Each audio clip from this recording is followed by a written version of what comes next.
I am introducing ಭಾರತದ ಹೆಮ್ಮೆಯ ಕನ್ನಡಿಗರು ಇವರು. ಹೌದು, ಹೆಮ್ಮೆಯ ಕನ್ನಡಿಗರು. ಭಾರತದಲ್ಲಿ ಮಾತ್ರ ಅಲ್ಲದೆ ವಿಶ್ವದಾದ್ಯಂತ ಸದ್ದು ಮಾಡಿದರೆ as lake man of India. But ನೀವು ಕೆರೆ ಅಂದ್ರೆ ಏನು ಅಂದಾಗ ಏನ್ ಹೇಳ್ತೀರಾ? What is a lake? ಕಮ್ಮಿ ಕಾಸ್ಟು, ಕಮ್ಮಿ ಟೈಮಲ್ಲಿ ಮತ್ತೆ ನ್ಯಾಚುರಲ್ ವೇನಲ್ಲಿ ಮಾಡ್ಬೇಕು ಅಂತ ಮಾಡಿದ್ವಿ. ಇವತ್ತಿಗೆ ಆಲ್ಮೋಸ್ಟ್ 10 ವರ್ಷ ಆದ್ರೂ ಆ ಕೆರೆ ಇವತ್ತು ಹಾಳಾಗ್ತಾ ಹೋಗಿಲ್ಲ, ಅದು ಇನ್ನೂ ಎನ್ಹೆನ್ಸ್ ಆಗ್ತಾ ಹೋಗ್ತಾ ಇದೆ. ಚೋಳಾಸು ನೀವು ನೋಡಿದ್ರೆ ವಾಟರ್ ಶೆಡ್ ಮ್ಯಾನೇಜ್ಮೆಂಟ್ ಮಾಡಿದ್ದಾರೆ. ಪೂರಾ ಸೌತ್ ಇಂಡಿಯಾದಲ್ಲಿ ರಾಜರ ಕಾಲದಲ್ಲಿ ನಮ್ದು ಏನೇನು ಕೆರೆಗಳಿದ್ದು ಕಟ್ಟೆಗಳು ಕಟ್ಟಿದ್ದಾರೆ, ಅವನಿಷ್ಟು ಇಂಟರ್ಲಿಂಕ್ ಮಾಡಿ ಕ್ಯಾಸ್ಕೇಡಿಂಗ್ ಲೇಕ್ಸ್ ಮಾಡಿದ್ದಾರೆ. ನಾವು ಹೊಲಸನ್ನ ಹೇಗೆ ಹೊರ ಹಾಕ್ತಿವಿ ಅನ್ನೋದು ನಾಗರಿಕತೆ ಅಂತ. ನಾಗರಿಕತೆ ಅಂದ್ರೆ ಏನು? ನಾವ್ ಹೇಗಿದೀವಿ ಅನ್ನೋದಲ್ಲ, ನಾವ್ ಯಾವ ಕಾರಲ್ಲಿ ಬಂದ್ವಿ, ಹೇಗ್ ಮಾತಾಡ್ತೀವಿ, ಯಾವ ಮೊಬೈಲ್ ಯೂಸ್ ಮಾಡ್ತಿದೀವಿ ಅನ್ನೋದಲ್ಲ, ನಾವ್ ಹೊಲಸನ್ನ ಹೇಗ್ ಹೊರಗೆ ಹಾಕ್ತಿವಿ. ಈ ಓನರ್ಶಿಪ್ ತಗೊಳ್ತಾ ಇದ್ರೆ ಮತ್ತೆ ಅದು ಸಸ್ಟೈನ್ ಆಗೋದಿಲ್ಲ. ನೀವು ರಿಜ್ಯುನೇಟ್ ಮಾಡಿ ಕ್ಲೀನ್ ಮಾಡಿ ಕಳೆದರ್ ಮಾಡ್ಬೋದು, ನಮ್ಮಂತರ ಮಾಡ್ಬೋದು, ಯಾರೇ ಮಾಡ್ಬೋದು. ಕ್ಲೀನ್ ಮಾಡೋದು ಈಸಿ, ಬಟ್ ಅದನ್ನ ಮೇಂಟೈನ್ ಮಾಡ್ಕೊಂಡು ಅದು ಓನರ್ಶಿಪ್ ತಗೊಳೋದೇ important. Wet waste, dry waste, ಮತ್ತೆ ಹಜಾರ್ಡಸ್. ಒಂದು ರೆಡ್ ಬಿನ್ನು, ಒಂದು ಗ್ರೀನ್ ಬಿನ್ನು, ಇನ್ನೊಂದು ಯಾವ್ದಿರುತ್ತೆ ಬ್ಲ್ಯಾಕ್ ಬಿನ್ ಯಾವ್ದಾದ್ರು ಕೊಟ್ಟಿರ್ತಾರೆ. ಸೊ ಆ ಬಿನ್ನಲ್ಲಿ ಹಾಕ್ಬಿಟ್ಟು ಈ BBMP ಇಂದ ಅದೇನು ಯಾರ್ಯಾರು ಬಂದು ಕಸ ಎತ್ತಾರಲ್ಲ ಅವ್ರಿಗೆ ಹ್ಯಾಂಡ್ ಓವರ್ ಮಾಡ್ಬಿಟ್ರೆ ನಿಮ್ದು ಅರ್ಧ 50% ಲೇಕ್ ಸೇವ್ ಆಗ್ಬಿಡುತ್ತೆ. ಮೆಜೆಸ್ಟಿಕ್, ಧರ್ಮಾಂಬುದಿ ಕೆರೆ 1800 ಎಕರೆ. 1800 ಎಕರೆ ಧರ್ಮಾಂಬುದಿ ಕೆರೆ. ಇನ್ ಲೆಕ್ಕ ಹಾಕೊಳ್ಳಿ, ಇನ್ನು ಎಂತ ವಾತಾವರಣ ಇರ್ಬೋದು. ನಾವೆಲ್ಲ ಸ್ಕೂಲ್ ಡೇಸ್ ಅಲ್ಲಿ ಓದಿದೀವಿ ಅಂಡ್ ಸಾಕಷ್ಟು ಜನರಿಗೆ it's an interesting topic to ಹೋಗ್ಬೇಕು ಇಲ್ಲಿಗೆ ಅಂತ ಅನ್ಸೋಂಥ ಜಾಗ is Dead Sea. Dead Sea ಸಮುದ್ರನ ಪ್ರತಿ ಸರಿ ಅದೇ ಹೇಳೋದು. ಫಸ್ಟ್ ಬೇಕಾರದು ಗಾಳಿ, ಸೆಕೆಂಡ್ ಬೇಕಾರದು ನೀರು, ಮೂರನೇದು ಆಹಾರ, ನಾಲ್ಕನೇದು ಆರೋಗ್ಯ ಅಥವಾ ನಿದ್ದೆ ಅಲ್ವಾ. ಇವೇನಾದ್ರು ಡಿಸ್ಟರ್ಬ್ ಆಗ್ಬಿಟ್ರೆ ಎಲ್ಲ ನಾಟ್ ಓನ್ಲಿ ನಮಗ್ ಡಿಸ್ಟರ್ಬ್ ಮಾಡ್ಕೊಳಲ್ಲ, ಎಲ್ಲಾ ಜೀವ ಜಲಚರಗಳಿಂದ ಹಿಡಿದು ಎಲ್ಲಾ ಪ್ರಾಣಿಗಳು ಡಿಸ್ಟರ್ಬ್ ಮಾಡ್ತೀವಿ ನಾವು. ಎಷ್ಟು ದೇಶಗಳು ಸ್ವಚ್ಛ ಆಗಿದಾವೆ, ಕ್ಲೀನ್ ಆಗಿದೀವಿ ಅಂತ ನಾವು ಹೊಗಳ್ತೀವಿ ನೋಡಿ. ನಾವು ಹೊಗಳ್ಕೊಂಡ್ರೆ ಚಟ ನಮ್ಗೆ. ನಮ್ ದೇಶ ನಾವು ಹೊಗಳ್ಕೊಳಲ್ಲ. ನಮ್ ದೇಶದಷ್ಟು ಒಂದು ಪ್ರಬುದ್ಧ ದೇಶ, ನಮ್ಮಷ್ಟು ಆನ್ಸಿಯಂಟ್ ಸಿಸ್ಟಮ್ಸ್ ಇನ್ ಯಾವ ದೇಶ ಇವೆಲ್ಲ ಆಮೇಲೆ ಬಂದಿರೋವು. ನಮ್ಮ ದೇಶದಲ್ಲಿ ಎಲ್ಲಿ ಬಿಸಾಕ್ಬಿಡ್ತೀವಿ. ಬೇರೆ ದೇಶಕ್ಕೆ ಹೋದ್ರೆ ಫೆನಾಲ್ಟಿ ಹಾಕ್ತಾರೆ, ಕ್ಯಾಮ್ರಾಗಳು ಇರ್ತವೆ ಅಂದ್ಬಿಟ್ಟು ನಾವು ಎಲ್ಲ ಹುಡ್ಕಾಡಿ ಹಾಕ್ತಿವಿ. ಆ ಏರ್ಪೋರ್ಟ್ ಅಲ್ಲಿ ಒಂಥರ ಬಿಹೇವ್ ಮಾಡ್ತೀವಿ, ಬೆಂಗಳೂರಿಗೆ ಡೆಲ್ಲಿಗೆ ಇಳಿದ್ಮೇಲೆ ಒಂಥರ ಬಿಹೇವ್ ಮಾಡ್ತೀವಿ. ಇದೆಲ್ಲ ಚೇಂಜ್ ಆಗಬೇಕು. ಇನ್ನು ಯಾವ ಕೆರೆಯಲ್ಲಿ ಒಂದು ಹೂ ಹರ್ಕೊಂಬರ್ಲಿಲ್ಲ ಮನೆಗೆ, ಒಂದು ಮೀನು ಹಿಡಿಲಿಲ್ಲ ನಾನು, ಒಂದು ಹಣ್ಣು ತಿನ್ಲಿಲ್ಲ ನಾನು. ಇವತ್ತಿನವರೆಗೂ ವಾಕರ್ಸ್ ಜಾಗರ್ಸ್ ಎಲ್ಲ ಓಡಾಡ್ತಾ ಇರ್ತಾರೆ. ನನ್ನ ಹೆಸರು ಎಲ್ಲಿ ಇರಲ್ಲ. ಆ ವಾಕರ್ಸ್ ಜಾಗರ್ಸ್ ಗೊತ್ತೇ ಇಲ್ಲ ನಾನೇ ಮಾಡಿರ್ತೀನಿ ಅಂತ. ಅವ್ರ ಜೊತೆ ನಾನು ವಾಕ್ ಮಾಡ್ತಾ ಇರ್ತೀನಿ. ಮಿಯಾವಾಕಿ ಅಂತ ಹೆಸರು ಹೆಂಗ್ ಬಂತು ಅಂದ್ರೆ ಅಕಿರಾ ಮಿಯಾವಾಕಿ, ಆನಂದ್ ಮಲ್ಲಿಗವಾಡ್ ಅಂತ ಹೆಂಗಿದೆ ಹಂಗೆ ಅವರು AM ನಾನೇ AM. ಅಕಿರಾ ಮಿಯಾವಾಕಿ ಅಂತ ಒಬ್ಬ ಬಾಟ್ನಿಸ್ಟು. ನನ್ನ ಜೀವನದಲ್ಲಿ 10 ವರ್ಷದಲ್ಲಿ ಇಷ್ಟೊಂದು ಇಂಟರ್ವ್ಯೂಗಳು ಕೊಟ್ಟಿದ್ದೀನಿ. ಇದೇ ಫಸ್ಟ್ ಇಂಟರ್ವ್ಯೂ. ನಾನು ತುಂಬಾ ಕಮ್ಮಿ ಅಂದ್ರೆ ನಾನು 30% ಮಾತಾಡಿ, ನೀವು 70% ಮಾತಾಡಿರೋದು.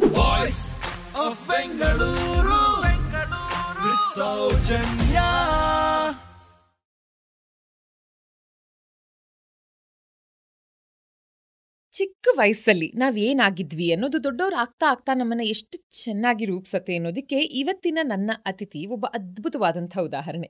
ನೋಡಿ, ನಮ್ಮಲ್ಲಿ ಎಷ್ಟು ಜನರಿಗೆ ನಮ್ಮ ಆನ್ಸಿಸ್ಟರ್ಸ್ ಏನ್ ಮಾಡ್ತಿದ್ರು ಅನ್ನೋದು ಗೊತ್ತಿದೆ, ಅಥವಾ ಅವ್ರ ಹೆಸರುಗಳು ಅಟ್ಲೀಸ್ಟ್ ಗೊತ್ತಿದೆ.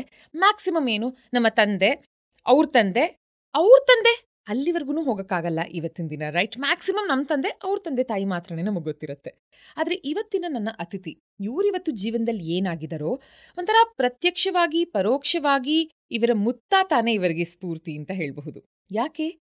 ನೋಡ್ತಾ ಇರಿ, ಪ್ರೋಗ್ರಾಮ್ ಗೊತ್ತಾಗತ್ತೆ. ಯಾಕಂದ್ರೆ ಐ ಆಮ್ ಇಂಟ್ರೊಡ್ಯೂಸಿಂಗ್ ಭಾರತದ ಹೆಮ್ಮೆಯ ಕನ್ನಡಿಗರು ಇವರು. ಹೌದು, ಹೆಮ್ಮೆಯ ಕನ್ನಡಿಗರು. ಭಾರತದಲ್ಲಿ ಮಾತ್ರ ಅಲ್ಲದೆ ವಿಶ್ವದಾದ್ಯಂತ ಸದ್ದು ಮಾಡಿದರೆ as lake man of India. ಅದು ನಮಗೆ ಎಷ್ಟು ಹೆಮ್ಮೆಯ ವಿಷಯ ಅಲ್ವಾ? Will talking about lakes. ನಾವೆಲ್ಲ ಸ್ಕೂಲ್ ಡೇಸಲ್ಲಿ ಓದಿದೀವಿ ಏನಂತ. So what is a lake ಅನ್ನೋದಕ್ಕೆ ಡೆಫಿನಿಷನ್, ಒಂದು water body which is surrounded by land. ಆದರೆ ಅದು ಅಲ್ಲಿಗೆ ಸೀಮಿತವಾಯಿತು. ಅದಾದಮೇಲೆ ಇವತ್ತಿನ ದಿನ ನಮ್ಮಲ್ಲಿ ಎಷ್ಟು ಜನ ಲೇಕ್ ಬಗ್ಗೆ ಯೋಚನೆ ಮಾಡ್ತೀವಿ, ಒಂದು ಕೆರೆ ಬಗ್ಗೆ ಯೋಚನೆ ಮಾಡ್ತೀವಿ.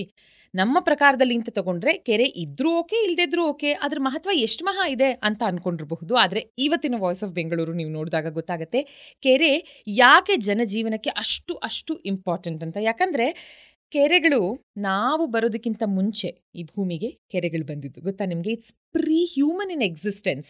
ಆ್ಯಂಡ್ ಇವತ್ತಿನ ದಿನ ಪ್ರಪಂಚದಲ್ಲಿ ಒಂದು ಎಸ್ಟಿಮೇಟ್ ಅಂತ ತಗೊಂಡಾಗ 304 ಮಿಲಿಯನ್ ಕೆರೆಗಳಿದೆ ಅಂದರೆ ನಂಬ್ತೀರಾ ನೀವು? ಕರ್ನಾಟಕದಲ್ಲೇ ತಗೊಳ್ಳೋಣ. ರಿಜಿಸ್ಟರ್ಡ್ ಲೇಕ್ಸ್ ನಾನು ನಿಮ್ಗೆ ಹೇಳ್ತಾ ಇರೋದು. ರಿಜಿಸ್ಟರ್ ಆಗಿಲ್ದಿರೋದು ಇದಕ್ಕಿಂತ ಒಂದು 3 ಪಟ್ಟು ಹೆಚ್ಚಿರಬಹುದು. ರಿಜಿಸ್ಟರ್ಡ್ ಅಂತ ತಗೊಂಡ್ರೆ 36,800 ಲೇಕ್ಸ್ ಇದೆ. ಇನ್ನು ನಮ್ಮ ಬೆಂಗಳೂರಿನ ವಿಷಯಕ್ಕೆ ಬರೋಣ. ಬೆಂಗಳೂರಿಗೆ ಇರುವಂತಹ ಸಾಕಷ್ಟು ಟ್ಯಾಗ್ಸ್ಗಳಲ್ಲಿ ಲೇಕ್ ಸಿಟಿ ಅನ್ನೋದು ಕೂಡ ಒಂದು. ಆದರೆ ಬೆಂಗಳೂರಲ್ಲಿ ಇರುವಂತಹ ಲೇಕ್ಸ್ಗಳು ಬೆರಳೆಣಿಕೆ ಎಷ್ಟು. ಸೊ ಚೋಳರ ಕಾಲದ ಒಂದು ರೈಟಿಂಗ್ನಲ್ಲಿ ನಮಗೆ ಸಿಗತ್ತೆ, ಆಧಾರ ಸಿಗತ್ತೆ ದಟ್ 1850 ರಿಜಿಸ್ಟರ್ಡ್ ಲೇಕ್ಸ್ ಇದ್ವು ಬೆಂಗಳೂರಿನಲ್ಲಿ ಅಂತ.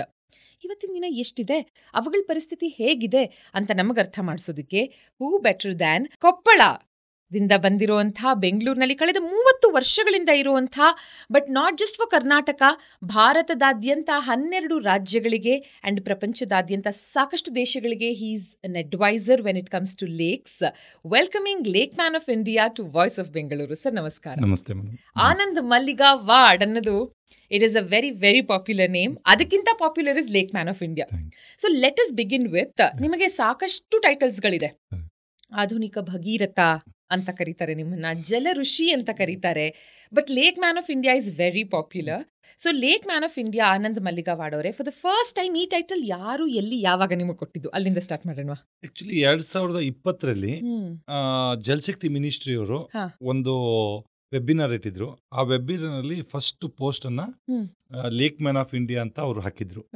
ಅಷ್ಟೊತ್ತಿಗೆ ನಾನು ಒಂದು 4-5 ರಾಜ್ಯಗಳಲ್ಲಿ ಕೆಲಸ ಮಾಡ್ತಾ ಇದ್ದೆ. So first lake man of Bengaluru ಅಂತಿತ್ತು. ಕರ್ನಾಟಕ ಅಂತ ಯಾವತ್ತೂ ಬಂದಿಲ್ಲ, ಬಿಕಾಸ್ ಕರ್ನಾಟಕದಲ್ಲಿ ಬೇರೆ ಸಿಟಿನಲ್ಲಿ ಮಾಡ್ಲಿಲ್ಲ ಅಲ್ವಾ. ಹೀಗಾಗಿ ಫಸ್ಟ್ ಅವತ್ತು ಆ ಜಲಶಕ್ತಿ ಮಿನಿಸ್ಟ್ರಿ ಅವ್ರದ್ದೊಂದು ಪೋಸ್ಟರ್ ಬಂದಿತ್ತು, ಅಲ್ಲಿಂದ ಇದು ಶುರುವಾಗಿರೋದು ಆಕ್ಚುಲಿ. ಆಮೇಲೆ ಸುಮಾರು ಮೀಡಿಯಾದವರು, ಪೇಪರ್ನವರು ಬರೀತಾ ಹೋದ್ರು. ಹಿಂಗಾಗಿ ಜನಗಳೇ ಕೊಟ್ಟಿರ್ತಕ್ಕಂಥದ್ದು, ಮೀಡಿಯಾದವರು, ಸರ್ಕಾರದವರು ಇಂದ ಬಂದಿರೋದು. ಓಕೆ. ಸೊ ನಿಮ್ಮ ಬಗ್ಗೆ ಇವಾಗ ಬಹುಶಃ ಸಾಕಷ್ಟು ಜನರಿಗೆ ಸಾಕಷ್ಟು ವಿಷಯಗಳು ಗೊತ್ತಿದೆ. ಅಂದ್ರೆ ನೀವು ಕೊಪ್ಪಳದವರು ಅಂತ ಗೊತ್ತು. ಅಂಡ್ ನಿಮ್ಮ ಮುತ್ತಾತ ನಿಮ್ಮ ಹಳ್ಳಿಯಲ್ಲಿ ಒಂದು ಲೇಕ್ನ ರಿವೈವ್ ಮಾಡಿದ್ರು ಆ ಕಾಲದಲ್ಲೇ. ಅಂಡ್ ಇವತ್ತಿಗೂ ನೀವು ಅದನ್ನ ಉಳಿಸ್ಕೊಂಡು ಬಂದಿದ್ದೀರಾ. ಹಳ್ಳಿಯವರೆಲ್ಲ ಆ ಕುಡಿಯೋ ನೀರಿನ ಕೆರೆಯನ್ನ ಇವತ್ತಿಗೂ ಬಳಸ್ತಾ ಇದ್ದಾರೆ, ಮಲ್ಲಿಗಾವಾಡ್ ಕೆರೆ ಅಂತ ಅದರ ಹೆಸರು. ಸೊ ಅಲ್ಲಿಂದ ಸ್ಟಾರ್ಟ್ ಆಗುತ್ತೆ ನಿಮ್ಮ ಜೀವನದಲ್ಲಿ.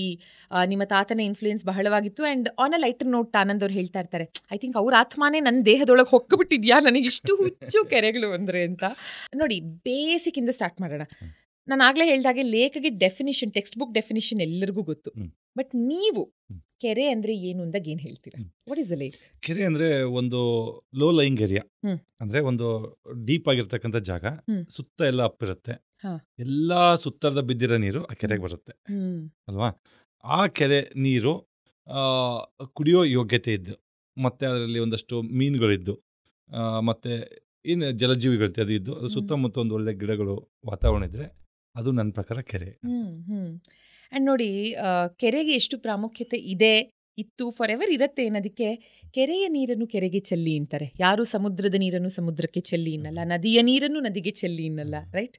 ಕೆರೆಯ ನೀರನ್ನು ಕೆರೆಗೆ ಚೆಲ್ಲಿ. ಸೊ ನಾವು ಒಳ್ಳೆ ನೀರನ್ನು ತಗೋಬೇಕು, ಆ ಒಳ್ಳೆ ನೀರು ಮತ್ತೆ ಕೆರೆಗೆ ಹೋಗೋ ಹಾಗೆ ಮಾಡಬೇಕು, ಅದು ನಮ್ಮ ಜವಾಬ್ದಾರಿ, ರೈಟ್? ಸೊ ರಿಜಿಸ್ಟರ್ಡ್ 1850 ಲೇಕ್ಸ್ ನಮ್ಮ ಬೆಂಗಳೂರಿನಲ್ಲಿ ಇತ್ತು ಅಂತ ಹೇಳಲಾಗತ್ತೆ. ಚೋಳರ ಕಾಲದಲ್ಲಿ ಬಂದಿರುವಂತಹ ನಂಬರ್ಸ್ ಇದು, ಬರ್ದಿರುವಂತದ್ದು. ಇವತ್ತಿಗೆ ಎಷ್ಟು ಕೆರೆಗಳಿದೆ ಸರ್? 400ರಿಂದ 420, 430 ಕೆರೆ ಇದೆ. ಇನ್ ಮಿಕ್ಕಿದೆಲ್ಲ ಆಲ್ಮೋಸ್ಟ್ ಕ್ಲೋಸ್ ಆಗಿದೆ. ಓಕೆ. ಸೊ ಪ್ರತಿ ಸಲ ಮಳೆಗಾಲ ಬಂದಾಗ ಇದ್ರ ಬಗ್ಗೆ ಡಿಸ್ಕಷನ್ ಆಗುತ್ತೆ ಅಲ್ವಾ? ಹೇಗೆ ನಾವು ಕೆರೆಗಳನ್ನ ಹಾಳು ಮಾಡಿದೀವಿ, ಕೆರೆ ಒತ್ತುವರಿ ಅನ್ನೋದನ್ನ ನಾವು ಕೇಳ್ತಾನೆ ಇರ್ತೀವಿ.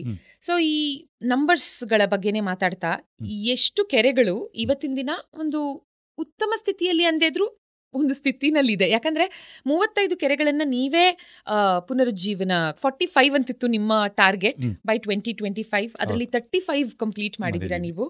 10 more and a lot more to go. ಇದು ಬರೀ ನಾನು ಬೆಂಗಳೂರಿನ ನಂಬರ್ಸ್ ಮಾತಾಡ್ತಿರೋದು. ಎಷ್ಟು ಕೆರೆಗಳು ಒಂದು ಸ್ಥಿತಿನಲ್ಲಿದೆ? ಒಂದು 10 ಇಲ್ಲ ಮೇಡಮ್, 2 digits ಅಲ್ಲೂ ಇಲ್ಲ. ಕೆರೆ ಒಳ್ಳೆ ಸ್ಥಿತಿ ಅಂದ್ರೆ ನನ್ನ ಪ್ರಕಾರ ಅದು ಬ್ಯೂಟಿಫಿಕೇಶನ್ ಮಾಡಿ ಸುತ್ತ ಒಂದು ಆಂಬಿಯಂಟ್ ಕ್ರಿಯೇಟ್ ಮಾಡಿದ್ದಲ್ಲ. ನೀರಿನ ಕ್ವಾಲಿಟಿ, ನೀರು ಟ್ರಾನ್ಸ್ಪರೆಂಟ್ ಆಗಿರ್ಬೇಕು, ಒಂದು ಅಟ್ಲೀಸ್ಟ್ ನೆಲ ಕಾಣ್ಬೇಕು ಅಲ್ವಾ, ವಾಸನೆ ಇರಬಾರ್ದು, ಅದ್ರಲ್ಲಿ ಜೀವಿಗಳಿರ್ಬೇಕು. ಆ ಥರದ್ದು ಒಂದು 10 ಇಲ್ಲ ಅಂತ ಅನ್ಕೊಂತೀನಿ. ಓಕೆ. ಸೊ ನೀವು ಮೊಟ್ಟ ಮೊದಲ ಬಾರಿಗೆ ಒಂದು 10 ವರ್ಷ ಮುಂಚೆ ಸೆನ್ಸೇರಾ ನಲ್ಲಿ ಕೆಲಸ ಮಾಡಬೇಕಾದ್ರೆ, ಸೆನ್ಸೇರಾ ಕಂಪನಿಲಿ ಕೆಲಸ ಮಾಡಬೇಕಾದ್ರೆ, ಅಫ್ಕೋರ್ಸ್ ನೀವು ಮೆಕ್ಯಾನಿಕಲ್ ಇಂಜಿನಿಯರಿಂಗ್ ಓದ್ತೀರಾ, ಒಳ್ಳೆ ಕೈ ತುಂಬ ಸಂಬಳ ಕೊಡುವಂಥ ಕೆಲಸ. ಅಲ್ಲಿ ನಿಮ್ಮ ಫಸ್ಟ್ ಲೇಕ್ ರಿಜುವಿನೇಷನ್ ಆಗುತ್ತೆ. This was 10 years ago, right? ಒಂದು 36 ಎಕರೆ ವಿಸ್ತೀರ್ಣದ ಕೆರೆಯ ರಿಜುವಿನೇಷನ್ ನೀವು ಮಾಡ್ತೀರಾ. ಸೊ ಅಲ್ಲಿಂದ ಇಲ್ಲಿವರೆಗೂ ವಾಟ್ ಹ್ಯಾಸ್ ಚೇಂಜ್ಡ್ ಅಂತ ನಿಮಗನ್ಸುತ್ತೆ? ಬಿಕಾಸ್ ಐ ಥಿಂಕ್ ಅದು it was the first time ಒಂದು ಪ್ರೈವೇಟ್ ಕಂಪನಿ ಲೇಕ್ನ ನಾನು ಮತ್ತೆ ಪುನರುಜ್ಜೀರ್ಣ ಮಾಡ್ತೀನಿ ಅನ್ನೋ ಕಾರ್ಯ ಪ್ರಾರಂಭ ಮಾಡಿದ್ದು. ಹೌದು. ಅವತ್ತು ಟ್ರೆಂಡ್ ಶುರು ಮಾಡಿದ್ದು ನಾನೇ ಆ್ಯಕ್ಚುಲಿ. ಅವತ್ತು ಸುಮಾರು NGOs ಬೇರೆ ಎಲ್ಲ ಮಾಡ್ತಾ ಇದ್ರು ಕೆರೆ, ಇಲ್ಲ ಅಂತಲ್ಲ. ಅಂದ್ಬಿಟ್ರೆ ಗೌರ್ಮೆಂಟ್ಸ್ ರಿಜುನೇಟ್ ಮಾಡ್ತಾ ಇದ್ರು. ಬಟ್ ಇಂಡಿವಿಜುವಲ್ ಅಂತ ಶುರು ಮಾಡಿದ್ದು ನಾನೇನೆ. ಅದನ್ನ 2016ರಲ್ಲಿ ಶುರು ಮಾಡ್ಕೊಂಡ್ವಿ. 17ಕ್ಕೆ ಕೆರೆ ಮಾಡಿದ್ವಿ. ಸೊ ಅಲ್ಲಿಂದ ಶುರು ಆಗಿರೋ ಜರ್ನಿ. ಅದು ಜರ್ನಿ ಯಾವ ಥರ ಅಂದರೆ ಕಮ್ಮಿ ಕಾಸ್ಟು, ಕಮ್ಮಿ ಟೈಮಲ್ಲಿ ಮತ್ತೆ ನ್ಯಾಚುರಲ್ ವೇನಲ್ಲಿ ಮಾಡಬೇಕು ಅಂತ ಮಾಡಿದ್ವಿ. ಇವತ್ತಿಗೆ ಆಲ್ಮೋಸ್ಟ್ 10 ವರ್ಷ ಆದ್ರೂ ಆ ಕೆರೆ ಇವತ್ತು ಹಾಳಾಗ್ತಾ ಹೋಗಿಲ್ಲ. ಅದು ಇನ್ನೂ ಎನ್ಹೆನ್ಸ್ ಆಗ್ತಾ ಹೋಗ್ತಾ ಇದೆ. ಇವತ್ತು ತುಂಬಾ ಚೆನ್ನಾಗಿ ಕಂಡೀಷನ್ ಅಲ್ಲಿ ಇದೆ ಅದು ಕೆರೆ. ಓಕೆ. ಸೊ ಕೆರೆಗಳ ಬಗ್ಗೆನೇ ಮಾತಾಡ್ತಾ ನಾವು ಪ್ರಾರಂಭದಲ್ಲೇ ಹೇಳ್ದ ಹಾಗೆ ಕೆರೆ ಇಲ್ದಿದ್ರೆ ಏನಾಗುತ್ತೆ ಅನ್ನೋದು ಸಾಕಷ್ಟು ಜನರಿಗೆ ಗೊತ್ತಿಲ್ಲ. ಕೆರೆಗಳು ಇಲ್ದಿದ್ರೆ ಏನಾಗುತ್ತೆ? ಕೆರೆ ಇಲ್ಲ ಅಂತಂದ್ರೆ ಅಂತರ್ಜಲ ಕುಸಿದೋಗುತ್ತೆ. ನೋಡಿ, ಈಗ ನಮ್ಮ ಬೆಂಗಳೂರಿಗೆ ನೀರು ಬೇಕಲ್ವಾ, ಒಂದು 30% ನೀರನ್ನ ನಾವು KRS ಇಂದ ತರ್ತಾ ಇದೀವಿ, ಸುಮಾರು ಸ್ಟೇಜಲ್ಲಿ ಪಂಪ್ ಮಾಡಿ ಅಲ್ವಾ. ಇನ್ನು 70% ಇಂದ 80% ಜನ ಎಲ್ಲ ಬೋರ್ವೆಲ್ ಮೇಲೆ ಡಿಪೆಂಡ್ ಆಗಿದ್ದೀವಿ. ಎಲ್ಲರೂ ಒಂದೊಂದು ಬೋರ್ವೆಲ್, ಇವನ್ ಗೌರ್ಮೆಂಟ್ ಸಪ್ಲೈ ಮಾಡೋ ವಾಟರ್ನು ಬೋರ್ವೆಲ್ ಇಂದಾನೆ ಪಿಕ್ ಮಾಡ್ತಾರೆ. ಸೊ ಅದು 50 ಅಡಿಯಿಂದ ಇವಾಗ 1200 ಅಡಿ ಹೋಗಿದೆ. ಸೊ ಅದನ್ನು ತುಂಬಿಸ್ಬೇಕು, ಮರುಪೂರ್ಣ ಮಾಡೋದು ಅಂತ ಹೇಳ್ತಾರೆ. ಮರುಪೂರ್ಣ ಮಾಡ್ಬೇಕಂದ್ರೆ ಬಿದ್ದಿರೋ ಮಳೆ ಕೆರೆಗೆ ಹೋಗಿ ಕೆರೆಯಿಂದ ಅಂತರ್ಜಲಕ್ಕೆ ಹೋಗುತ್ತೆ. ಸೊ ನೀವು ಕೆರೆ ನಾಶ ಮಾಡ್ಬಿಟ್ರೆ ನಿಮ್ದು ಅಂತರ್ಜಲ ನಾಶ ಆಯಿತು, ಬೋರ್ವೆಲ್ ಒಂದು ಡ್ರಾಪ್ ನೀರು ಬರಲ್ಲ, ಅಷ್ಟೇ ಆಗೋದು. ಜೊತೆಗೆ ಇವತ್ತಿನ ದಿನ ನಾವೇನು ಬೆಂಗಳೂರವರು ಎಸ್ಪೆಷಲಿ ಕನ್ಸ್ಯೂಮ್ ಮಾಡ್ತಾ ಇದೀವಿ ವೆಜಿಟೇಬಲ್ಸು, ಫ್ರೂಟ್ಸು. ಸ್ವಲ್ಪ ದಿನಕ್ಕೆ ಮುಂಚೆ ಒಂದು ರಿಪೋರ್ಟ್ ಬಂದಿತ್ತು that highest amount of pesticides, toxins, chemicals, lead, you name it, ಎಲ್ಲವೂ ಬೆಂಗಳೂರಿನವ್ರು ತಿಂತಾ ಇರುವಂಥ ತರಕಾರಿನಲ್ಲಿದೆ. ಅದು ಎಷ್ಟು 1000 ಪಟ್ಟು ಹೆಚ್ಚು ಏನು ಪ್ರಿಸ್ಕ್ರೈಬ್ಡ್ ಲಿಮಿಟ್ ಇದೆ ಅದಕ್ಕಿಂತ. ಇದಕ್ಕೆ ಕೆರೆಗಳನ್ನ ಕೆಟ್ಟ ಕಂಡೀಷನ್ ಅಲ್ಲಿ ಇಟ್ಕೊಂಡಿರೋದು ಒಂದು ಮುಖ್ಯ ಕಾರಣ. 100%. ಈಗ ನೀವು ಕಂಪ್ಲೀಟ್ ಏನು ನಾವು ಫ್ಲಶ್ ಮಾಡ್ತೀವಲ್ಲ ಟಾಯ್ಲೆಟ್ ಇಂದ ಅಥವಾ ಇಂಡಸ್ಟ್ರಿಯಿಂದ ಅಥವಾ ಎಲ್ಲೆಲ್ಲಿ ಏನೇನು ಎಲ್ಲ ಲೈಕ್ ಒಂದು ಕಾರ್ ಗ್ಯಾರೇಜು, ಸರ್ವಿಸ್ ಸೆಂಟರ್ ಇಂದ ಹಿಡಿದು ಎಲ್ಲ ನೀರು ಮೋರಿಗೆ ಹೋಗುತ್ತೆ, ಮೋರಿಯಿಂದ ಕೆರೆಗೆ ಹೋಗುತ್ತೆ. ಕೆರೆ ಒಂಥರ ಕ್ಯಾಟಲಿಸ್ಟ್ ಥರ, ಅಲ್ಲೆಲ್ಲ ಏನೇನು ರಿಯಾಕ್ಟ್ ಆಗಬೇಕು ಆಗುತ್ತೆ. ಆದಮೇಲೆ ಅದು ನಾಲೆಗಳ ಮುಖಾಂತರ ಹರ್ಕೊಂಡೋಗಿ ಎಲ್ಲಿಗೆ ಸೇರುತ್ತೆ? ನದಿಗಳು ಸೇರುತ್ತೆ. ನದಿ ಯಾವುದು? ದಕ್ಷಿಣ ಪಿನಾಕಿನಿ ಇರ್ಬೋದು, ಈ ಕಡೆ ವೃಷಭಾವತಿ ಇರ್ಬೋದು, ಅವೆರಡೂ ಹೋಗ್ತಾವಲ್ಲ. ಈ ಕಡೆ ಬೈರ್ಸಂದ್ರ ಸೈಡ್ ಇರ್ಬೋದು, ಆ ಕಡೆ ಹೊಗೇನಕಲ್ ಹೊಸೂರು ಸೈಡ್ ಇರ್ಬೋದು. ಅಲ್ಲಿ ಬೆಳೆಯೋದೆಲ್ಲ ತರಕಾರಿಗಳೇ ಅಲ್ವಾ, ಈ ಕಡೆ ಬೆಳೆ ತರಕಾರಿಗಳೇ. ಪಾಪ ರೈತರಿಗೆ ಇನ್ನೇನು ಬೇರೆ ದಾರಿ ಇಲ್ಲ, ಅಲ್ಲಿ ಏನು ನೀರು ಬರುತ್ತೋ ಅದರಲ್ಲೇ ಬೆಳಿಬೇಕು ಅವರು. ಇಮಿಡಿಯೇಟ್ ಮಾರ್ಕೆಟ್ ನಮ್ದೇನೆ, ಇಲ್ಲಿಗೆ ಬರುತ್ತೆ. ಸೊ ಅದೇ ನಮ್ಮದೇ ಎಲ್ಲ ಬರುತ್ತೆ. ಏನಾಗುತ್ತೆ ಅಂದರೆ ಆ ಮೋರಿ ನೀರು ಬಿಟ್ಟರೆ ನೀವು ಅದರಲ್ಲಿ ಇರ್ತಕ್ಕಂಥ ಆರ್ಸೆನಿಕ್ಕು, ಹೆವಿ ಮೆಟ್ಲು, ಕೆಮಿಕಲ್ ಎಲ್ಲ ಪ್ಲಾಂಟ್ಸ್ ಎಲ್ಲ ಅಬ್ಸರ್ವ್ ಮಾಡ್ತವೆ. ಅದೇ ಫುಡ್ಡಲ್ಲಿ ಬರ್ತದೆ, ಇವನ್ ಮಿಲ್ಕಲ್ಲಿ ಬರ್ತದೆ. ಇವಾಗ ನಮ್ಮದು ಹುಲ್ಲು ಬೆಳೆಸ್ತಾರೆ ಆ ಹಸುಗಳಿಗೆ, ಆ ಹುಲ್ಲು ತಿನ್ನಿಸ್ತಾರೆ, ಅದು ಹಾಲಲ್ಲಿ ಬರ್ತದೆ. ಸೊ ಹಿಂಗಾಗಿ ಹೈಯೆಸ್ಟ್ ಬರೀ ಪೆಸ್ಟಿಸೈಡ್ ಹೊಡೆಯೋದ್ರಿಂದ, ಯೂರಿಯಾ DAP ಹಾಕೋದ್ರಿಂದ ಅಷ್ಟೇ ಅಲ್ಲ, ಈ ನೀರಿಂದನೂ ಬರುತ್ತೆ. ಇದನ್ನ ಅವಾಯ್ಡ್ ಮಾಡೋದಕ್ಕೆ ಇರೋ ಏಕೈಕ ಮಾರ್ಗ ಕೆರೆಗಳನ್ನ ಶುದ್ಧ ಮಾಡಬೇಕು. ಪ್ಯೂರ್ ನೀರನ್ನು ನದಿಗೆ ಸೇರಂಗೆ ಮಾಡಬೇಕು. ಅದಕ್ಕೆ ಏನಂತಂದರೆ ನ್ಯಾಚುರಲ್ ಆಗಿ ಟ್ರೀಟ್ಮೆಂಟ್ ಮಾಡ್ತಕ್ಕಂಥದ್ದು ಅಥವಾ ಸಿವೇಜ್ ಟ್ರೀಟ್ಮೆಂಟ್ ಪ್ಲಾಂಟಾಗಿ ಟ್ರೀಟ್ ಮಾಡ್ತಕ್ಕಂಥದ್ದು. ಅದಕ್ಕೊಂದು ನಾಮ್ಸ್ ಇದೆ, CPC ಬಂದು central pollution control board, NGT national green tribunal norms ಇದೆ. ಅದಕ್ಕೆ ಇಷ್ಟು BOD, ಇಷ್ಟು COD, ಇಷ್ಟು ನೈಟ್ರೋಜನ್, ಇಷ್ಟು ಫಾಸ್ಫರಸ್, ಇಷ್ಟು ಪೊಟ್ಯಾಷಿಯಮ್, ಇಷ್ಟು ಇರಬೇಕು ಅಂತಿದೆ. ಆ ನಾಮ್ ಪ್ರಕಾರ ಮೀಟ್ ಮಾಡಿ ಆ ರಿವರಿಗೆ ಬಿಟ್ಟರೆ ಫುಡ್ ಚೇಂಜ್ ಆಗುತ್ತೆ. ಇದಷ್ಟು ಕಷ್ಟನಾ ಆನಂದ್ ಅವರೇ? ಯಾಕಂದರೆ ನೀವು ಫಸ್ಟ್ ಟೈಮ್ ಲೇಕ್ ರಿಜುವಿನೇಟ್ ಮಾಡ್ತೀನಿ ಅಂತ ಹೋದಾಗ ತುಂಬ ದೊಡ್ಡ ಬಜೆಟ್ ಆಗುತ್ತೆ. ಅಷ್ಟನ್ನ ನಾವು ನಮ್ಮ ಕಂಪನಿಯವ್ರು ಅಲೋಕೇಟ್ ಮಾಡೋದು ಕಷ್ಟ ಇದೆ. ನಮ್ಮ ಲಿಮಿಟ್ ಅದು 1 ಕೋಟಿ ಅಂತ ಹೇಳ್ತಾರೆ ನಿಮ್ಮ ಕಂಪನಿಯವರು. ಬಟ್ ನೀವು ನನಗೆ ಅಷ್ಟೇ ಕೊಡಿ ಸಾಕು, ನಾನು ಮಾಡ್ತೀನಿ ಅಂತ ಹೇಳಿ ಜಸ್ಟ್ 45 ಡೇಸ್ನಲ್ಲಿ ಬಹಳ ಕಮ್ಮಿ ಮೊತ್ತದಲ್ಲಿ ನೀವು ಅದರ ರಿಜುವಿನೇಷನ್ ಮಾಡ್ತೀರಾ. ಆ್ಯಂಡ್ ಅಲ್ಲಿಂದ ನಂಬರ್ಸ್ಗಳು ಬೆಳೀತಾ ಹೋದ್ವು. ಆ್ಯಂಡ್ ನೀವು ಬಳಸೋ ಪ್ರಾಸೆಸ್ ಎಲ್ಲ ಅಂದರೆ ಆ ಟೆಕ್ನಿಕ್ ಏನಿದೆ ಆದಷ್ಟು ನ್ಯಾಚುರಲ್ ಆಗಿರೋದನ್ನ ಬಳಸ್ತೀರಾ. ಒಂದು ನಾನು ನಿಮ್ಮ ಸಂದರ್ಶನಗಳನ್ನು ನೋಡಿ, ಆಲ್ಸೋ ನಿಮ್ಮ ಪುಸ್ತಕ which I read recently, life with lakes. So ಇದರಲ್ಲಿ ನನಗೆ ಗೊತ್ತಾಗಿದ್ದೇನೆಂದರೆ ಚೋಳರ ಕಾಲದ ಟೆಕ್ನಿಕ್ಸ್, ಏನ್ಷಿಯಂಟ್ ಟೆಕ್ನಿಕ್ಸ್ ಜೊತೆಗೆ ನಿಮ್ಮ ಮುತ್ತಾತಾನೇ ನಿಮ್ಮ ಹಳ್ಳಿಯಲ್ಲಿ ಒಂದು ಲೇಕ್ನ ರಿಜುವಿನೇಟ್ ಮಾಡಿದ್ರಿಂದ ನಿಮಗೆ ಗೊತ್ತದು ಹೇಗೆ ಮಾಡೋದು ಅಂತ. ಆ ಟೆಕ್ನಿಕ್ಸ್ ನ ಬಳಸಿದ್ರಿ ಅಂತ. ಇಫ್ ಯು ಕ್ಯಾನ್ ಎಕ್ಸ್ಪ್ಲೈನ್ ಏನಿದೆ ಚೋಳರ ಕಾಲದ ಟೆಕ್ನಿಕ್ ಅಲ್ಲಿ ಅಂತ. ಚೋಳರ ಕಾಲಕ್ಕಿಂತ ನಮ್ಮ ತಾತಂದು ಹೇಳ್ಬಿಡ್ತೀನಿ. ತಾತಂದು ಆಕ್ಚುಲಿ ಲೇಕ್ ರಿಜುವಿನೇಟ್ ಮಾಡೋದು ನಾವೇನ್ ಮಾಡ್ತೀವಿ, ಸರ್ಕಾರಿ ಕೆರೆಗಳಿದಾವಲ್ಲ, ಆಲ್ರೆಡಿ ಕೆರೆಗಳಿರ್ತಾವಲ್ಲ, ಹಾಳಾಗೋದನ್ನ ಮರುಪೂರ್ಣ ಮಾಡಿ ಮತ್ತೆ ಮರುಜೀವ ಕೊಡೋದಕ್ಕೆ ನಾವು ರಿಜುವಿನೇಟ್ ಮಾಡೋದು. ಬಟ್ ಅವ್ರು ನಮ್ಮ ತಾತ ಕಾಲದಲ್ಲಿ ಅವ್ರು ನಮ್ಮ ಜಮೀನಲ್ಲಿನೇ ಅವ್ರು ಹೊಸ ಕೆರೆ ಕ್ರಿಯೇಟ್ ಮಾಡಿರೋದು. ಅದು ಯಾವುದು ಸರ್ಕಾರಿ ಜಾಗ ಅಲ್ಲ, ಸರ್ಕಾರಿ ಕೆರೆ ಅಲ್ಲ, ನಮ್ದೇ ಜಾಗದಲ್ಲಿ ಸಾರ್ವಜನಿಕರಿಗೂ ನಮಗೂ ಕುಡಿಯಕ್ಕೆ ಅದ್ರಲ್ಲಿ ನಾವು ಕುಡಿತೀವಿ ಅಲ್ವಾ, ಬರೀ ಜನರಿಗೋಸ್ಕರ ಅಂತಲ್ಲ. ಆ ಅರ್ಧ ಎಕರೆ ಜಾಗದಲ್ಲಿ ಕೆರೆ ಮಾಡಿ, ಕಟ್ಟೆ ಕಟ್ಟಿ, ಅಲ್ಲೊಂದಷ್ಟು ಮರಗಳು ನೆಟ್ಟು, ಒಳ್ಳೆ ನೀರು ಹೊಲದಿಂದ ಸೇರಂಗ್ ಮಾಡಿ, ಇವತ್ತಿಗೂ ನೋಡಿ 100 ವರ್ಷ ಆದ್ರೂ ಆರಾಮಾಗಿ ಜನ ಕುಡ್ಕೊಂಡಿದ್ದಾರೆ, ಖುಷಿಯಾಗಿದ್ದಾರೆ. And that is the best quality of the water taste ಅಲ್ವಾ. ಅದು ಒಂದು. ಇವಾಗ ಚೋಳರ ಕಾಲಕ್ಕೆ ಹೋಗೋಣ. ಚೋಳಾಸ್ ಟೆಕ್ನಾಲಜಿ ಅಂತ ಕರಿತೀವಿ. ಚೋಳಾಸು ನೀವು ನೋಡಿದ್ರೆ ವಾಟರ್ ಶೆಡ್ ಮ್ಯಾನೇಜ್ಮೆಂಟ್ ಮಾಡಿದ್ದಾರೆ ಪೂರಾ ಸೌತ್ ಇಂಡಿಯಾದಲ್ಲಿ. ರಾಜರ ಕಾಲದಲ್ಲಿ ನಮ್ದು ಏನೇನು ಕೆರೆಗಳಿದ್ದು ಕಟ್ಟೆಗಳು ಕಟ್ಟಿದ್ದಾರೆ ಅವನಿಷ್ಟು ಇಂಟರ್ಲಿಂಕ್ ಮಾಡಿ ಕ್ಯಾಸ್ಕೇಡಿಂಗ್ ಲೇಕ್ಸ್ ಮಾಡಿದ್ದಾರೆ, ಮಾಡಿ ಕಂಪ್ಲೀಟ್ ರಿವರ್ವರೆಗೂ ಪ್ಲಾನ್ ಮಾಡಿದ್ದಾರೆ. ರಿವರಿಂದ ಓಷನ್ಗೂ ಪ್ಲಾನ್ ಮಾಡಿದ್ದಾರೆ, ರಿವರ್ಗಳಿಗೂ ಚೆಕ್ ಡ್ಯಾಮ್ಗಳು ಅವು ಇವು ಹಾಕಿ ಅವರು ಪ್ಲಾನ್ ಮಾಡಿದ್ದಾರೆ. ಅಂದರೆ ಕಂಪ್ಲೀಟ್ ಈ ಸ್ವೀಟ್ ವಾಟರ್ ಏನಂತ ಹೇಳ್ತೀವಿ, ಪೋರ್ಟೇಬಲ್ ವಾಟರ್ ಅಂತ ಏನು ಹೇಳ್ತೀವಿ, ಇದನ್ನು best of the best management ಮಾಡ್ಕೊಂಡಿದ್ದಾರೆ. ಆಮೇಲೆ ಇದರಲ್ಲಿ ಎಲ್ಲೂ ಸಿವೇಜ್ ಇಲ್ಲ. ಇಡೀ ಚೋಳಾಸದಲ್ಲಿ ಬಂದರೆ ನೀವು ಸಿವೇಜ್ ಟ್ರೀಟ್ಮೆಂಟ್ ಇಲ್ಲ, ಬಿಕಾಸ್ ಅವ್ರು ಸಿವೇಜ್ ಕನ್ಸಿಡರೇ ಮಾಡಿಲ್ಲ, ಸಿವೇಜ್ ಕೆರೆಗೆ ಸೇರ್ತಾನೆ ಇರಲಿಲ್ಲ. ಅವ್ರದ್ದು ಎಲ್ಲಾನು ಏನಂದರೆ ಇರಿಗೇಷನ್ಗೆ ಮತ್ತು ಕುಡಿಯೋ ನೀರಿಗೆ, ಪ್ರಾಣಿ ಪಕ್ಷಿ ದನ ಕರುಗಳಿಂದ ಹಿಡ್ಕೊಂಡು, ಆಮೇಲೆ ಅಂತರ್ಜಲ ಇಂಪ್ರೂವ್ಮೆಂಟ್ಗೆ, catch the rain where it fall ಅಂತ ಆ ಕಾನ್ಸೆಪ್ಟು. ಆ ಇಡೀ ಕ್ಯಾಚ್ಮೆಂಟಲ್ಲಿ ಬರ್ತಕ್ಕಂಥ ನೀರನ್ನು ಅವರು ಹೆಂಗೆ ಬೆಸ್ಟು ಯುಟಿಲೈಸ್ ಮಾಡಬೇಕು ಅಂತ ಟೆಕ್ನಿಕ್ ಮಾಡಿದ್ದಾರೆ. ಅದರಲ್ಲಿ ಯಾವುದು ಕಾಂಕ್ರೀಟು ಸ್ಟೀಲು ಸ್ಟ್ರಕ್ಚರ್ ತುಂಬ ಇಲ್ಲ, ಮಣ್ಣು ಕಲ್ಲು ಬೆಳೆಸಿದ್ದಾರೆ, ಬಿಟ್ಟರೆ ಸುಮಾರು ಪ್ಲಾಂಟ್ಗಳು ಬೆಳೆಸಿದ್ದಾರೆ. ಅಷ್ಟು ಬಿಟ್ಟರೆ ಇನ್ನೇನು ಟೆಕ್ನಿಕ್ ಇಲ್ಲ. ಅದು simple, cheapest, easiest and sustainable. ಯಾಕಂದರೆ ಅದು ಆಲ್ಮೋಸ್ಟ್ 1550 ವರ್ಷ ಸಸ್ಟೈನ್ ಆಗಿದೆ ಅಂತಂದರೆ that is a best system. Correct sir. ಕನ್ನಡದ ಒಬ್ಬರು ಫೇಮಸ್ ನಿರ್ದೇಶಕರಿದ್ದಾರೆ, ಸೇತುರಾಮ್ ಸರ್ ಅಂತ. ರೀಸೆಂಟ್ ಆಗಿ ಅವ್ರನ್ನ ನಾನು ನನ್ನ ಶೋನಲ್ಲಿ ಮಾತಾಡಿಸಿದೆ. ಅವ್ರ ಸೀರಿಯಲ್ ಅಲ್ಲಿ ತುಂಬಾ ಚೆನ್ನಾಗಿ ಹೇಳ್ತಾರೆ, ನಾವು ಹೊಲಸನ್ನ ಹೇಗೆ ಹೊರ ಹಾಕ್ತೀವಿ ಅನ್ನೋದು ನಾಗರಿಕತೆ ಅಂತ. ನಾಗರಿಕತೆ ಅಂದ್ರೆ ಏನು, ನಾವ್ ಹೇಗಿದೀವಿ ಅನ್ನೋದಲ್ಲ, ನಾವ್ ಯಾವ ಕಾರಲ್ಲಿ ಬಂದ್ವಿ, ಹೇಗ್ ಮಾತಾಡ್ತೀವಿ, ಯಾವ ಮೊಬೈಲ್ ಯೂಸ್ ಮಾಡ್ತಿದೀವಿ ಅನ್ನೋದಲ್ಲ, ನಾವು ಹೊಲಸನ್ನ ಹೇಗೆ ಹೊರಗೆ ಹಾಕ್ತೀವಿ ಅದು ನಾಗರಿಕತೆ ಅಂತ. I think this line will stay with me ಅಲ್ವಾ. ಸೊ ಇಂಡಸ್ ವ್ಯಾಲಿ ಸಿವಿಲೈಸೇಷನ್ ಅಲ್ಲೇ ಎಷ್ಟು ಬ್ಯೂಟಿಫುಲ್ ಆಗಿ ಮಾಡಿದ್ರು ಸ್ಯಾನಿಟರಿ ಸಿಸ್ಟಮ್ ಅನ್ನೋದನ್ನ ನಾವು ಓದ್ತೀವಿ, ನಮಗ್ ಗೊತ್ತು. ಅಂಡ್ ಇವಾಗ ನೀವು ಚೋಳರ ಎಕ್ಸಾಂಪಲ್ನ ಕೊಟ್ರಿ. ಮನುಷ್ಯ ದಿನಗಳೆದ ಹಾಗೆ, ವಿದ್ಯಾವಂತನಾದ ಹಾಗೆ ಪ್ರಜ್ಞಾವಂತನೂ ಆಗಬೇಕು, ಆದ್ರೆ ಉಲ್ಟಾ ಆಗ್ತಾ ಇದೆ ಇದು. Right, we are not following ಅದನ್ನ.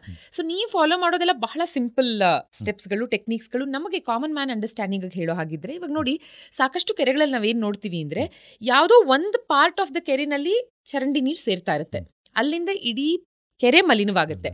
ಇದಕ್ಕೆ ಹೆಚ್ಚು ಖರ್ಚಿಲ್ಲದ ಹಾಗೆ ಹೇಗೆ ಒಂದು ಸಿಂಪಲ್ ಸೊಲ್ಯೂಷನ್ ಕೊಡ್ತೀರಾ ನೀವು? ನೋಡಿ, ಅದು ಮಲಿನ ಅಂತಕ್ಕಂಥ ವರ್ಡ್ ಇದೆಯಲ್ಲ, ಅದು ಎಷ್ಟು ಒಳ್ಳೆ ವರ್ಡು ಅಂದರೆ ಕೆರೆಗಳು ಅಂದರೆ ಅದು ಎರಡೇ ವರ್ಡ್ ಇರುತ್ತೆ, ಒಂದು ಪವಿತ್ರ, ಒಂದು ಮಲಿನ ಅಲ್ವಾ. ಪವಿತ್ರ ಅನ್ನೋ ಕೆರೆಗೆ 1000 ಲೀಟರ್ ನೀರಿರುತ್ತೆ ಪವಿತ್ರವಾದದ್ದು, ಅದಕ್ಕೆ 1 ಲೀಟರ್ ಮಲಿನವಾದ ನೀರು ಸೇರಿಬಿಟ್ರೆ ಅದು ಇಷ್ಟು 1010 ಲೀಟರ್ ಆಗುತ್ತೆ ಅಲ್ವಾ. ಇವತ್ತೆಲ್ಲ ಕಡೆ ಸಮಸ್ಯೆ ಆಗ್ತಾ ಇರೋದಂಗೆ.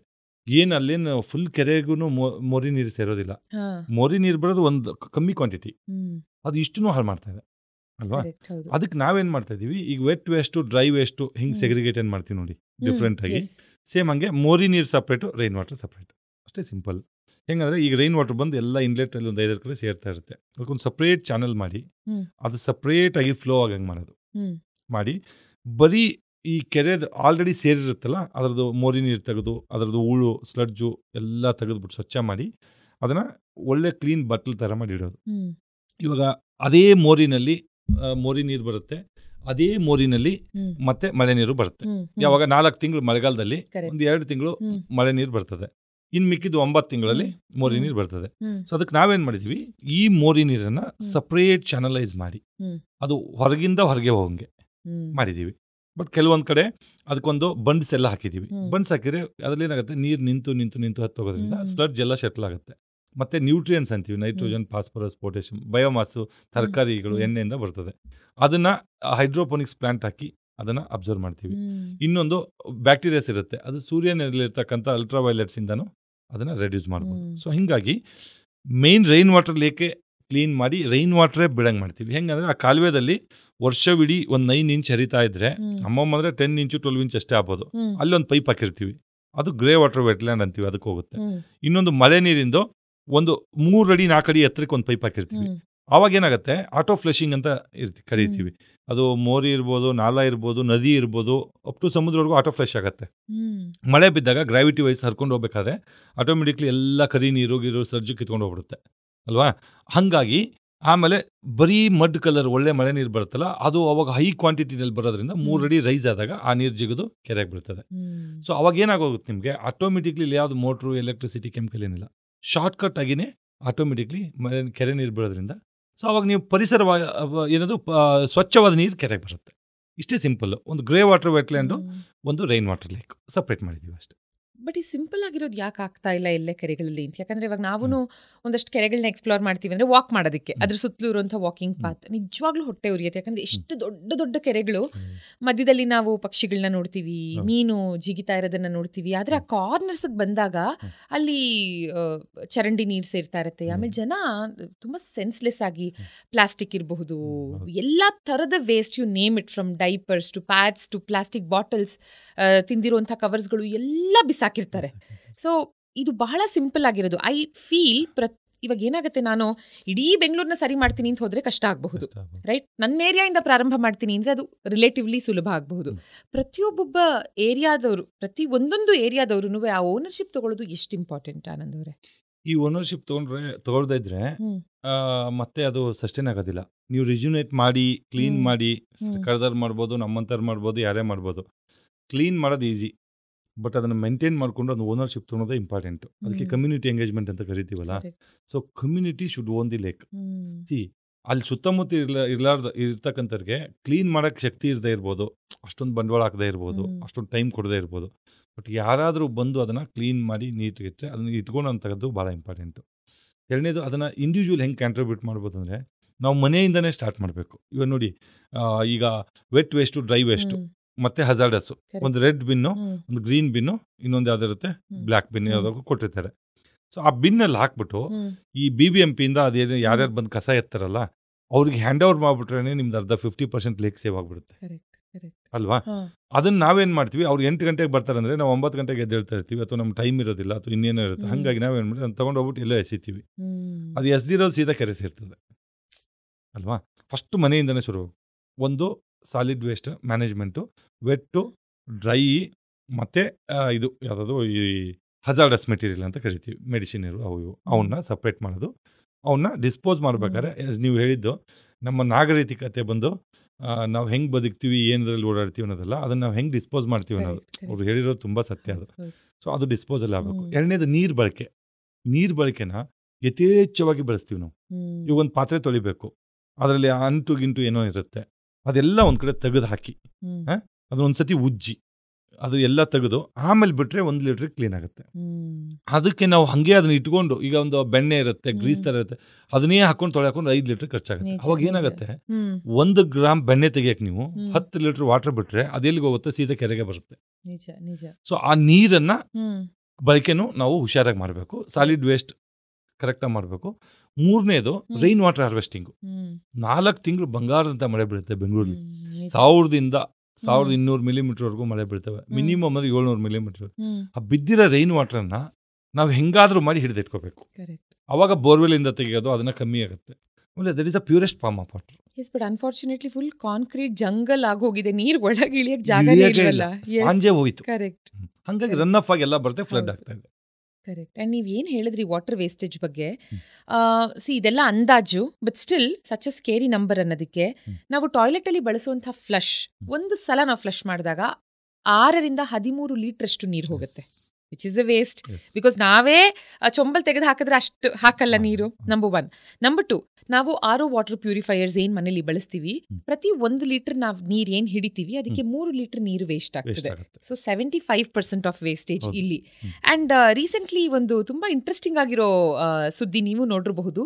ChatGPT ನಾವು ಕೇಳೋ ಪ್ರತಿ ಪ್ರಶ್ನೆಗೆ ಎಷ್ಟು ನೀರು ಕನ್ಸ್ಯೂಮ್ ಮಾಡುತ್ತೆ ಅಂತ, ರೈಟ್?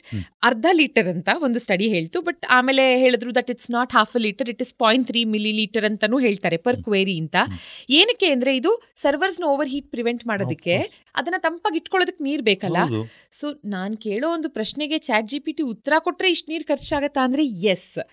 ಅಂಡ್ ಡ್ರಿಪ್ಪಿಂಗ್ ಟ್ಯಾಪ್ ವರ್ಷಕ್ಕೆ 1,000 ಲೀಟರ್ನಷ್ಟು ನೀರನ್ನ ವೇಸ್ಟ್ ಮಾಡಬಹುದು. ಅಂಡ್ ಭಾರತದಲ್ಲಿ ಪ್ರತಿನಿತ್ಯ 125 million litres to 49 billion litres of ನೀರು ವೇಸ್ಟ್ ಆಗ್ತಾ ಇದೆ. ಇದೆಲ್ಲ ಎಲ್ಲಿ ಹೋಗ್ತಿದೆ ಅಂದ್ರೆ ಫ್ಲಡ್ ಆಗ್ತಿದೆ, ಕೆರೆಗಳಿಗೆ ಹೋಗ್ತಾ ಇದೆ, ಸಮುದ್ರ ಸೇರ್ತಾ ಇದೆ ಫೈನಲಿ, ರೈಟ್? ಇದನ್ನೆಲ್ಲ ಹೇಗೆ ಉಳಿಸಬಹುದು ಅಂದ್ರೆ ನಾವು ಆಗ್ಲೇ ಮಾತಾಡಿದ ಹಾಗೆ ಮನೆಯಿಂದ ಇದು ಶುರುವಾಗುತ್ತೆ. Exactly, individuals responsibility. Correct. So ನಾವು ಕೆರೆಗಳ ಬಗ್ಗೆ ಮಾತಾಡ್ತಾ ಇವಾಗ ಒಂದಿಷ್ಟು ಇಂಟ್ರೆಸ್ಟಿಂಗ್ ಕೆರೆಗಳ ಬಗ್ಗೆ ಮಾತಾಡೋಣ ಅಂತ. ನೀವು ಕಂಡಂಥ ತುಂಬಾ ಇಂಟ್ರೆಸ್ಟಿಂಗ್ ಆಗಿರೋ ಕೆರೆ ಅಂದ್ರೆ ಯಾವುದು? ನಾನು ಕೇಳಿರ್ತಕ್ಕಂಥದ್ದು ಲೇಕ್ ವಿಕ್ಟೋರಿಯಾ ಅಂತ. It is world's one of the largest lake African ಕಂಟ್ರಿನಲ್ಲಿದೆ. 3 ಕಂಟ್ರಿ ಇದು ಬಾರ್ಡರ್ ಶೇರ್ ಆಗುತ್ತೆ. ಲೆಕ್ಕ ಹಾಕೊಳ್ಳಿ, 60,000 ಸ್ಕ್ವೇರ್ ಕಿಲೋಮೀಟರ್. ಅಂದರೆ ಬೆಂಗಳೂರು 750-800 ಸ್ಕ್ವೇರ್ ಕಿಲೋಮೀಟರ್ ಇದೆ. ಇಂಥದ್ದು 1000 ಸಿಟಿ ಸೇರಿದ್ರೆ ಒಂದು ಕೆರೆ ಆಗತ್ತೆ. ಒಂದು ಕೆರೆ ಲೇಕ್ ವಿಕ್ಟೋರಿಯಾ ಅಂತ. 1000 ಬೆಂಗಳೂರು ಸೇರಿದ್ರೆ ಒಂದು ಕೆರೆ ಆಗುತ್ತೆ ಲೇಕ್ ವಿಕ್ಟೋರಿಯಾ. ಆಮೇಲೆ ಅದರದ್ದು ವಾಕಿಂಗ್ ಟ್ರ್ಯಾಕ್ ಅನ್ಕೊಂತೀವಲ್ಲ ಸರೌಂಡಿಂಗು, ಅದು ಬಂದು 3,500-4,000 ಕಿಲೋಮೀಟರ್ ಇದೆ ಇಲ್ಲಿಂದ. ಅಂದ್ರೆ ಬೆಂಗಳೂರಿಂದ ನಾವು ಡೆಲ್ಲಿ ಕನ್ಯಾಕುಮಾರಿ ಕಾಶ್ಮೀರ್ವರೆಗೂ, ಬೆಂಗಳೂರಿಂದ ಕಾಶ್ಮೀರ್ವರೆಗೂ ಇಷ್ಟು ಲೆಂತ್ ಇದೆ. ಆಮೇಲೆ ಅದರ ಡೆಪ್ತ್ 80-120 ಮೀಟರ್ ಇದೆ. ಜಸ್ಟ್ ಇಮ್ಯಾಜಿನ್, ನಮ್ದು ಒಂದು ಫ್ಲೋರ್ ಇರುತ್ತಲ್ಲ, ಫ್ಲೋರ್ ಬಂದು 3 ಮೀಟರ್ ಇರುತ್ತೆ, 10 ಅಡಿ ಇರುತ್ತೆ. ಜಸ್ಟ್ ಇಮ್ಯಾಜಿನ್ ಅಷ್ಟು ಡೆಪ್ತ್ ಇರುತ್ತೆ. ಅಂತ ಕೆರೆಗಳು ಲೇಕ್ ವಿಕ್ಟೋರಿಯಾ ಅಂತ ಕೆರೆ. ಸೊ 3 ದೇಶಗಳನ್ನ ಕವರ್ ಮಾಡುತ್ತೆ. ಇದನ್ನ ನೋಡ್ಬೇಕು ಅನ್ನೋ ಆಸೆ ಇದೆಯಾ ನಿಮಗೆ? ನಂಗೆ ತುಂಬಾ ಆಸೆ ಇದೆ. ಆಕ್ಚುಲಿ ಅಲ್ಲಿ ಒಬ್ರು ಡೇವಿಡ್ ಅಂತಿದ್ದಾರೆ, ಅವರು ಸುಮಾರು ಸತಿ ಕರೆದಿದ್ದಾರೆ. ಸ್ವಲ್ಪ ನಾನು ಇಲ್ಲಿ ಇದ್ರಲ್ಲೇ ಬಿಜಿ ಆಗ್ಬಿಟ್ಟು, ಬಟ್ ಒಂದಲ್ಲ ಒಂದು ದಿವಸ ಇಷ್ಟರಲ್ಲೇನೆ ಆ ಲೇಕ್ ಅನ್ನು ಹೋಗಿ, ಬಟ್ ನೀವು ಲೆಕ್ಕ ಹಾಕೊಳ್ಳಿ, ಆ ಲೇಕ್ ಬರೀ ವಾಕಿಂಗ್ ಟ್ರ್ಯಾಕ್ ಇದೆಯಲ್ಲ ಸುತ್ತ, ಅದನ್ನ ಪೆರಿ ತಿರ್ಗಕ್ಕೆ 3 ವೀಸಾ ಬೇಕು ನಿಮ್ಗೆ. 3 ವೀಸಾ ತಗೊಂಡು ಹೋಗ್ಬೇಕು. ಮೇ ಬಿ 1 ತಿಂಗಳು ಬೇಕಾಗತ್ತೆ ಅನ್ಸುತ್ತೆ ಟ್ರಾವೆಲ್ ಮಾಡಕ್ಕೆ. ನಿಮ್ಗೆ ಅನ್ಸತ್ತಲ್ವಾ ಇಂಥ ಕೆರೆಗಳ ಬಗ್ಗೆ ಕೇಳಿದಾಗ ನೋಡಿದಾಗ, ಇಷ್ಟು ದೊಡ್ಡ ಕೆರೆನೇ ಮೇಂಟೈನ್ ಮಾಡಿದ್ದಾರೆ, ನಾವಿಲ್ಲಿ ಚಿಕ್ಕ ಕೆರೆ ಮೇಂಟೈನ್ ಮಾಡ್ತಿಲ್ಲ ಅಂತ ಎಷ್ಟೋ ಸರಿ ಅನಿಸ್ತದೆ. ಇನ್ಫ್ಯಾಕ್ಟ್ ನೋಡಿ, ಲೇಕ್ ವಿಕ್ಟೋರಿಯಾ ಅಂತದ್ದು ಅದು ಇನ್ನೂ ಬೆಟರ್ ಕಂಡೀಷನ್ ಅಲ್ಲೇ ಇದೆ ಲೇಕ್ ಅಲ್ವಾ. ಅದಕ್ಕೆ ಈ ಆಕ್ಟಿವಿಸ್ಟ್ ಇದಾರಲ್ಲ, ಅವ್ರ ಕನಸು ಏನಂದ್ರೆ ಈ ಲೇಕನ್ನು ಇನ್ನೂ ಎನ್ಹಾನ್ಸ್ ಮಾಡ್ಬೇಕು, ಇನ್ನೂ ಚೆನ್ನಾಗಿ ಮಾಡ್ಬೇಕು ನಾವು ಅಂತಾರೆ. ನಾನು ಆಕ್ಚುಲಿ ಫಸ್ಟ್ ಕೆರೆ ಮಾಡಿದಾಗ ನನಗೆ ಕೂಡ ಬೆಂಗಳೂರು ಒಂದು 20-25-30 ಕೆರೆ ಮಾಡೋಣ ಹಂಗೆ ಅಂದ್ಕೊಂಡು, ನಂದು ಏನಾದರೂ ಸ್ವಲ್ಪ ಶೆಡ್ಯೂಲ್ ಎಕ್ಸ್ಪೆಂಡ್ ಆಗಿದ್ರೆ ಆ ಥರ ವ್ಯಕ್ತಿಗಳಿಂದ ಅವರು ಇಡೀ ಲೇಕ್ ವಿಕ್ಟೋರಿಯಾನೇ ಮಾಡೋಣ ಅಂತ ಇದಾರೆ. ಅಂದ್ರೆ ಅಟ್ಲೀಸ್ಟ್ ನಾವು ಇಂಡಿಯಾದ ಒಂದು ಸ್ಟೇಟಲ್ಲಿ ಮಾಡಬಾರ್ದ ಅಂತ ಈ ತರ ಶುರುವಾಗಿರೋದು. ಅಂತ ಕೆರೆಗಳು ಇದಾವೆ ನಮ್ಮ ಹತ್ರ. ಅಂಡ್ ಪ್ರಪಂಚದಲ್ಲಿ ಎಸ್ಟಿಮೇಟ್ 304 ಮಿಲಿಯನ್ ಲೇಕ್ಸ್ ಇದೆ ಅನ್ನೋದು ಎಂತ ಅಮೇಸಿಂಗ್ ಆಗಿರೋ ವಿಷಯ. ಅದರಲ್ಲಿ ಒಂದಷ್ಟು ನಿಜವಾಗ್ಲೂ ಅಮೇಸಿಂಗ್ ಆಗಿರೋ ಕೆರೆಗಳು. ಇವಾಗ ನೀವು ಹೇಳ್ದ ಹಾಗೆ ಲೇಕ್ ವಿಕ್ಟೋರಿಯಾ ನಿಜವಾಗ್ಲೂ ಗೊತ್ತಿರ್ಲಿಲ್ಲ. ಇದನ್ನ ಕೇಳಿದ್ಮೇಲೆ ಪ್ರತಿಯೊಬ್ಬರಿಗೂ ಒಂದ್ಸಲ ಅಲ್ಲಿ ಹೋಗ್ಬೇಕು ಅಂತ ಅನ್ನಿಸ್ಬಹುದು. But as you said, 3 visa ತಗೊಳ್ಳೋದೇ ಇರೋದು ಟಾಸ್ಕ್. ಅಂಡ್ ಒಂದು ಲೇಕ್ ಸೈಬೀರಿಯಾದಲ್ಲಿ, ಲೇಕ್ ಬೈಕಲ್ ಅಂತ, it's the oldest recorded fresh water lake. The best part is ಇದು ಓಲ್ಡೆಸ್ಟ್ ಅಂಡ್ ಡೀಪೆಸ್ಟ್ ಕೂಡ. 1680 ಮೀಟರ್ಸ್ ಡೀಪ್ ಇದೆ. 20-25 ಮಿಲಿಯನ್ ಇಯರ್ಸ್ ಅಷ್ಟು ಹಳೆಯದ್ದಿದು. 1500 ಮೀಟರ್ಸ್ ಅಂತಂದ್ರೆ 1680 ಒಂದು ಹೆಲಿಕಾಪ್ಟರ್ ಫ್ಲೈ ಮಾಡೋ ಹೈಟ್ ಇದು ಭೂಮಿಯಿಂದ. ಅಷ್ಟು ನೀರ್ ಡೆಪ್ತ್ ಇದೆ. Oldest and deepest. ಜೊತೆಗೆ ಅದರಲ್ಲಿ ಎಷ್ಟು ಅಕ್ವಾಟಿಕ್ ಲೈಫ್ ಇರುತ್ತೆ, ಏನ್ ಜೀವಿಗಳು, ಜಲಚರಗಳು. ಒಂದು ಸ್ಕ್ಯೂಬಾ ಡೈವ್ ಹೊಡೆದ್ರೆ ಏನ್ ಸುಖ ಇರ್ಬೋದು ಲೆಕ್ಕ ಹಾಕೊಳ್ಳಿ, ಏನೇನೆಲ್ಲ ನೋಡ್ಬೋದು ಅಂತ. ನಮ್ ಕೆರೆಗಳಲ್ಲಿ ಏನಾಗಿದೆ, ಕರಿ ನೀರು ಎಲ್ಲ ಮೋರಿ ತುಂಬಿಕೊಂಡು ಕ್ಯಾಟ್ ಫಿಶ್ ಒಂದ್ ಬಿಟ್ರೆ ಇನ್ ಯಾವ್ದು ಇಲ್ಲ. ಇನ್ನು ಅಲ್ಲಿ ಎಷ್ಟೊಂದು ಜಲಚರಗಳು ಎಲ್ಲ ಇರ್ಬೋದು. ಎಷ್ಟೆಷ್ಟು ನದಿಗಳಿಗಿಂತ ದೊಡ್ಡ. ಇದು ಒಂದು ಲಿಸ್ಟ್ ಹಾಕೋತೀನಿ. ಅಂಡ್ ಭಾರತದಲ್ಲಿ ಲಾರ್ಜೆಸ್ಟ್ ಲೇಕ್ ಅಂದ್ರೆ ವೆಂಬನಾಡ್ ಲೇಕ್ ಅಲ್ವಾ, ಕೇರಳದಲ್ಲಿ. ಇದನ್ನ ವಿಸಿಟ್ ಮಾಡಿದೀರಾ? ಇದನ್ನು ಹಾಕೊಳ್ಳಿ. ಬಟ್ ಒಂದು ನೀವು ಲಿಸ್ಟಿಗೆ ಹಾಕೊಳ್ಳೋದೇ ಬೇಡ. ನೀವು ನೋಡಿದೀರಾ, ನಾನು ನೋಡಿದೀನಿ, ನಾವೆಲ್ಲ ನೋಡಿದೀವಿ. ಬೆಂಗಳೂರಿನ ಬಿಗ್ಗೆಸ್ಟ್ ಲೇಕ್ ಬೆಳ್ಳಂದೂರು.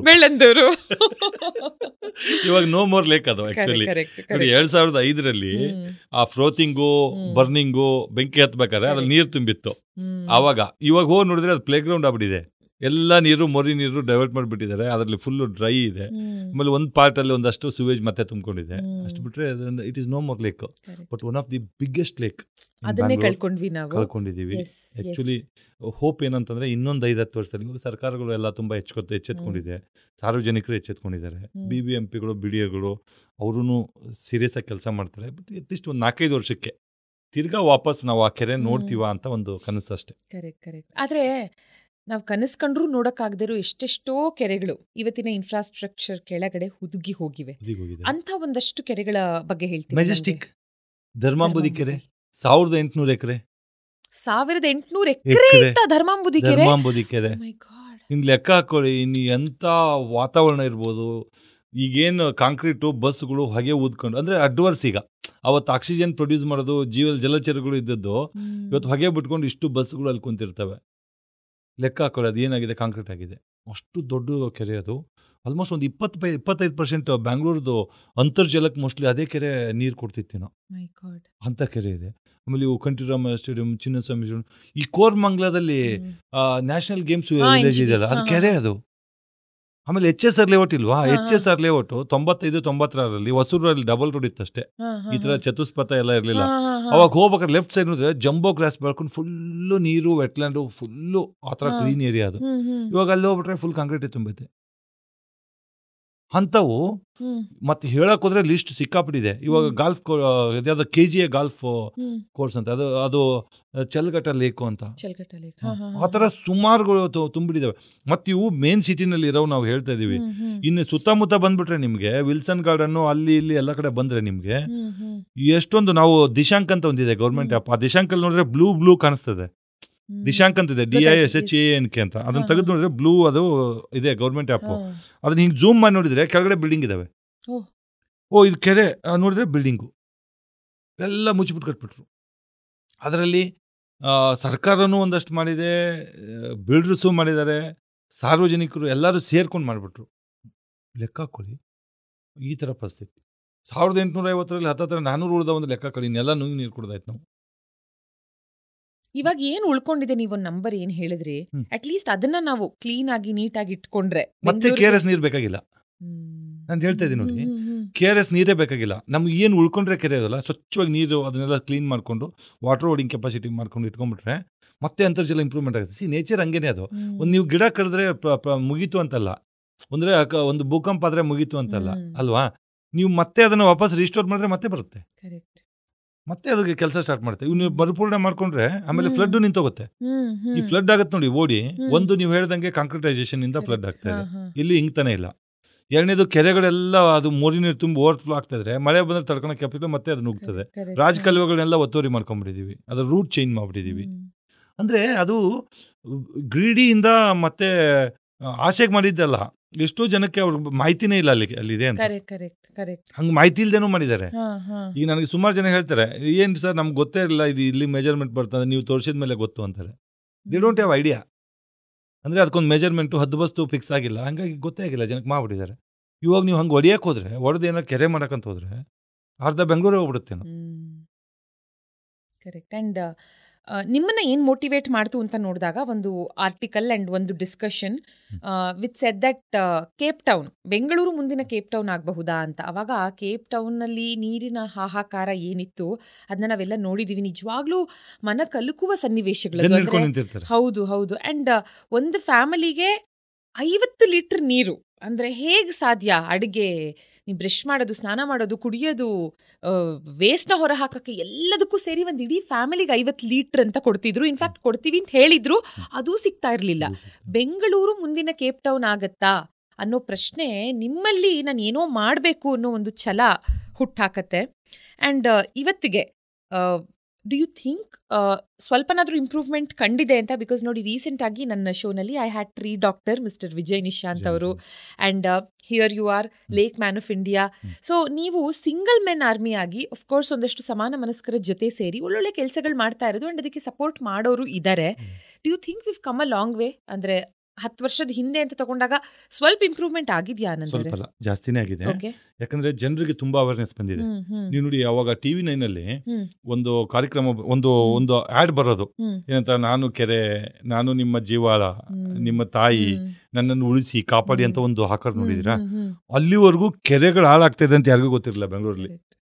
ಒಂದು ಇವತ್ತು ಕೆರೆಗಳಲ್ಲಿ ಒಂದು ಮಳೆ ಹೊಡೆಯಕ್ಕಾಗಲ್ಲ, ಒಂದು ಯಾವ್ದೋ ಅರ್ತ್ ಮೋರ್ ಟಚ್ ಮಾಡಕ್ಕಾಗಲ್ಲ, ಬಿಕಾಸ್ ಜನ ಎಲ್ಲ ಫುಲ್ ಅವೇರ್ನೆಸ್ ಬಂದ್ಬಿಟ್ಟಿದೆ.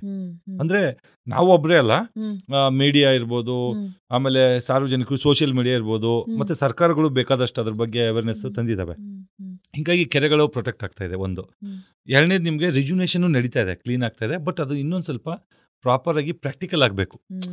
ಬರೀ ಸೈಂಟಿಫಿಕ್ ಟೆಕ್ನಿಕಲ್ಲು ಆ ಥರ ಬುಕ್ ಇಟ್ಕೊಂಡು ಮಾಡೋಕ್ಕಿಂತ ಅದನ್ನು ಪ್ರಾಕ್ಟಿಕಲ್ ಆಗಿ ಮಾಡಬೇಕು. ಅಲ್ಲಿ ಲೋಕಲೈಸ್ಡ್ ಇಶ್ಯೂಸ್ ಏನಿದೆ, ಅಲ್ಲಿ ಎಲ್ಲಿ ಮೋರಿ ನೀರು ಸೇರ್ತಾ ಇದೆ, ಎಲ್ಲಿಂದ ಬರ್ತಾ ಇದೆ, ಅದನ್ನು ಹೆಂಗೆ ಮಾಡಬೇಕು ಅನ್ನೋದನ್ನ ಒಂದು ಪ್ರಾಪರ್ ವಾಟರ್ ಹ್ಯಾಂಡ್ಲಿಂಗನ್ನು, ಒಂದು ವಾಟರ್ ಮ್ಯಾನೇಜ್ಮೆಂಟನ್ನು ಮಾಡಬೇಕಾಗುತ್ತೆ. ಯಾಕಂದ್ರೆ ಈಚ್ ಲೇಕ್ ಇಸ್ ಡಿಫ್ರೆಂಟ್. ಆಮೇಲೆ ಅದು ಸಾಯಿಲು, ಟೋಪೋಗ್ರಫಿ, ಕಾಂಟೂರು, ಆಮೇಲೆ ಎಷ್ಟು ಇನ್ಲೆಟ್ಸ್ ಇದೆ, ಸುತ್ತಮುತ್ತ ಏನು ಹಟ್ಮೆಂಟ್ಸ್ ಇದೆ, ಅದ್ರ ಮೇಲೆ ಡಿಸೈಡ್ ಆಗುತ್ತೆ, ಅದ್ರ ಮೇಲೆ ಡಿಪೆಂಡ್ ಆಗುತ್ತೆ. ಅದನ್ನ ಕಸ್ಟಮೈಸ್ಡ್ ಈಚ್ ಆ್ಯಂಡ್ ಎವ್ರಿಥಿಂಗ್ ಮಾಡಬೇಕಾಗತ್ತೆ. ಅದಲ್ದೇ ಸ್ವಲ್ಪ ಇನ್ನೊಂದೇನಂದ್ರೆ ಈಗ ಆಲ್ರೆಡಿ ಮಾಡ್ತಾರ ಲೇಕಲ್ಲೇ ತಿರ್ಗಾ ಮುರ್ಗಾ ಮಾಡ್ಕೊಂಡು ಕುತ್ಕೊಂಡೋದ್ರ ಬದಲು ಹೊಸ ಲೇಕನ್ನ ಎಕ್ಸ್ಪ್ಲೋರ್ ಮಾಡಬೇಕಾಗತ್ತೆ. ಈಗ ಬೇರೆ ಲೇಕ್ಗಳು ರಿಜುನೇಟ್ ಮಾಡಬೇಕು, ಸುಮಾರು ಬಿದ್ದಿದ್ದಾವೆ. ಒಂದು 25-30 ಲೇಕ್ ಇಟ್ಕೊಂಡು ಅದಕ್ಕೆ ವರ್ಷ ತಿರ್ಗಾ ಮಾಡ್ಕೊಳಕ್ಕಿಂತ ಒಂದು ಸ್ವಲ್ಪ ಹೊಸದು ಮಾಡಬೇಕಾಗುತ್ತೆ. ಕರೆಕ್ಟ್. ಅಂಡ್ ನಿಮ್ಮ ಪುಸ್ತಕದಲ್ಲೇ ನೀವು ಹೇಳ್ತೀರಾ, ಕೇಪ್ ಟೌನ್ನ ಬಗ್ಗೆ ಮಾತಾಡ್ತಾ, ನಮ್ಮ ಭಾರತದಲ್ಲಿ ಎಷ್ಟೆಷ್ಟು ಹಳ್ಳಿಗಳಲ್ಲಿ 20 ಲೀಟರ್ ನೀರು ದಿನಕ್ಕೆ ಒಂದು ಫ್ಯಾಮಿಲಿ ಸಸ್ಟೈನ್ ಆಗ್ತಿರೋಂತ ಎಷ್ಟೆಷ್ಟು ಉದಾಹರಣೆಗಳು ನೋಡಬಹುದು ಅಂತ. 100% ದಿನಕ್ಕೆ 20 ಲೀಟರ್ ಇಡೀ ಫ್ಯಾಮಿಲಿಗೆ ಆಗುತ್ತೆ. ಅಂತರೂ ಇದ್ದಾರೆ ಜನ, ಆ ಥರ ಬಾಳಿ ಬದುಕ್ತಾ ಇದೆ. ಇದು ಯಾವುದೋ ಥಿಯರಿ ಅಲ್ಲ, it is a practical. They know the value of the water. ನಿಮ್ಗೆ ಈಸಿಯಾಗಿ ಸಿಕ್ಬಿಟ್ರೆ ಅದನ್ನ ಕೆಟ್ಟದಾಗಿ ನಾವು ಯೂಟಿಲೈಸ್ ಮಾಡ್ಬಿಡ್ತೀವಿ. ಅದೇ ಕಷ್ಟವಾಗಿ ಸಿಕ್ಕರೆ ನಾವು ಈ ಕಬ್ನ ಈಸಿಯಾಗಿ ಸಿಗುತ್ತೆ, ಮನೆಗೆ ನೆಲಕ್ಕೆಲ್ಲ ಹಾಕ್ತಿವಿ. ಬಂಗಾರ ಬರೀ ಜುವೆಲ್ಸ್ ಮಾಡ್ಕೊಂತೀವಿ, ಡೈಮಂಡ್ ಒಂದೇ ಇಟ್ಕೊಂಡಿರ್ತೀವಿ. ಹಂಗೆ ಎಷ್ಟು ರೇರ್ ಆಫ್ ದಿ ರೇರ್ ಆಗ್ತಾ ಹೋಗುತ್ತೋ ಅಷ್ಟು ಅದ್ರ ವ್ಯಾಲ್ಯೂ, ಅದರದ್ದು ಡಿಮ್ಯಾಂಡ್ ಜಾಸ್ತಿ ಆಗ್ತಾ ಹೋಗುತ್ತೆ. ಬಟ್ ನಮಗೇನಾಗಿದೆ, ಇದು ಈಸಿ ಫ್ರೀ ಕಮಾಡಿಟಿ. ಬಟ್ ನೀವು ಕೇಪ್ ಟೌನು ಆದ್ಮೇಲೆ ಬೆಂಗಳೂರು 2025 ಆಗುತ್ತೆ ಅಂದ್ರಲ್ಲ, 2023 ಆಗಿತ್ತು. ಕರೆಕ್ಟ್ ಅಲ್ವಾ? 23 ಮಳೆನೇ ಬರಲಿಲ್ಲ. ಆಲ್ಮೋಸ್ಟ್ ಒಂದು ನಮ್ಮ ಅಪಾರ್ಟ್ಮೆಂಟ್ಗಳಲ್ಲಿ, ನಾವಿರೋ ಅಪಾರ್ಟ್ಮೆಂಟ್ ಅಲ್ಲಿ ಮಾರ್ನಿಂಗ್ 1 ಅವರ್, ಈವ್ನಿಂಗ್ 1 ಅವರ್ ಇತ್ತು ಫಸ್ಟ್. ಆಮೇಲೆ ಬರೀ ಮಾರ್ನಿಂಗ್ ಅಷ್ಟೇನೆ ಬಿಡಕ್ ಪ್ಲಾನ್ ಮಾಡಿದ್ರು. ನಾವು ಡ್ರಮ್ ಗಿಮ್ಮೆಲ್ಲ ತಂದಿಟ್ಕೋಬೇಕಾಯ್ತು. ಬಿಕಾಸ್ 1 ಅವರಲ್ಲಿ ನಿಮಗೆ ಸ್ನಾನ ಮಾಡ್ಕೊಂಡು 4-5 ಜನ ರೆಡಿ ಆಗೋದು ಅದೆಲ್ಲ ಆಗೋದಿಲ್ಲ ಅಲ್ವಾ? ಆಮೇಲೆ ಆ ಥರ ಪರಿಸ್ಥಿತಿ ಬಂದಿತ್ತು. ಆಮೇಲೆ ವಾಟರ್ ಟ್ಯಾಂಕರ್ಗಳು ನೀವು ಫೋನ್ ಮಾಡಿದ್ರೆ ನಿಮ್ಗೆಲ್ಲ ಸಿಗೋದು. ಇದಾದ್ರೆ ಒಂದು 3 ದಿವಸ 4 ದಿವಸ ಟೈಮ್ ತೊಗೊಳೋರು. ಆಮೇಲೆ 700 ರೂಪಾಯಿ ಟ್ಯಾಂಕರ್ನ 3,000, 4,000, 5,000 ರೂಪಾಯಿವರೆಗೂ ಮಾರಿದ್ರು. ಮತ್ತು ಅದ್ರಾಗ ಬರೀ ಬೋರ್ವೆಲ್ಲಿ ನೀರು ತಂದು ಹಾಕಿದ್ರು, ಆ್ಯಂಡ್ ಕೆರೆ ಪರಿ ನೀರು ಮಿಕ್ಸ್ ಮಾಡಿ ಹಾಕಿದ್ರು. ಅದ್ರದ ಗೊತ್ತಿಲ್ಲ, ಡಿಮ್ಯಾಂಡ್ ಅಷ್ಟಿತ್ತು. ಸರ್ಕಾರಗಳೇ ಒದ್ದಾಡೋದು. ಸರ್ಕಾರ ಎಲ್ಲಿಂದ ತರುತ್ತೆ ನೀರನ್ನ? ಯಾವುದೋ ಒಂದು ಫುಡ್ ಹೋಗಿದ್ದು ಆ ಸ್ಟೇಟಿಂದ ಈ ಸ್ಟೇಟಿಂದ ಇಂಪೋರ್ಟ್ ಮಾಡ್ಕೊಂಡು ಏನೋ ಮಾಡ್ಕೊಂಡು ಕೊಟ್ಬಿಡ್ಬೋದು ಬೇರೆ ಕಂಟ್ರಿಯಿಂದ. ನೀರೆಲ್ಲಿಂದ ತರ್ತೀರ? KRS ಒಣಗೋಗಿತ್ತು, ಅಲ್ಲಿನೂ ನೀರಿಲ್ಲ. ಇಲ್ಲಿ ಬೋರ್ವೆಲ್ ಅಲ್ಲೂ ನೀರಿಲ್ಲ. ಯಾರು ಕೊಡ್ತಾರೆ? ನೀರಿಲ್ಲ ಅಂದ್ರೆ ಜೀವನ close. There is no process in the planet without water. IT ಅವ್ರು ಹೇಳ್ಬೋದು, ನಾವೇನ್ ನೀರು ಪ್ರಾಸೆಸ್ ಯೂಸ್ ಮಾಡಲ್ಲ ಅಂತ. ಬಟ್ ಅವ್ರು ಸ್ನಾನ ಮಾಡಕ್ಕೆ ಬೇಕಲ್ಲ ಎಂಪ್ಲಾಯ್ಸ್ಗೆ. ಸರ್ ಅದ್ ಬಿಡಿ, ಚಾಟ್ ಜಿಪಿಟಿ ಕತೆ ಹೇಳಿದ್ನಲ್ಲ, ಅವ್ರ ಆಫೀಸಲ್ಲಿ ಕೂತು ಕೆಲಸ ಮಾಡಿದಾಗ ಅದು ಎಷ್ಟೆಷ್ಟು ಲೀಟರ್ ನೀರು ಕನ್ಸ್ಯೂಮ್ ಆಗ್ತಾ ಇರುತ್ತೆ. ಕೂಲಿಂಗ್ ಸಿಸ್ಟಮ್ಗೆ ಬೇಕಲ್ಲ. ಕರೆಕ್ಟ್. ಫ್ಲೋರ್ ಮಾಪ್ ಮಾಡಕ್ ಬೇಡವಾ? ಚಾಟ್ ಜಿಪಿಟಿನೂ ಆಫ್ ಮಾಡೋಣ, ಕ್ಲೌಡ್ ಕಂಪ್ಯೂಟಿಂಗ್ ಆಫ್ ಮಾಡೋಣ ಮೇಡಮ್, ಕ್ಲೌಡ್ ಸ್ಟೋರೇಜ್ನ ಅಟ್ಲೀಸ್ಟ್ ಫ್ಲೋರ್ ಮಾಪ್ ಮಾಡಕ್ ಬೇಡವಾ? ಫ್ಲಶ್ ಮಾಡಕ್ ಬೇಡವಾ? ಆಯ್ತು, ನಾನು ಅದೆಲ್ಲ ಏನು ಯೂಸ್ ಮಾಡದೆ ಪುಸ್ತಕ ಓದ್ಕೊಂಡು ಬದುಕ್ತೀನಿ ಅಂದ್ರು ಪುಸ್ತಕ ಮಾಡೋದಕ್ಕೂ ಆ ಹಾಳೆಗೂ ಮರ ಬೇಕು, ನೀರ್ ಬೇಕು, ತಿನ್ನೋ ಆಹಾರಕ್ಕೆ ಅದನ್ನ ಬೆಳೆಯೋದಕ್ಕೆ ನೀರಿಲ್ಲದೆ ಜೀವನನೇ ಇಲ್ಲ. ಕರೆಕ್ಟ್. ಅದಕ್ಕೆ ನೀರಿಗೆ ನಮ್ಮ ಪುರಾಣಗಳಲ್ಲಿ ಎಲ್ಲಾ ಕಡೆನೂ ಬಹಳ ಮಹತ್ವ ಕೊಟ್ಟಿದ್ದಾರೆ ನೀರಿಗೆ. ಆಮೇಲೆ ನಮ್ಮ ಸಂಸ್ಕೃತಿ, ನಮ್ಮ ಕಲ್ಚರು, ನಮ್ಮ ಹಬ್ಬ ಹುಣ್ಣಿಮೆಗಳಲ್ಲಿ ನೀರು ಯಾವತ್ತೂ ಇಟ್ಟಿದ್ದಾರೆ. ಯಾಕಂದ್ರೆ ಅದು ಬಹಳ ಇಂಪಾರ್ಟೆಂಟ್ ಕ್ರೈಟೀರಿಯಾ. ಗಂಗೆಗಿಂತ ಪವಿತ್ರವಾದಂತಹ ಸ್ಥಾನ ನಮ್ಮ ಪುರಾಣಗಳಲ್ಲಿ ಯಾವ್ದಾದ್ರು ಒಂದು ನದಿ ಕೊಟ್ಟಿದ್ರೆ ಅದು ಸರಸ್ವತಿ ನದಿಗೆ. ಅದು ಇವತ್ತಿನ ದಿನ ಇಲ್ವೇ ಇಲ್ಲ ಅನ್ನೋದು ನಮ್ಗೆ ಹೌದು. ಅದನ್ನ ಹುಡ್ಕೋದಕ್ ಹೋದ್ರು ಅದರ ಟ್ರೇಸಸ್ ಸಹ ಇಲ್ಲ. ಒಂದಷ್ಟು ಹರಿಯಾಣದಲ್ಲಿ 1-2-3 ಜಾಗದಲ್ಲಿ ಸಿಕ್ತು. ಬಟ್ ಅದು may be that was the first indication. ಮುಂದೆ ನೀವು ಹೀಗೆ ಇದ್ರೆ ಒಂದೊಂದನ್ನ ಕಳ್ಕೊಳ್ತಾ ಬರ್ತೀರಾ ಅಂತ. ಆಮೇಲೆ ಗಂಗೆಗೆ ಆದಂಥ ಪರಿಸ್ಥಿತಿ ನೋಡಿದ್ವಿ ನಾವು, ರೈಟ್? ಸೊ ಒಂದು ಕುಂಭಮೇಳ ನಡೆದ ಮೇಲೆ ಎಷ್ಟು ಟೈಮ್ ಬೇಕು ಮತ್ತೆ ಒಂದು ರಿವರ್ ರಿಕವರ್ ಆಗೋದಕ್ಕೆ. ಅಂಡ್ ಟಾಕಿಂಗ್ ಅಬೌಟ್ ಹೀಗೆ ಲೇಕ್ಸು, ರಿವರ್ಸು, ಒಂದು ಕ್ವಿಕ್ ಟ್ರಿವಿಯಾ ಅಂತ ಹೇಳ್ಬೇಕಂದ್ರೆ, ನಾವೆಲ್ಲ ಸ್ಕೂಲ್ ಡೇಸಲ್ಲಿ ಓದಿದೀವಿ ಅಂಡ್ ಸಾಕಷ್ಟು ಜನರಿಗೆ it's an interesting topic to ಹೋಗ್ಬೇಕು ಇಲ್ಲಿಗೆ ಅಂತ ಅನ್ಸೋಂಥ ಜಾಗ is Dead Sea. Dead Sea ಸಮುದ್ರನ ಆಕ್ಚುಲಿ ಇಸ್ರೇಲ್ ಅಲ್ಲಿ ಇದೆ. ಅದು ಇಸ್ರೇಲ್ ಅಲ್ಲಿ ಇದೆ. It was a lake, sweet water lake. Due to certain reasons salt water ಬಂದಲ್ಲಿ ಸೇರ್ಕೊಂಡು ಆ ಸಾಲ್ಟ್ ವಾಟರ್ ಕಂಟಿನ್ಯೂಟಿ ಇಲ್ಲ. ಅದು ಏನಾಗಿದೆ, ಬ್ಲಾಕ್ ಆಗಿದೆ ಫುಲ್ಲು. ಆ ಸಾಲ್ಟ್ ಡೆನ್ಸಿಟಿಗೆ ಅಲ್ಲಿ ಯಾರೋ ಬಿದ್ರು ತೇಲ್ತಾರೆ. ಅಲ್ಲಿಗೆ ಅದೊಂದು tourism spot actually, dead lake ಅಂತ. People who go and jump into that and they will be floating. Dead Sea is not a sea ಅನ್ನೋದು ಸಾಕಷ್ಟು ಜನರಿಗೆ ಗೊತ್ತಿರೋದಿಲ್ಲ. It is a lake, high salt content ಇರುವಂತಹ ಥೆರಪ್ಯೂಟಿಕ್ ಪ್ರಾಪರ್ಟೀಸ್ ಇರುವಂತಹ ಒಂದು lake. ಲಗೂನಾ Colorado ಅಂತ ಒಂದು ರೆಡ್ ಸಾಲ್ಟ್ ಲೇಕ್ ಇದೆ. ಅಂದ್ರೆ ಒಂದು ಪೋರ್ಷನ್ ಆಫ್ ಈ ಕೆರೆ ಕೆಂಪು ಕಾಣಿಸುತ್ತೆ. ಸೊ ಯಾಕೆ ಇದನ್ನ ಹೇಳ್ತಾ ಇದ್ದೀನಿ ಅಂದ್ರೆ, ಕೆರೆಗಳು ಬರೀ ನಾವು ನೀರು ಕುಡಿಯೋದಕ್ಕೋ, ನಾವು ತಿನ್ನೋ ಆಹಾರವನ್ನ ಬೆಳೆಸೋದಕ್ಕೋ ಅಲ್ಲದಿರಾ ಪ್ರಕೃತಿಯ ಒಂದು ಭಾಗವಾಗಿದೆ. ಎಷ್ಟು ಯುನೀಕ್ ಆಗಿದೆ, ಕಣ್ ಕೋರೈಸುವಂಥ ಬ್ಯೂಟಿ ಇದೆ. ಅದನ್ನ ನಾವು ಉಳಿಸ್ಕೋಬೇಕಷ್ಟೇ. ಹೀಗೆ ಕೆರೆಗಳನ್ನ ಉಳಿಸ್ಕೊಳ್ತಾ, ಕೆರೆಗಳಲ್ಲಿ ಮತ್ತೆ ಕೆರೆಗಳ ಸುತ್ತ ನಾವು ಯಾವ ಗಿಡ ಹಾಕ್ತೀವಿ ಅನ್ನೋದು ಎಷ್ಟು ಇಂಪಾರ್ಟೆಂಟ್ ಆಗುತ್ತೆ ಸರ್? ನೀವು ಗಿಡನ ಹಾಕ್ಬೇಕಾದ್ರೆ ನೇಟಿವ್ ಟ್ರೀಸ್ ಅಂತೀವಿ, ಲೋಕಲ್ ಗಿಡಗಳು. ಅದನ್ನ ಬಿಟ್ಬಿಟ್ಟು ನಾನ್ ನೇಟಿವ್ ಯಾವ್ಯಾವುದೋ ತಂದು ಹಾಕಿದ್ರೆ ಅದು ನಿಸರ್ಗದ ಮೇಲೆ ತುಂಬಾ ಪರಿಣಾಮ ಆಗುತ್ತೆ. ಆ ರೀಜನ್ ಅಲ್ಲಿ ಫಾರೆಸ್ಟ್ ಡಿಪಾರ್ಟ್ಮೆಂಟ್ಸ್ ಅಲ್ಲಿ ಲಿಸ್ಟ್ ಇರುತ್ತೆ. ಡೇಟಾ ಇರುತ್ತೆ, ಅಥವಾ ನಮ್ಮ ಹಿರಿಯರಿಗೆ ಗೊತ್ತಿರುತ್ತೆ, ಅಥವಾ ನೀವೇ ಒಂದಷ್ಟು ಕಿಲೋಮೀಟರ್ ಓಡಾಡಿದ್ರೆ ನಿಮ್ಗೆ ಗೊತ್ತಾಗ್ಬಿಡುತ್ತೆ ಅಲ್ಲಿ ಯಾವುದು ನಮ್ದು ನೇಟಿವ್ ಟ್ರೀ ಅಂತ. So native fruits, flower bearing medicinal plant, ಹೂ ಬಿಡ್ತಕ್ಕಂಥದ್ದು, ಹಣ್ಣು ಬಿಡ್ತಕ್ಕಂಥದ್ದು, ಮತ್ತೆ ಏನು ಆರೋಗ್ಯಕ್ಕೆ ಇದೇನು ಹೇಳ್ತೀರಿ ಮೆಡಿಸಿನಲ್ ಪ್ಲಾಂಟ್ಸ್ ಅಲ್ವಾ, ಆಯುರ್ವೇದಿಕ್ ಪ್ಲಾಂಟ್. ಸೊ ಇವನ್ನ ನೇಟಿವ್ ಹಾಕೋದ್ರಿಂದ ನೇಟಿವ್ ಬರ್ಡ್ಸು, ಬೀಸು, ಬಟರ್ಫ್ಲೈಸು, ಈಕೋಸಿಸ್ಟಮ್ಗೆ ಅದ್ರ ಬಗ್ಗೆ ಅದಕ್ಕೆ ಮಾಹಿತಿ ಇರುತ್ತೆ, ಅದಕ್ಕೆ ಸಪೋರ್ಟ್ ಆಗುತ್ತೆ ಅಲ್ವಾ. ಇಲ್ಲ ಅಂತಂದರೆ ಅದು ವೇಸ್ಟು. ಈಗ ಫಾರ್ ಎಕ್ಸಾಂಪಲ್ ನೀಲಗಿರಿ ಮರ ಇದೆ, ಅದು ನಾನ್ ನೇಟಿವ್, ಅದು ಹೈಯೆಸ್ಟ್ ನೀರನ್ನ ಭೂಮಿಯಿಂದ ನಡೀತದೆ, ಏರಿಂದ ನಡೀತದೆ, ಸುತ್ತಲೂ ಇರೋ ಜಮೀನಿಂದ ಬರುತ್ತೆ. ಆಮೇಲೆ ಅದ್ರಲ್ಲಿ ಒಂದು ಹೂ ಬಿಡಲ್ಲ, ಒಂದು ಹಣ್ಣು ಬಿಡಲ್ಲ, ಏನಿಲ್ಲ ಅಲ್ವಾ. ಅದ್ರಲ್ಲಿ ಒಂದು ಪಕ್ಷಿನೂ ಕೂರಲ್ಲ, ಒಂದು ಗೂಡು ಕಟ್ಟಲ್ಲ. ಅದೇ ತರ ಅಕೇಶಿಯಾ ಅಂತ ಹಾಕಿದ್ದಾರೆ, ಅದು ಆಸ್ಟ್ರೇಲಿಯನ್ ಗಿಡ, ಅದು ಅದೇ ತರ. ಸಿಲ್ವರ್ ಓಕ್, ಅದು ಅದೇ ತರ. ಸಿಲ್ವರ್ ಓಕ್ಗಳು ನೋಡಿ, ಈಗ ಊಟಿ ಗೀಟಿ ಆ ಕಡೆ ಎಲ್ಲ ಕಾಫಿ ಎಸ್ಟೇಟ್ಗಳಲ್ಲಿ, ಟೀ ಎಸ್ಟೇಟ್ಗಳಲ್ಲಿ ಅವ್ನ ಗಿಡ ಒಂದೊಂದು ಹಾಕಿರ್ತಿದ್ರು ಈ ಪೆಪ್ಪರ್ ಬೆಳೆಯಕ್ಕೆ. ಇವಾಗ ಅವರೆಲ್ಲ ರೈತರು ತೆಗೆದ್ಬಿಟ್ಟು ಬೇರೆ ಗಿಡ ಹಾಕ್ತಾ ಇದ್ದಾರೆ ನೇಟಿವ್. ಅದರಿಂದನೂ ಅಡ್ವಾನ್ಸ್, ಬಿಕಾಸ್ ಅದ್ರದ್ದು ಎಲೆ ಇದೆಯಲ್ಲ ಪ್ಲಾಸ್ಟಿಕ್ ತರ, ಅದು ಕೊಳೆಯೋದೇ ಇಲ್ಲ. ಆಮೇಲೆ ಜೂಲಿ ಫ್ಲೋರಾ ಅಂತ ಆ ಗಿಡಗಳು ಅದ್ರ ಎಲ್ಲೆಲ್ಲಿ ಬೀಜ ಬೀಳ್ತದೋ ಅಷ್ಟು ಇನ್ವೇಜವಾಗಿ ಬೆಳೆಯಕ್ಕೆ ಸ್ಟಾರ್ಟ್ ಆಗ್ಬಿಡುತ್ತೆ, ಮುಳ್ಳುಗಳು. ಸೊ ಈ ತರ ಸುಮಾರು ಗಿಡಗಳನ್ನ ಕೆರೆಗಳ ಸುತ್ತ ನಾವೇನು ಹಾಕ್ತೀವಿ, ಅಥವಾ ನಮ್ಮ ಸುತ್ತಮುತ್ತ ಏನು ಹಾಕ್ತೀವಿ ಅದನ್ನ ನೇಟಿವ್ ಲೋಕಲ್ ಗಿಡಗಳನ್ನ ಹಾಕಬೇಕು ಅಂತ.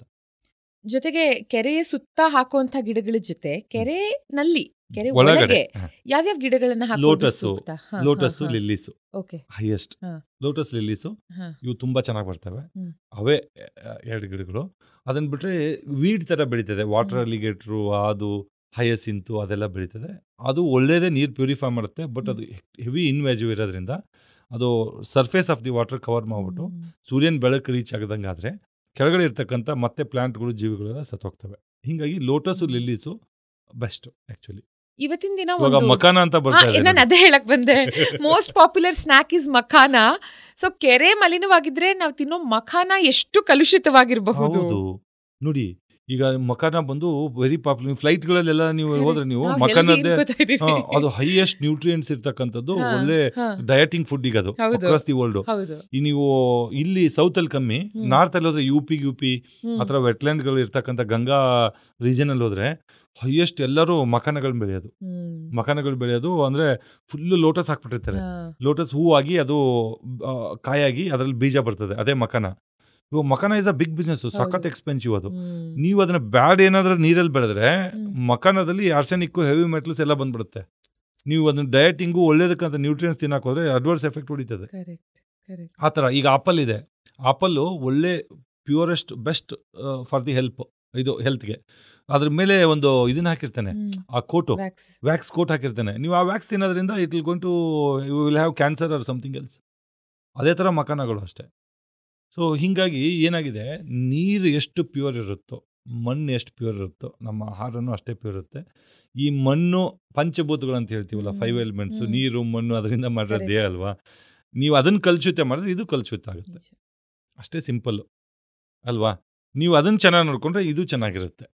ನೀವು ಏನು ಆ್ಯಕ್ಟ್ ಮಾಡ್ತೀರೋ ಅದ್ರ ಮೇಲೇ ರಿಯಾಕ್ಷನ್ ಇರುತ್ತೆ. ಇನ್ಫ್ಯಾಕ್ಟ್ ಭಾರತ ಸಾಕಷ್ಟಕ್ಕೆ ಕ್ಯಾಪಿಟಲ್ ಆಫ್ ದ ವರ್ಲ್ಡ್ ಅಂತ ತಗೊಂಡಾಗ ಅದು ಬೆಂಗಳೂರೇ ತಗೊಳ್ಳಿ, asthma capital of the world, diabetic capital of the world Bharat, ಇನ್ನು cancer capital of the world.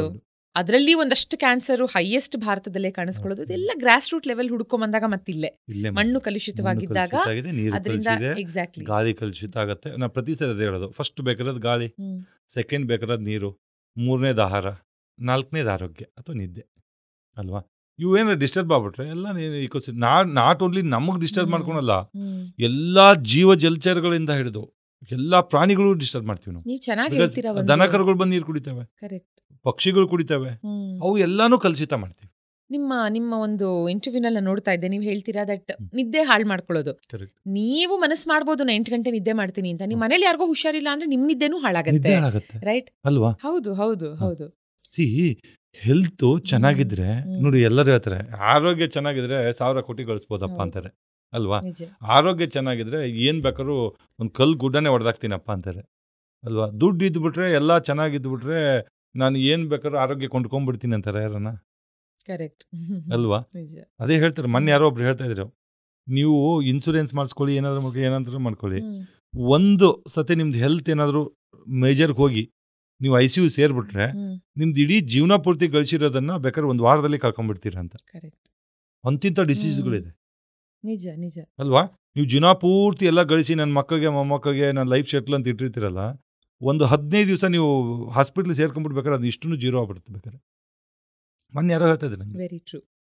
So ಲೇಕ್ನ ಬಗ್ಗೆ ಸಾಕಷ್ಟು ಮಾತಾಡ್ತಾ ನಾವು ಕಾಮನ್ ಮ್ಯಾನ್ ತಿಳ್ಕೊಳ್ಳೇಬೇಕಾಗಿರುವಂಥ ಒಂದಷ್ಟು ಲೇಕ್ ಟರ್ಮಿನಾಲಜೀಸ್ ನಮಗೆ ಹೇಳ್ತೀರಾ? ಸೊ ಲೇಕ್ ಅಂದ್ರೆ ಏನು ಅಂತನಾ ನೋಡಿ.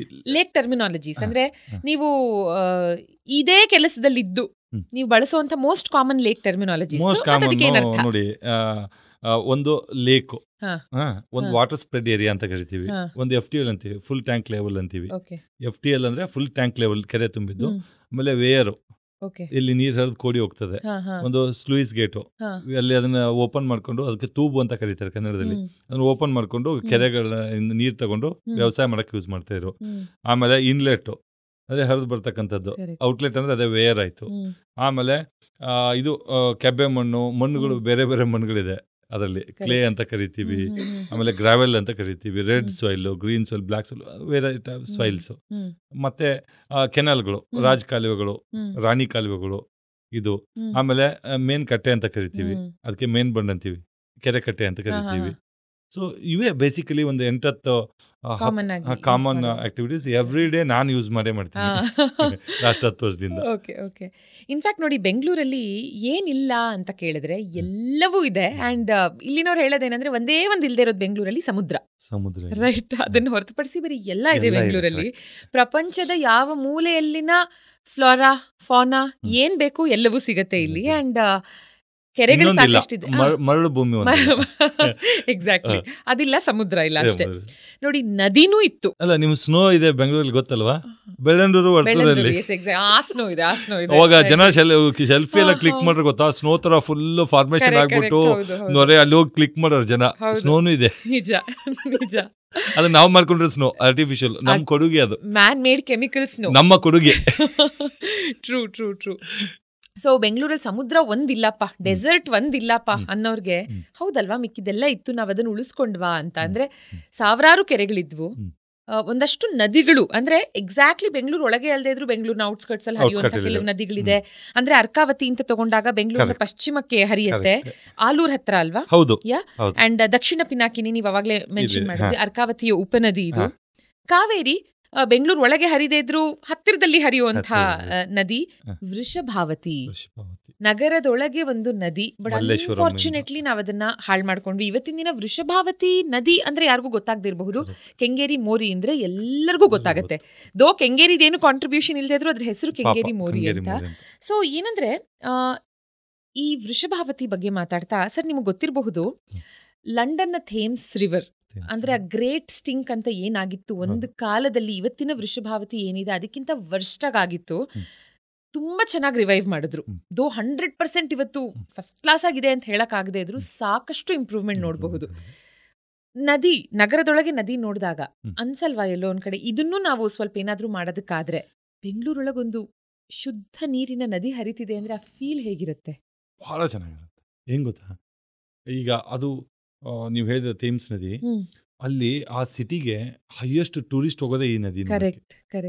ನದಿ ಅಂದ್ರೆ ಒಂದು ಸರ್ಫೇಸ್ ವಾಟರ್ ಅಲ್ಲ, ಒಂದು ಕುಡಿಯೋ ನೀರು, ಬರೀ ಒಂದು ಇಕೋ ಸಿಸ್ಟಮ್ ಅಲ್ಲ. ನದಿ ಬಂದು ಒಂದು ಟೂರಿಸಂ ಪಾಯಿಂಟ್, ಒಂದು ಇಕೋ ಸಿಸ್ಟಮ್ ಅಲ್ವಾ, ಒಂದು ಎಕನಾಮಿ ಆಫ್ ದಿ ಸಿಟಿ. ಅದು ರಿಚೆಸ್ಟ್ ರಿಸೋರ್ಸಸ್ ಈಸ್ ವಾಟರ್ ಅಲ್ವಾ. ನೋಡಿ, ಎಲ್ಲಾ ಸುಮಾರು ಜನ ಹೋಗೋದು ಥೇಮ್ಸ್ ನದಿಗೆ ಹೋಗ್ತಾರೆ. ದೊಡ್ಡ ಒಂದು ವ್ಯಾಪಾರ, ಒಂದಷ್ಟು ಬೋಟಿಂಗು, ಅದು ಇದು ಅಷ್ಟು ಚೆನ್ನಾಗಿರುತ್ತೆ. ಸೊ ಹಂಗೆ ವೃಷಭಾವತಿ ಆಕ್ಚುಲಿ ಸತ್ಯ ಹೇಳ್ಬೇಕಂದ್ರೆ ಇದು ತುಂಬಾ ದೊಡ್ಡ ನದಿನೂ ಅಲ್ಲ, ಕಾಂಪ್ಲಿಕೇಟೆಡ್ ಅಲ್ಲ. ಇದನ್ನ ಮನಸ್ಸು ಮಾಡಿದ್ರೆ ಸರ್ಕಾರ, ಜನರು ಎಲ್ಲ ಸೇರ್ಕೊಂಡು ಒಟ್ಟಿಗೆ ಏನಾದರೂ ಕೆಲಸ ಮಾಡಕ್ಕೆ ಸ್ಟಾರ್ಟ್ ಮಾಡಿದ್ರೆ ಆ ನದಿನ ಒಂದು 3-4 ವರ್ಷಕ್ಕೆ ತಂದ್ಬಿಡ್ಬೋದು, ಅಷ್ಟು ನದಿ ಮಾಡ್ಬೋದು. ಬಟ್ ಏನಾಗ್ತಾ ಇದೆ, ಇಲ್ಲೋ ಒಂದು ಕಡೆ ಸರ್ಕಾರ ಒಂದು ಸೈಡ್ ಐಸೋಲೇಟೆಡ್ ಆಗಿ, ಪೀಪಲ್ ಒಂದು ಸೈಡ್, ಅದಕ್ಕೆ ಬೇಕಾದಷ್ಟು ಜನ ಆಕ್ಟಿವಿಸ್ಟ್ ಇದ್ದಾರೆ. ನನಗೆ ಸುಮಾರು ಮೆಸೇಜ್ಗಳು, ಮೇಲ್ಗಳೆಲ್ಲ ಬಂದಿದ್ದಾವೆ, ವೃಷಭಾವತಿ ರಿವೈವ್ ಮಾಡ್ಬೇಕಂತ ಇದೀವಿ. ಒಂದು ಬೇಜಾನ್ ತುಂಡು ಸುಮಾರು ಜನ ಕೆಲಸ ಎಲ್ಲ ಒಗ್ಗಟ್ಟಾಗಿ ಏನಾದರೂ ಇಳಿದ್ಬಿಟ್ರೆ ವೃಷಭಾವತಿ, ಅದು ಮಲ್ಲೇಶ್ವರಂ ಇದರಿಂದ ಬರುತ್ತೆ, ಅದು ಕಾಡು ಮಲ್ಲೇಶ್ವರ ಅಂತ, ಅಲ್ಲಿಂದ ಬರುತ್ತೆ ಅದು. ನೀವು ಆ್ಯಕ್ಚುಲಿ ಅದನ್ನ ಮಾಡ್ಬೋದು. ಅದನ್ನ ಮಾಡ್ಬೇಕಂದ್ರೆ ಏನು ಗೊತ್ತಾ, ಇಂಡಸ್ಟ್ರಿಯಲ್ ಎಫ್ಲುಯೆನ್ಸ್ ಬಿಡೋದು, ಅದಕ್ಕೆ ಸ್ಯೂವೇಜ್ ಡೈರೆಕ್ಟ್ ಕನೆಕ್ಷನ್ ಇದಾವಲ್ಲ, ಅವಕ್ಕೊಂದು ಅಟ್ಲೀಸ್ಟ್ ಒಂದಷ್ಟು. ಇದು ನೋಡಿ, ಈಗ ನೀವು ನರ್ಮದಾ ರಿವರ್ ಫ್ರಂಟ್ ಅಂತ ಮಾಡಿದ್ದಾರೆ ಅಹಮದಾಬಾದಲ್ಲಿ, ಅದರಲ್ಲಿ ಹೋಗಿ ನೋಡಿ ಎಷ್ಟು ಚೆನ್ನಾಗಿ ಎಷ್ಟು ಟೂರಿಸಮ್ಮು ಎಷ್ಟು ಬಟ್ ಆ್ಯಕ್ಚುಲಿ ಕಾಂಕ್ರಿಟೈಸೇಷನ್ ಮಾಡಿ ಸ್ವಲ್ಪ ಇದನ್ನು ಮಾಡಿರ್ಬೋದು ಇಕೋಸಿಸ್ಟಮು ಬಟ್ ತುಂಬ ಚೆನ್ನಾಗಿ ಮಾಡಿದ್ದಾರೆ. ಹಾಗೆ ಬೆಂಗಳೂರು ಇರ್ತಕ್ಕಂಥ ಎಕನಾಮಿ ಇಂಥ ದೊಡ್ಡ IT ಸಿಟಿಗೆ ಇದೆಲ್ಲ ದೊಡ್ಡದಲ್ಲ. ಎಲ್ಲ ಒಗ್ಗಟ್ಟಾಗಿ ಮಾಡಬೇಕು. ಬಟ್ ನನ್ನ ಕನಸು ಏನಂದ್ರೆ ಇನ್ನೊಂದು 5-10 ವರ್ಷದಲ್ಲಿ 100% ಋಷಿಭಾವತಿನ ಮಾಡೇ ಮಾಡ್ತಾರೆ ನೋಡಿ. ಮಾಡ್ಬೇಕು ಸರ್, ಯಾಕಂದ್ರೆ ಥೇಮ್ಸ್ ಒಂದು ತುಂಬಾ ಒಳ್ಳೆ ಉದಾಹರಣೆ ಅಂತ ನನಗನ್ಸುತ್ತೆ. ಯಾಕಂದ್ರೆ 1800s ಅಲ್ಲಿ ಅಂದ್ರೆ 19th ಸೆಂಚುರಿನಲ್ಲಿ ಜನ ಲಂಡನ್ನ ತೊರೆದು ಹೋಗ್ತಿದ್ರಂತೆ. ಅಂದ್ರೆ ಅದ್ರ ವಾಸನೆ ತಡ್ಕೊಳ್ಳೋದಕ್ಕಾಗದೆ ಮನುಷ್ಯರ ಆ ಮಲಿನ ಏನೇ ನಿತ್ತೋ ಅಷ್ಟು ಸೇರ್ಕೊಂಡು it had become very thick. ನೀರೇ ಇರ್ಲಿಲ್ಲ ಅಲ್ಲಿ ಲಿಟ್ರಲಿ. ಎಕ್ಸಾಕ್ಟ್ಲಿ. ಸೊ ಅದ್ ಎಷ್ಟೋ ದೂರ ಕಿಲೋಮೀಟರ್ ದೂರಗಟ್ಲೆ ವಾಸನೆ ಬಡಿಯೋದಂತೆ. ಅಂಡ್ ಜನ ಅಲ್ಲಿರಕ್ಕೆ ಆಗದೆ ಲಂಡನ್ ಬಿಟ್ಟು ದೂರ ಹೋಗುವಂತ ಪರಿಸ್ಥಿತಿಯಿಂದ ಕಟ್ಟು ಇವತ್ತದೊಂದು ಟೂರಿಸ್ಟ್ ಸ್ಪಾಟ್ ಆಗಿದೆ. ಇಡೀ ಜಗತ್ತಿನ ಜನ ಅಲ್ಲಿ ಹೋಗ್ತಾ ಇದ್ದಾರೆ. ಕರೆಕ್ಟ್. ಅಲ್ಲಿ ಜನ ಓಡೋಗ್ತಾ ಇದ್ರಲ್ಲ, ಇವತ್ತು ಅದು ಸೆಳೀತಾ ಇದೆ. ಸೊ ಹಂಗೆ ನಾವು ಅದನ್ನ ಚೆನ್ನಾಗಿ ಮಾಡ್ಕೊಂಡ್ರೆ ದೊಡ್ಡ ರಿಸೋರ್ಸ್ ಆಗತ್ತೆ. ಆಮೇಲೆ ಅದ್ರ ಥ್ರೂ ಟ್ರಾನ್ಸ್ಪೋರ್ಟೇಷನ್ ಮಾಡ್ಬೋದು ಗೊತ್ತಾ. ಇವಾಗ ನೀವು ಋಷಿಭಾವತಿ ನದಿ ನೀವು ಚೆನ್ನಾಗಿ ಅದ್ರದ್ದು ಏನ್ ನದಿ ಪಾತ್ರ ಇದೆ ಅದನ್ನ ಸರ್ವೆ ಮಾಡ್ಬಿಟ್ಟು ಕ್ಲೀನ್ ಆಗಿ ರೆಡಿ ಮಾಡ್ಕೊಂಡ್ರೆ ಆ ನೀರು ಹರಿತಾ ಇದ್ರೆ ಟ್ರೀಟೆಡ್ ವಾಟರ್ ಬಿಟ್ರೆ ಇವು ವಾಟರ್ ಟ್ರಾನ್ಸ್ಪೋರ್ಟ್ ಮಾಡ್ಕೋಬಹುದು ನೀವು. ಈಗೇನು ನಾವು ಸುರಂಗ ಮಾರ್ಗಗಳು ಮಾಡ್ಕೊತಾ ಇದೀವಿ, ಫ್ಲೈಓವರ್ ಮಾಡ್ತಾ ಇದೀವಿ, ಮೆಟ್ರೋ ಮಾಡ್ತಾ ಇದೀವಿ, ಅದೇ ತರ ಮೋನೋ ರೈಲ್ ಮಾಡ್ತಾ ಇದೀವಿ. ಅದೇ ತರ ಅದೊಂದು ಟ್ರಾನ್ಸ್ಪೋರ್ಟ್ ಸಿಸ್ಟಮ್ ಮಾಡ್ಕೋಬಹುದು ನೀವು ಆರಾಮಾಗಿ. ಮಲ್ಲೇಶ್ವರಮಿಂದ ಕೆಂಗೇರಿವರೆಗೂ ಫಸ್ಟ್ ಕ್ಲಾಸ್ ಆಗಿ ಬೋಟಲ್ಲಿ ಹೋಗ್ಬಿಡ್ಬೋದು. ಅದೇನ ಹೇಳಕ್ ಬಂದೆ, ಇವಾಗ ನಮ್ಮ ಸ್ಟುಡಿಯೋ ಇರೋದು ಕೆಂಗೇರಿನಲ್ಲಿ. ನೀವ್ ಹೇಳ್ದಂಗೆ 10 ವರ್ಷದಲ್ಲಿ ಅದೇನಾದ್ರೂ ಬದಲಾದ್ರೆ ರೈಟ್, ಕೆಂಗೇರಿಗೆ ಯಾರಾದ್ರೂ ಬಂದಾಗ ಅಥವಾ ಮಲ್ಲೇಶ್ವರಮಿಗೆ ಬಂದಾಗ ಮೆಟ್ರೋಲ್ ಬಂದೆ, ಕಾರಲ್ಲಿ ಬಂದೆ, ಬೈಕಲ್ಲಿ ಬಂದೆ, ಬದಲಾಗಿ ಬೋಟಲ್ಲಿ ಬಂದೆ ಅಂದ್ರೆ ಹೆಂಗಿರುತ್ತೆ ನೋಡಿ. ಎಷ್ಟು ಚೆನ್ನಾಗಿರುತ್ತೆ, ಎಷ್ಟು ಬಹಳ ಚೆನ್ನಾಗಿರುತ್ತೆ.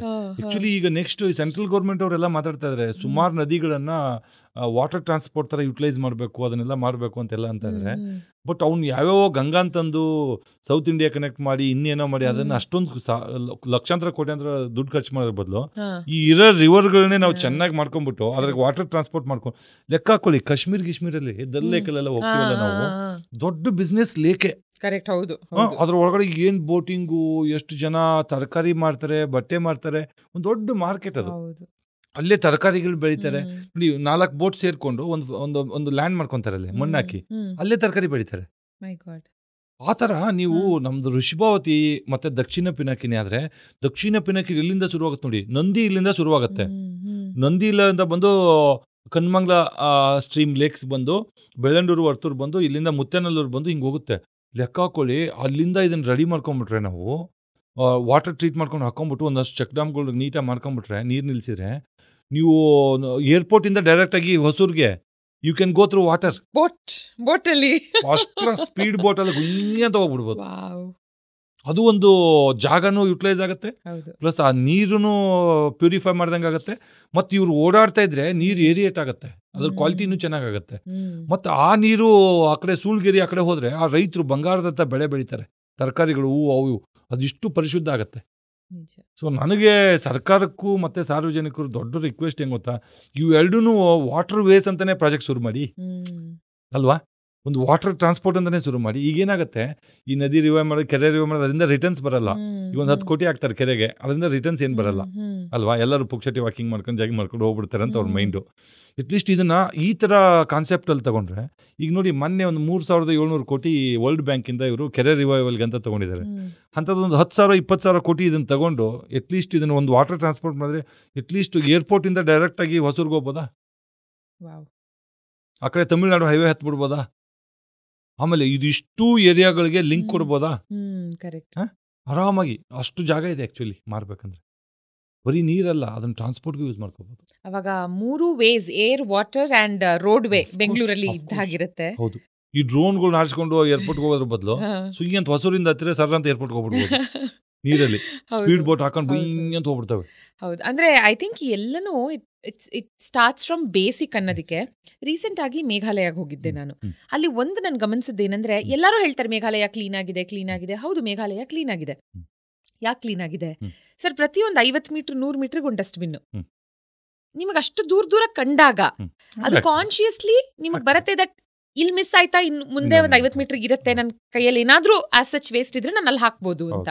ಅಂಡ್ ತಿರುಪತಿ ಎಲ್ಲರಿಗೂ ಗೊತ್ತು, ನೀವಲ್ಲಿ ಮೇಲೆ ಹತ್ತಬೇಕಾದ್ರೆ ಅಲ್ಲಿ ಚೆಕ್ ಪಾಯಿಂಟ್ ಅಲ್ಲಿ ನೋ ಪ್ಲಾಸ್ಟಿಕ್ಸ್ ಅಲವ್ಡ್ ಇರೋ ಹಾಗಿಲ್ಲ ಅಂತ ಎಲ್ಲರಿಗೂ ಗೊತ್ತು. ಅಲ್ಲಿ ಮೇಲ್ಗಡೆ ನೀರಿಗೆ ಗ್ಲಾಸ್ ಬಾಟ್ಲೆ. ಸೊ ಯಾವುದೇ ಒಂದು ಲಾ ಅದನ್ನ ಎನ್ಫೋರ್ಸ್ ಮಾಡೋವರೆಗೂ ಅಷ್ಟೇ ಕಷ್ಟ ಬಹುಶಃ. ಒಂದು ಸಲ ಜನರ ತಲೆಯಲ್ಲಿ ಅದನ್ನ ತುಂಬಿದ ಮೇಲೆ ಆಟೋಮೆಟಿಕ್ ಆಗಿ ಅದಾಗತ್ತೆ. ಸೊ ಇವಾಗ ಅಷ್ಟು ಡಸ್ಟ್ಬಿನ್ಸ್ ಇದ್ದಾಗ ಆಬ್ವಿಯಸ್ಲಿ ಸಿಟಿ ಕ್ಲೀನ್ ಆಗಿರುತ್ತೆ ಅಲ್ವಾ? ಸೊ ವೇಸ್ಟ್ ಎಲ್ಲ ಎಲ್ಲಿ ಸೇರ್ಬೇಕೋ ಅಲ್ಲೇ ಸೇರಿದಾಗ ಆಬ್ವಿಯಸ್ಲಿ ಕೆರೆಗಳು ಕ್ಲೀನ್ ಆಗಿರುತ್ತೆ. ಕೆರೆ ಕ್ಲೀನ್ ಆಗಿದ್ದಾಗ ಅದ್ರ ಸುತ್ತಲೂ ಬೆಳೆಯೋ ಗಿಡಗಳು ಶುದ್ಧವಾಗಿರುತ್ತೆ, ಮಲಿನಗೊಳ್ಳದೆ ನಮ್ಮನ್ನ ಸೇರತ್ತೆ, ನಾವ್ ಆರೋಗ್ಯವಾಗಿರ್ತೀವಿ, ಇಂಟರ್ನ್ ಹ್ಯಾಪಿ ಆಗಿರ್ತೀವಿ. It starts from a dustbin. ನೀವು ಹೇಳಿದ ಸತ್ಯ. ನಾನು ಪ್ರತಿ ಇಂಟರ್ವ್ಯೂಲ್ಲಿ ಹೇಳ್ತೀನಿ, ಎಷ್ಟು ದೇಶಗಳು ಸ್ವಚ್ಛ ಆಗಿದಾವೆ, ಕ್ಲೀನ್ ಆಗಿದೀವಿ ಅಂತ ನಾವು ಹೊಗಳ್ತೀವಿ ನೋಡಿ. ನಾವು ಹೊಗಳ್ಕೊಂಡ್ರೆ ಚಟ ನಮ್ಗೆ. ನಮ್ ದೇಶ ನಾವು ಹೊಗಳ್ಕೊಳಲ್ಲ. ನಮ್ ದೇಶದಷ್ಟು ಒಂದು ಪ್ರಬುದ್ಧ ದೇಶ, ನಮ್ಮಷ್ಟು ಆನ್ಸಿಯಂಟ್ ಸಿಸ್ಟಮ್ಸ್ ಇನ್ ಯಾವ ದೇಶ ಇವೆಲ್ಲ ಆಮೇಲೆ ಬಂದಿರೋವು. ಆ ದೇಶಗಳು ಸ್ವಚ್ಛವಾಗಿರಕ್ಕೆ ಕ್ಲೀನ್ ಮಾಡಿ ಸ್ವಚ್ಛ ಇಲ್ಲ. ಆ ದೇಶದಲ್ಲಿ ಲೇಬರೇ ಸಿಗಲ್ಲ. First of all you will not get labours. ಆ ದೇಶ ಸ್ವಚ್ಛ ಆಗಿರೋ ಕಾರಣ ಪ್ರಜೆಗಳನ್ನು ಗಲೀಜ್ ಮಾಡಲಾರ್ದಂಗೆ ಸ್ವಚ್ಛವಾಗಿ ಇಟ್ಕೊಂಡಿದ್ದಾರೆ. ನೀವು ಎಲ್ಲಿವರೆಗೂ ಗಲೀಜ್ ಮಾಡಲ್ವೋ ಅಲ್ಲಿವರೆಗೂ ದೇಶ ಚೆನ್ನಾಗಿರ್ತದೆ, ಸ್ಟ್ರೀಟ್ ಚೆನ್ನಾಗಿರ್ತದೆ, ನಿಮ್ಮ ಮನೆ ಚೆನ್ನಾಗಿ. ನೀವು ನಿಮ್ಮ ಪಾಡಿ ನೀವು ಗಲೀಜ್ ಮಾಡ್ತಾನೆ ಇರ್ತೀರ, ಅದನ್ನ ಲೇಬರ್ ಆಗಿ ಕ್ಲೀನ್ ಮಾಡ್ತಾನೆ ಇರ್ತೀರ, ಅದು ಸಸ್ಟೈನೇಬಲ್ ಅಲ್ಲ ಅಲ್ವಾ? ಆಮೇಲೆ ಅದಕ್ಕೆ ಎಷ್ಟು ದುಡ್ಡು ಹೋಗುತ್ತೆ. ಈ ನಮ್ಮ ಇದರಲ್ಲಿ ನೋಡಿ, ದೇಶದಲ್ಲಿ ಈ ಪಾಪ ಕ್ಲೀನ್ ಮಾಡೋರು ಅವರು ಕಾರ್ಮಿಕರು ಇರ್ತಾರೆ. ಅವ್ರಿಗೇನಂತಾರೆ, ಇವರು ನಮ್ಮ BBMP-ನಲ್ಲಿ BD-ನಲ್ಲಿ ಲೇಬರ್ಸ್ ಇರ್ತಾರೆ. ಪಾಪ ಬೆಳಿಗ್ಗೆ ಪೌರ ಕಾರ್ಮಿಕರು ಪಾಪ ಬೆಳಿಗ್ಗೆ 4 ಗಂಟೆಗೆ ಎದ್ದು ಫಸ್ಟ್ ಏನಾದರೂ ದೇಶದಲ್ಲಿ ಕೆಲಸ ಸ್ಟಾರ್ಟ್ ಆಗ್ತದೆ ಅವ್ರದ್ದೇ ಆಗೋದು. ಆಮೇಲೆ ಎಷ್ಟೋ ರಾತ್ರಿ ಎಲ್ಲ ಕ್ಲೀನ್ ಮಾಡ್ತಾರೆ ಅಲ್ವಾ? ಅದು ಕ್ಲೀನ್ ಮಾಡ್ತಾನೆ ಇರ್ತಾರೆ, ನಾವು ಬಿಸಾಕ್ತಾನೆ ಇರ್ತೀವಿ ಅಂತಂದ್ರೆ ಅದು ಯಾವಾಗ ಇದು ನಿಲ್ಲುತ್ತೆ ಅದು ಅಂತ ಬಿಸಾಕದ. ಅದೇ ನಾವು ನಮ್ಮ ದೇಶದಲ್ಲಿ ಎಲ್ಲಿ ಬಿಸಾಕ್ಬಿಡ್ತೀವಿ. ಬೇರೆ ದೇಶಕ್ಕೆ ಹೋದ್ರೆ ಫೆನಾಲ್ಟಿ ಹಾಕ್ತಾರೆ, ಕ್ಯಾಮ್ರಾಗಳು ಇರ್ತವೆ ಅಂದ್ಬಿಟ್ಟು ನಾವು ಎಲ್ಲೆಂತ ಹುಡ್ಕಾಡಿ ಹಾಕ್ತೀವಿ. ಆ ಏರ್ಪೋರ್ಟಲ್ಲಿ ಒಂಥರ ಬಿಹೇವ್ ಮಾಡ್ತೀವಿ, ಬೆಂಗಳೂರಿಗೆ ಡೆಲ್ಲಿಗೆ ಇಳಿದ ಮೇಲೆ ಒಂಥರ ಬಿಹೇವ್ ಮಾಡ್ತೀವಿ. ಇದೆಲ್ಲ ಚೇಂಜ್ ಆಗುತ್ತೆ. ರೀಸೆಂಟ್ ಆಗಿ ಒಂದು ಇದು ನೋಡಿದ್ರೆ CCTV ಕ್ಯಾಪ್ಚರ್ ಆಗಿರೋದು, ಒಂದು ಕಪಲ್ ಎಲ್ಲೋ ಸಿಟಿ ಮಧ್ಯದಲ್ಲಿ ಒಂದು ಸ್ಪಾಟ್ ಹುಡುಕಿ ಅಲ್ಲಿ ಕಸ ಹಾಕ್ತಿದ್ರಂತೆ. ಅನ್ಫಾರ್ಚುನೇಟ್ಲಿ ಅದು ಇಂಡಿಯನ್ ಕಪಲ್ ಆಗಿದ್ದಕ್ಕೆ ಹೀಗೆ ಇಂಡಿಯನ್ ಫ್ಯಾಮಿಲಿ ಒಂದು ಕಸ ಹಾಕ್ತಿರೋದು ರೋಡ್ ಸೈಡ್ ಅಲ್ಲಿ CCTV ಕ್ಯಾಪ್ಚರ್ ಆಗಿದೆ ಅಂತ. ಅದು ಇಂಟರ್ನ್ಯಾಷನಲ್ ನ್ಯೂಸ್ ನೋಡಿ. ಅಲ್ಲಿ ಕಸ ಹಾಕಿದ್ದು ಇಲ್ಲಿ ಪ್ರತಿದಿನ ನಡೆಯುತ್ತೆ. ಎವ್ರಿ ಸೆಕೆಂಡ್ ನಡೀತದೆ. Exactly every second. ಹೆಂಗ್ ಗೊತ್ತಾ, ಒಂದು ಹೋಂಡಾ ಆಕ್ಟಿವ್ದಲ್ಲಿ ಅಥವಾ ಯಾವ್ದೋ ಗಾಡಿನಲ್ಲಿ ಸ್ಲೋ ಆಗಿ ಹಿಂಗ್ ಬರ್ತಾರೆ, ಹಿಂಗ್ ನೋಡ್ತಾರೆ, ಟಬಕ್ಕಂತ ಹಾಕ್ಬಿಡ್ತಾರೆ. ಹಾಕ್ಬಿಟ್ಟು ನೀವು ಏನಾದ್ರು ಹೋಗ್ತಾನೆ ಇರ್ತಾರೆ. ಮೊನ್ನೆ ಒಬ್ಬನ ಯಾವನೇ ಹಿಡ್ಕೊಂಡು ಇಲ್ಲೇ ಬೆಂಗಳೂರಲ್ಲಿ ಯಾವನೋ ಕಸ ಹಾಕವನ್ನ ಅವ್ನು ಹಿಡ್ಕೊಂಡ್ಬಿಟ್ಟು ಯಾರ ಸಾರ್ವಜನಿಕರು ಸೇರ್ಕೊಂಡು ಅವೇರ್ನೆಸ್ ಬಂದಿದೆ ಅಂತ ಹೇಳಿದ್ದೆ. ಅದಕ್ಕೆ ನಾನು ಕೆರೆ ಹತ್ರ ಕಸ ತಂದು ಹಾಕಿದ್ದಾರೆ.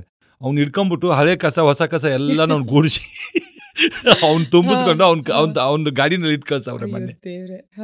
ಅಂದ್ರೆ ಅದು ತುಂಬಾ ಎರೋಗೆಂಟ್ವೇ, ಅದು ಹಂಗಾಗ್ಬಾರ್ದು. ಬಟ್ ಜನನು ಸೆನ್ಸಿಟಿವ್ ಆಗ್ಬೇಕು. ಅಂದ್ರೆ ಜನನು ಅಷ್ಟು ಫ್ರಸ್ಟ್ರೇಟು ಆಗಿದ್ದಾರೆ ಸರ್. ಅದೇನಾಗುತ್ತೆ ಗೊತ್ತಾ, ನಾವು ಎಲ್ಲ ಕರೆಕ್ಟ್ ಆಗಿ ಮಾಡ್ತಿದೀವಿ ಇಂದಾಗ ಇನ್ನೊಬ್ರು ತಪ್ಪು ಮಾಡಿದಾಗ ಆಕ್ಚುಲಿ ಬೇಜಾರಾಗತ್ತೆ.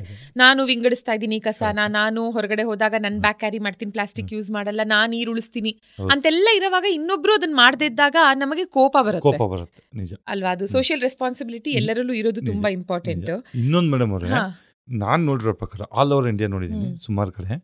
ನಾವು ಈಗ ಹೊಸ ಒಂದು ಫ್ಯಾಷನ್ ಮಾಡ್ಕೊಂಡಿದೀವಿ. ಇನ್ನು ಈ ಕ್ಲೀನ್ಲಿನೆಸ್, ಎನ್ವೈರನ್ಮೆಂಟ್ ಅದನ್ನೋದು ಗ್ರೀನ್ ಪ್ರಾಡಕ್ಟ್ ಅಂತ ಅದೊಂದು ಸುಮ್ಮನೆ ಒಂದು ಫ್ಯಾಷನ್. ಅದು ನಮ್ಗೆ ಅದು ಬಾಯಿ ಮಾತು ಆಯ್ತಾ. ಅದು ಹೆಂಗಂದ್ರೆ, ನಮ್ಮ ಮದುವೆನಲ್ಲಿ ಯಾವುದೋ ಪ್ಲಾಸ್ಟಿಕ್ ಯೂಸ್ ಮಾಡೋದಿಲ್ಲ, ನಾವು ಎಲ್ಲ ವಿಂಗಡಣೆ ಮಾಡ್ತೀವಿ, ತಟ್ಟೆ ಯೂಸ್ ಮಾಡ್ತೀವಿ, ಹಂಗಿಂಗಂತೆಲ್ಲ ಒಂದು ಹೊಸ ಫ್ಯಾಷನ್. ನಾನ್ ನೋಡಿರೋ ಪ್ರಕಾರ ಅಲ್ಲಿ ಬೇರೆ ಬೇರೆ ಬೇರೆ ಬೇರೆ ಇದನ್ನ ಇಟ್ಟಿರ್ತಾರೆ, ಏನದು ಸಪ್ರೇಟ್ ಬಿನ್ಸ್ ಇಟ್ಟಿರ್ತಾರೆ ನೋಡಿ. ಟಿಶ್ಯೂ ಬೇರೆ, ಫುಡ್ ವೇಸ್ಟ್ ಬೇರೆ, ಎಲ್ಲ ಹಾಕಿರ್ತಾರೆ. ಯು ವಿಲ್ ನಾಟ್ ಬಿಲೀವ್, ಹಾಕ್ಬೇಕಾದ್ರೆ ನಾವು ಬಕ್ರಾ ಥರ ಎಲ್ಲಾನು ಒಂದೊಂದರಲ್ಲಿ ಹಾಕ್ತೀವಿ. ಆಮೇಲೆ ಎಲ್ಲ ಕಾರ್ಯಕ್ರಮ ಕ್ಲೋಸ್ ಆಗಿ ಹೋಗುತ್ತಲ್ಲ, ಆ ಹೂವು ಪಾವು ಎಲ್ಲ ಡೆಕೋರೇಷನ್ ಮಾಡ್ತಲ್ಲ, ಅವು ಈಸು ಗೂಡಿಸಿ ಇದನ್ನು ಎಲ್ಲ ಸೇರಿಸಿ ಒಂದೇ ಗಾಡಿಗೆ ತುಂಬಿಕೊಂಡು ಅದನ್ನ ಅಪ್ ಟು ಯಾವುದೋ ಒಂದು ಕೆರೆಗೋ ಡಂಪ್ ಯಾರ್ಡ್ವರೆಗೂ ಈಸು ಕೂಡಿಸಿ ಬಿಸಾಕ್ತಾರೆ. ಅಂದರೆ ನಾವು ಅಷ್ಟೊತ್ತಿಂದನೂ ಟೈಮ್ ವೇಸ್ಟ್ ಮಾಡ್ಕೊಂಡು ಎಲ್ಲ ಸೆಗ್ರಿಗೇಟ್ ಮಾಡಿ ಹಾಕ್ತೀವಲ್ಲ, ಅದನ್ನು ತೊಗೊಂಡೋಗ್ಬಿಟ್ಟು ಲಾಸ್ಟಲ್ಲಿ ತೊಗೊಂಡೋಗೋರು ಇದ್ದಾರಲ್ಲ, ಅವು ಈಸು ಕೂಡಿಸಿ ಗುಂಡಾಂತರ ಮಾಡಿ ತೊಗೊಂಡೋಗಿ ಬಿಸಾಕ್ತಾರೆ. ಅಂದರೆ ಎಂಡ್ ಟು ಎಂಡ್ ಪ್ರೋಸೆಸ್ ಇಲ್ಲ ನಮ್ಮ ಹತ್ರ. ಎಂಡ್ ಟು ಎಂಡ್ ಆಗಬೇಕು.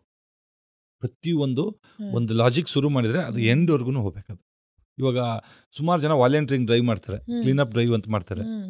ಅಲ್ಲಿ ಏನೇನೋ ಪಿಕ್ ಮಾಡ್ತಾರೆ, ಪಿಕ್ ಮಾಡಿ ಕವರಲ್ಲಿ ಇಲ್ಲಿ ಇಟ್ಟೋಗ್ತಾರೆ. ಆ ಹಿಂದೆ ಬರೋ ಲೇಬರ್ ಹೆಂಗೆ ಗೊತ್ತಾ, ಅವ್ನು ತೊಗೊಂಡೋಗಿ ಬೆಂಕಿ ಇಟ್ಬಿಡ್ತಾರೆ. ಸರಿ ಹೋಯ್ತಲ್ವಾ? ಕರೆಕ್ಟ್. ಇಷ್ಟೆಲ್ಲ ಲೇಕ್ಸ್ಗಳ ಬಗ್ಗೆ ನೆಗೆಟಿವ್ ಆಗಿ ಕೇಳಿದೀವಿ, ನೋಡಿದೀವಿ. ಬೆಂಗಳೂರಿನಲ್ಲಿ ಒಂದು ಟಾಪ್ 5 ಲೇಕ್ಸ್ ಹೇಳಿ, ಇಲ್ಲಿ ಹೋಗಿ ತುಂಬಾ ಚೆನ್ನಾಗಿದೆ, ಬ್ಯೂಟಿಫುಲ್ ಆಗಿದೆ ಅನ್ನುವಂಥದ್ದು. ಫಸ್ಟ್ ನನ್ನ ಕ್ಯಾಲಸ್ ನಡಿಲಿ. ನಿಮ್ಮ ಮಗು ಇದ್ದಾಗ ನನ್ನ ಕ್ಯಾಲಸ್ ನಡಿಲೇಕು. ನಾನು ಪ್ರೌಡ್ ಆಗಿ ಹೇಳ್ತೀನಿ, 10 ವರ್ಷದಿಂದ ಈ ಕೆರೆ ಆಗಿದೆ ಅಲ್ವಾ, ಈಗ್ಲೂ ಹೋಗಿ ವಾಟರ್ ಟಚ್ ಮಾಡಿ ಫೀಲ್ ಮಾಡಿ, ಸ್ಮೆಲ್ ಬಂದ್ರೆ ಹೇಳಿ, ಗಿಡಗಳು 1.5 ಅಡಿಯಿಂದ ಆಲ್ಮೋಸ್ಟ್ 50 ಅಡಿ ಬೆಳೆದವೆ. ಅಲ್ಲೊಂದೆರಡು ಫಾರೆಸ್ಟ್ಗಳು ಬೆಳೆಸಿದೀವಿ. 5 ದ್ವೀಪಗಳಿದೆ. 5 ದ್ವೀಪಗಳಿದೆ. ಅದರಲ್ಲಿ 2 ಸಣ್ಣ ಬರ್ಡ್ಗೆ, 3 ದೊಡ್ಡ ಬರ್ಡ್ಗೆ ಮಾಡಿದೀವಿ. 2 ಕಿಲೋಮೀಟರ್ ಟ್ರ್ಯಾಕ್ ಇದೆ. ಬಟ್ ಅಲ್ಲಿ ನೀವು ಹೋದ್ರೆ ಬ್ಯೂಟಿಫಿಕೇಶನ್ ಎಲ್ಲ ಅಲ್ಲ. ನಾವು ನೋಡಿ ಕಾಂಕ್ರೀಟು, ಇಂಟರ್ಲಾಕಿಂಗ್ ಟೈಲು, ಕಬ್ ಸ್ಟೋನು, ಗೇಟು, ಆರ್ಚು, ನಿಮ್ಗೆ ವೆಲ್ಕಮ್ ಮಾಡೋದು ಅವೆಲ್ಲ ಏನಿಲ್ಲ. ಸಿಂಪಲ್ ಗಿಡ, ನೀರು, ಪಕ್ಷಿಗಳು ಇದೆ. ಅದು ಸ್ಪೆಷಲಿ ಮೈಗ್ರೇಟರಿ ಬರ್ಡ್ ಬರೋ ಟೈಮ್ಗೆ ಆ ಐಲ್ಯಾಂಡ್ಗಳೆಲ್ಲ ಸುಣ್ಣ ಉಗ್ದಂಗೆ ಇರ್ತದೆ. ಫಸ್ಟ್ ನನ್ನ ಕೆರೆಗೆ ಹೋಗಿ, ಸೆಕೆಂಡು ಕಂಸಂದ್ರ 2ನೇ ಕೆರೆ ಅಂತ ಒಂದು ಮಾಡಿದ್ದೀನಿ. ನಿನ್ನೆ ಹೋಗಿದ್ದೆ. ನಿನ್ನೆ ಇವರು ಬಂದಿದ್ರು, ಯಾರೋ ಒಬ್ಬ ದೊಡ್ಡ ನಟ ಬಂದಿದ್ರು. ಗೇಮ್ ಆಫ್ ಥ್ರೋನ್ಸ್ ನ ಹೀರೋ. ಅವ್ರ ಹೆಸರು ನಿಕೋಲಾಸ್ ಅಂತ. ಅವರು actually across the world, Atlanta ಬಿಟ್ರೆ ಇನ್ನೆಲ್ಲಾ ದೇಶಗಳಿಗೆ ಹೋಗಿ ಯಾರ್ಯಾರು ಏನೇನು ಕೆಲಸ ಮಾಡ್ತಾರೆ, ಏನೇನು ಚೇಂಜ್ ಮೇಕರ್ಸ್ ಇದ್ದಾರೆ ಅದನ್ನ ಎಪಿಸೋಡ್ ಮಾಡ್ತಾ ಇದಾರೆ ಅವರು. ನಾವು ಆ ಕೆರೆಗೆ ಹೋದ್ವಿ. ಹಿಂಗಿಂದ ಅಪ್ ಹೋಗ್ತಿದ್ದಂಗೆ ಒಂದೇ ಸತಿ ಓಪನ್ ಆಗುತ್ತದು. 84 ಎಕರೆ ಕಡೆ ಫುಲ್ಲು ನೀರು, ಬ್ಯೂಟಿಫುಲ್ 2 ಐಲ್ಯಾಂಡು. ಆಕ್ಚುಲಿ ನಾನೇ ಮಾಡಿದಿ, ನಾನೇ ಜೊತೆಗಿದ್ದನು. ಅದನ್ನ ಹಂಗೆ ನೋಡ್ಬಿಟ್ಟು ಫುಲ್ ಎಮೋಷನಲ್ ಆಗಿ ಹಿಂಗ್ ಅನ್ಕೊಂಡು ಓಪನ್ ಆಗಿ ಟೈಟಾನಿಕ್ ಅಂದೆ. ಅವ್ರು ನಿಕೋಲಾಸ್ ಹಿಂದೆಯಿಂದ ಬಂದ್ಬಿಟ್ಟು ಹಾಯ್ ಜಾಕ್ ಅಂತ ತಿಳ್ಕೊಂಡು ಅದೆಲ್ಲ ಶೂಟ್ ಆಗ್ಬಿಟ್ಟಿದೆ ನಿನ್ನೆ.